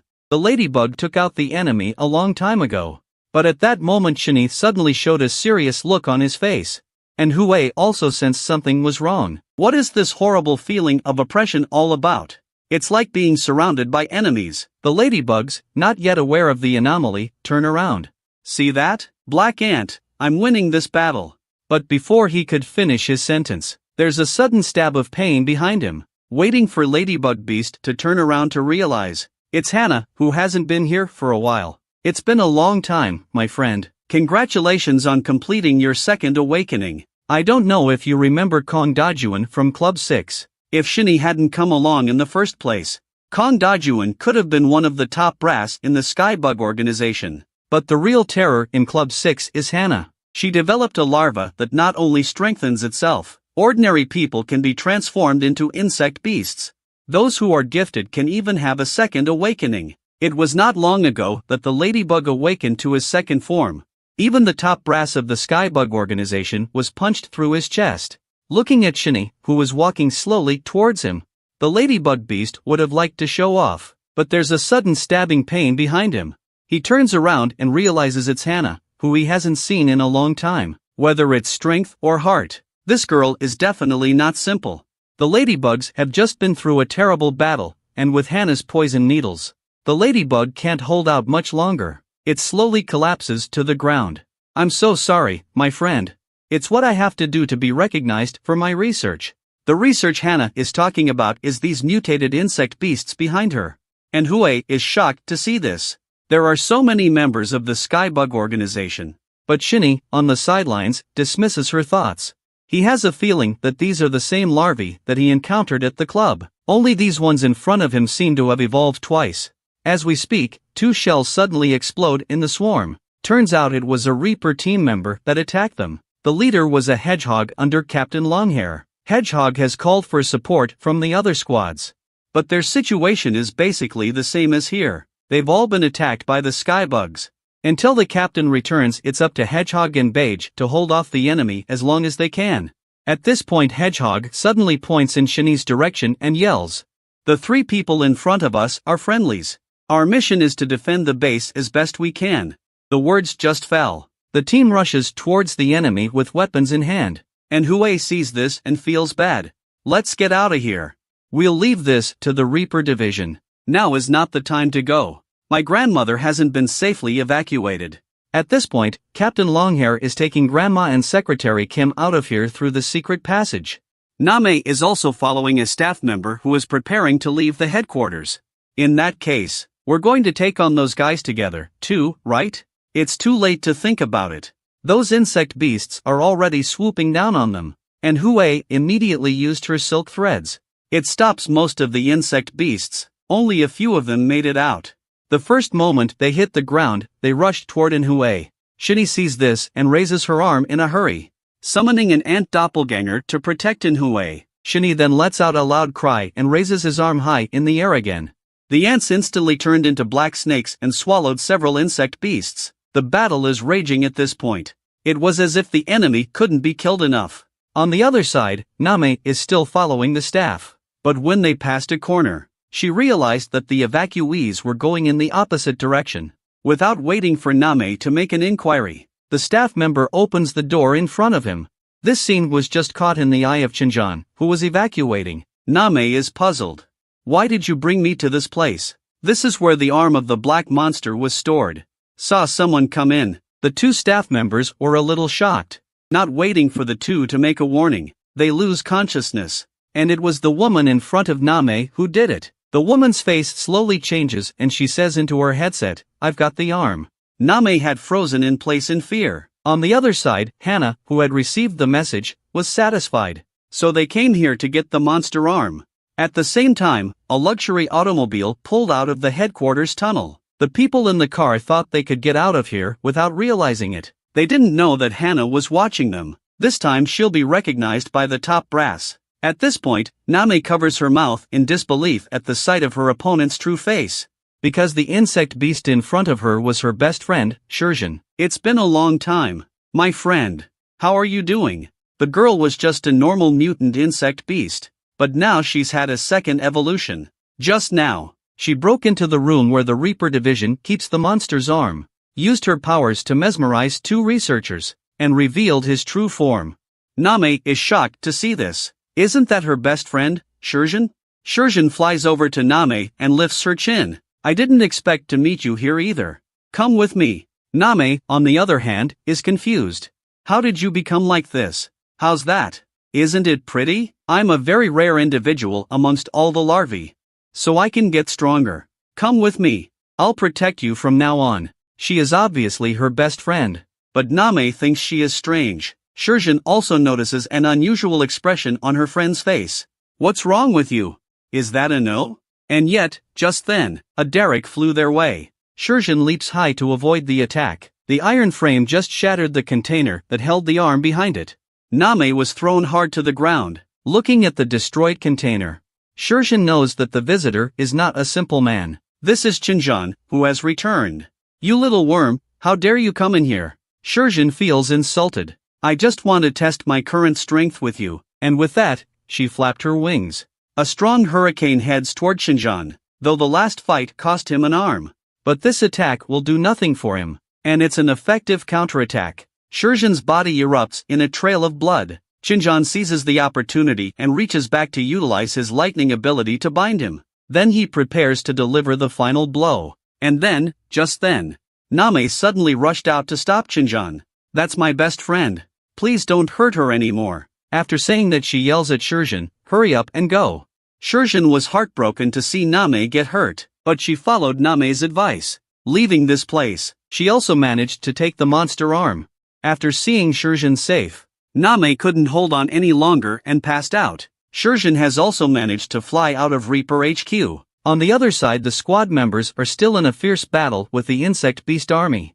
There are too many insect beasts on the other side of the battlefield. Team members are getting hurt all the time. The hedgehog has stepped up in time to save one teammate after another. Though these insect beasts aren't very strong in front of him. But to his horror, he realized, these insect beasts can get back up no matter how much damage they've taken. They can keep fighting even if they're shot in the head by a bagger. Until Shini does. The insect beasts surrounding the hedgehog were immediately incapacitated. From Shini's mouth. The weakness of these insect beasts is the larvae that hide in their throats. These larvae are good sustenance for the black ants inside him. However, MANHUA on the side will soon be unable to hold on. Even if we find a way to destroy the insect beast. So what to do with so many more? These guys right now are already making people confused. If it wasn't for the protection of Shini's doppelganger, I fear the ladybug beast would have become a ration long ago. Shini suddenly looks nervous. It turns out that MANHUA has used up his last ounce of strength. An endless number of insect beasts have broken out of the net, just as these insect beasts are about to join the fray. Suddenly, they were pierced by a dense thread of silk. Countless insect beasts have been frozen in midair again. It turns out that MANHUA has awakened her second form as well. The other side. Grandma led the crowd to the entrance of a neighborhood. The residents all greeted Grandma warmly. Thank you all for your hard work during this time. You guys get to leave work early today. It turns out these people are all actors hired by Grandma to play the residents. The purpose is to convince outsiders that this is an ordinary neighborhood. Grandma then led the group to an empty square. Then she and Secretary Kim took out a medal and set it in the square. Next, the plaza reveals a passageway to the underground. Come on, I'll show you down. The prisoners down there seem to have sensed that someone is coming. Looks like this place is about to get a lot busier. The girl thought she was just an ordinary insect beast. Unbeknownst to her, she's a very rare individual amongst all the other larvae, so she can get stronger. Just a short time ago Shurjin snatched the monster's arm from the Reaper sector. Soon she took the arm with her to a mysterious cave. The cave is filled with feeding insect beasts. When she looks up and sees the man sitting on the throne, she can't help but look nervous. This man is the same blue monster that escaped from the Reaper sector not too long ago. Shurjin was seen very respectfully dropping to one knee and offering the arm of the looted monster. Honorable Master, I brought your arm back safe and sound. When the monster came to Shurjin, the arm in Shurjin's hand turns into countless blue particles back to the monster. Instead of thanking Shurjin, the monster, who had regained his strength, put his arm on her head. Shurjin was in a cold sweat. But luckily the monster didn't hurt her. Instead, it hits the stone wall behind Shurjin with energy. The insect beast on the other side of the room also lets out a piercing scream at Shurjin. With the blue monster's permission, they won't hesitate to tear Shurjin to pieces. You better not think about betraying me, or you'll end up in deep shit. Such a powerful aura makes it hard for Shurjin to breathe. The other side. Grandma leads the group to a secret underground passageway. From Grandma, they learned that this is where the castle project used to take place. Now she invested and turned it into a community. It's also where she and Shini live. It's also where Shinzan is being held. Soon several people arrived at the elevator. Grandma took the two squad leaders to the elevator and continued down. Secretary Kim is going to wait here for Shini. As the elevator doors are opened again, a mysterious man appeared in front of the crowd. This man is Dr. Kim's assistant, and a survivor of the disaster. Then Grandma explained to him the purpose of coming here. The assistant listened and took the men to a secret room. It is her other grandson Shinzan who is imprisoned here. Regarding this grandson, Grandma always thought that she owed him something, but for the safety of humanity, she must keep Shinzan in captivity. On the other side of the battlefield, MANHUA has finally awakened his second form as well. The originally troublesome insect beast is finally under control. MANHUA controls the silk thread and stabs it into insect beast's throat. It pulls out all the larvae that are hidden inside. Then Shini sends out his doppelganger to eat them all. A few seconds pass. Shini raises her arms and yells fusion. The doppelganger was ordered to return to Shini in an instant, but due to absorbing too many larvae, and for a while, it's causing Shini a lot of pain. Subconsciously he seemed to see the red ant again. and his body slowly started to turn red. Manhua, on the other side, notices something wrong with Shinny. But before she could say anything, Shinny suddenly told him to follow him. Without waiting for Manhua to react, Shinny leaps into the air. Manhua saw this and followed closely with Ladybugman. Finally the battle is over, and the squad members breathe a sigh of relief. At that moment, Bug, who was on the sidelines, noticed the unthinkable. The insect beast corpses lying on the ground had changed back to human form. The other side. Grandma looks through the glass at her grandson inside. Shinzan, who has not seen her grandma for a long time, expressed that she misses her very much. What took you so long? At this time, Shinzan also spots the two captains behind the grandmother. The guests are surprisingly armed. Are you here to kill me? Grandma panicked a bit when she heard Shinzan's words. It's not like that, Shinzan. They're all employees of my company. How can a grandmother lay hands on her own grandson? But Grandma's explanation Shinzan clearly doesn't believe. So what is the purpose of your visit here? We are waiting for Shinny here. He said he might be able to cure you. Shinzan freezes for a few seconds at first after hearing this. Then he began to scoff loudly and uncontrollably. Are you, an old woman, an old fool? Just what can a guy with ants in his body do? I've been locked up here for 11 whole years. Even if he could cure me, I refuse. Just as Grandma is about to persuade Shinzan again, suddenly there was a violent explosion behind him. The two captains felt something was wrong. Turning back to find, a blue monster throws Secretary Kim to the ground and slowly walks towards them. The two men see this and rush to shield their grandmother behind them. But the monster doesn't pay any attention to them. Instead, it looks behind them to Shinzan. Shinzan also looks at the monster in front of him and finds it particularly familiar. You're my hero. I'm gonna get you out of here. With that, the monster is in combat mode. The two captains didn't flinch either. The purple-haired captain guards grandmother. The long-haired man then rushes toward the monster. However, the monster simply waved its arm gently. The powerful energy came to the long-haired man in an instant. After a violent explosion, the long-haired man has been seriously injured, even affecting the two men behind him. The purple-haired captain keeps calling out for grandmother. It turns out that grandma was blown out of her mind. The boy was held underground for 12 whole years, because he grew up with a dark heart, and he has a terrible power. Not only can he turn ordinary humans into the terrifying insect beast, he can also absorb the power of others and use it for himself. 12 years later, Grandma came to visit this grandson with two of her men. Instead, they were attacked by a monster. It was the same blue monster that escaped from the Reaper sector. Though there are two Reaper captains here to hold the fort, Grandma was still caught in the crossfire of the battle and was seriously injured and unconscious. On the other side, Shinny's body is glowing red and he's speeding there. He has a very bad feeling about this. He senses a force stronger than ever at his grandmother's location. He must get to where Shinzan is being held before something happens to Grandma. But things are not looking good here. As the purple-haired captain called out to her, she gradually regained some consciousness. On the other side, the blue monster punched the long-haired captain and sent him flying. The sheer force of it made him lose his center of gravity. The blue monster doesn't intend to leave him alone. Once again, it rushes forward with its fists raised. But what he didn't expect was, he misses with that punch. It turns out the blue monster was targeting Shinzan behind him. The punch cracks the room where Shinzan is trapped. A pair of robotic arms suddenly extend from behind the monster and grab him in a death grip. It turns out that Dr. Kim's assistant has arrived in a mech. The purple-haired captain saw the right moment to raise his lightning-charged fist and rush at the monster with the long-haired man.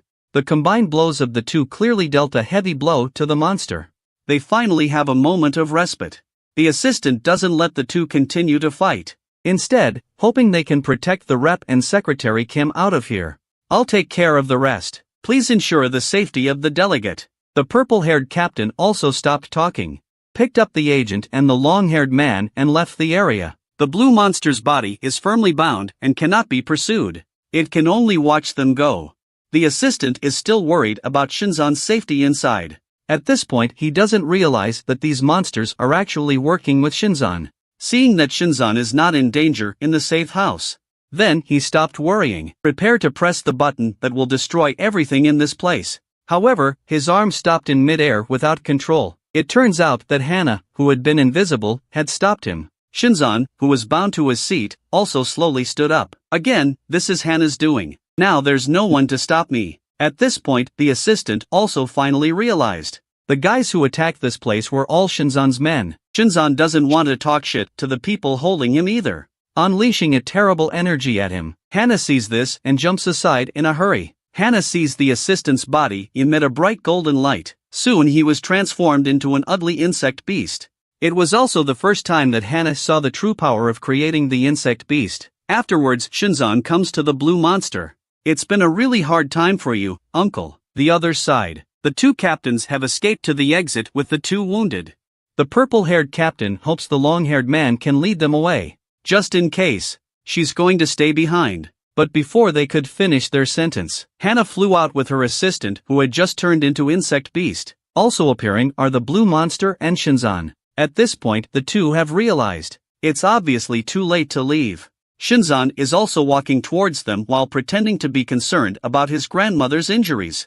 He then suddenly used his ability on a few people. Even if you die, you have to give me a chance to take revenge. The two captains saw this and rushed to the side. The energy landed right on top of a pigeon. Just a moment, and that pigeon became the terrifying insect beast. Without waiting for the two to react, the insect beast rushed towards them. The insect beast's sharp wings managed to scratch them both. The purple-haired captain's center of gravity is unsteady and he accidentally throws his grandmother out of the way. The insect beast sees the moment and charges at grandma with its bloody mouth open. But Shinny was there in time.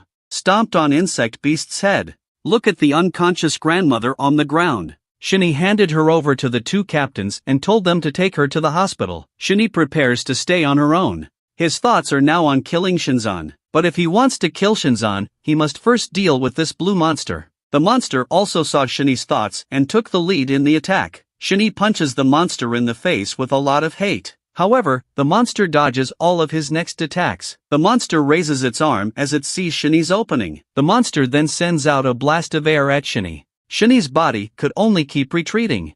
A powerful blade of ki destroys a building directly behind it. Shinny spins around the monster with his speed. Then Shinny suddenly accelerates, aiming his knee at the monster's head. But it's like the monster saw right through him. He grabbed Shinny's neck with his backhand. Then he drives his knee into Shinny's abdomen. Shinny's body flies backward uncontrollably from the blow. The force of the impact crashes through several buildings behind him. The blue monster doesn't intend to leave Shinny alone. He dodges in front of Shinny. A heavy punch sends Shinny straight to the ground. It's not just red ants that can be heroes. I can be a hero, too. After saying that, the monster split Shinny in half with a big swing. But in fact, it was only one of Shinny's doppelgangers. The real Shinny was already behind him. Shinny gazes at the monster in front of him as if he's looking at a dead man. As the monster turns to counterattack, Shinny stabs him in the gut. The ants that turned into blades took the opportunity to all enter the monster's belly. Shinny shouts frantically, "Eat him!" Soon the monster was eaten and its true body was exposed. What Shinny didn't expect was, the monster's body is the corpse of the uncle. Just by looking at him, you can tell the monster was already a dead man before he fought Shinny. At this moment, the lifeless monster raised its arm towards Shinny again. Shinzan suddenly came in front of Shinny and stopped the monster's attack. "Uncle will always be my hero. Thank you for your hard work during this time. Now you can rest." After saying that, Shinzan inhaled the uncle into his body. Shinny on the side was full of shock and asked him what the hell was going on. Learned from Shinzan. Uncle's been dead since the lab explosion. After that, Uncle is Shinzan's doppelganger, so to speak. Now you can die in peace. With that, he stabbed the blade into Shinny. "You steal the show in the outside world. Do you know what I've been through all these years? Now it's my turn. I want to taste the power of my mother." Then he reached down and choked Shinny. He then used his powers to absorb all the ants in Shinny's body. On the other hand, MANHUA is still searching for Shinny. At this moment, there is a sudden blinding light from below. And then there was a violent explosion. I don't know how long it took. Shinny slowly opened her eyes. "You finally woke up." It was then that Shinny realized he was in a hospital. "What about Grandma? I'm so sorry." The agent disappeared after the explosion that day. There's one more piece of bad news. The insect beasts around the world have been getting very aggressive lately. The current Reaper division is no match for them. Shinny doesn't care. All he wants now is to get his grandmother back. But he can't feel a single ant's power right now. He has no choice but to ask the long-haired man for help, hoping to gain access to the Reaper Division's insect genes. This surprised both of them. I'll do anything to save Grandma. But has Shinny really lost his power? Even Shinny himself hadn't noticed that there was a vicious ant inside of him glowing red. And that concludes the first season of Black Ant. Let's look forward to the second season.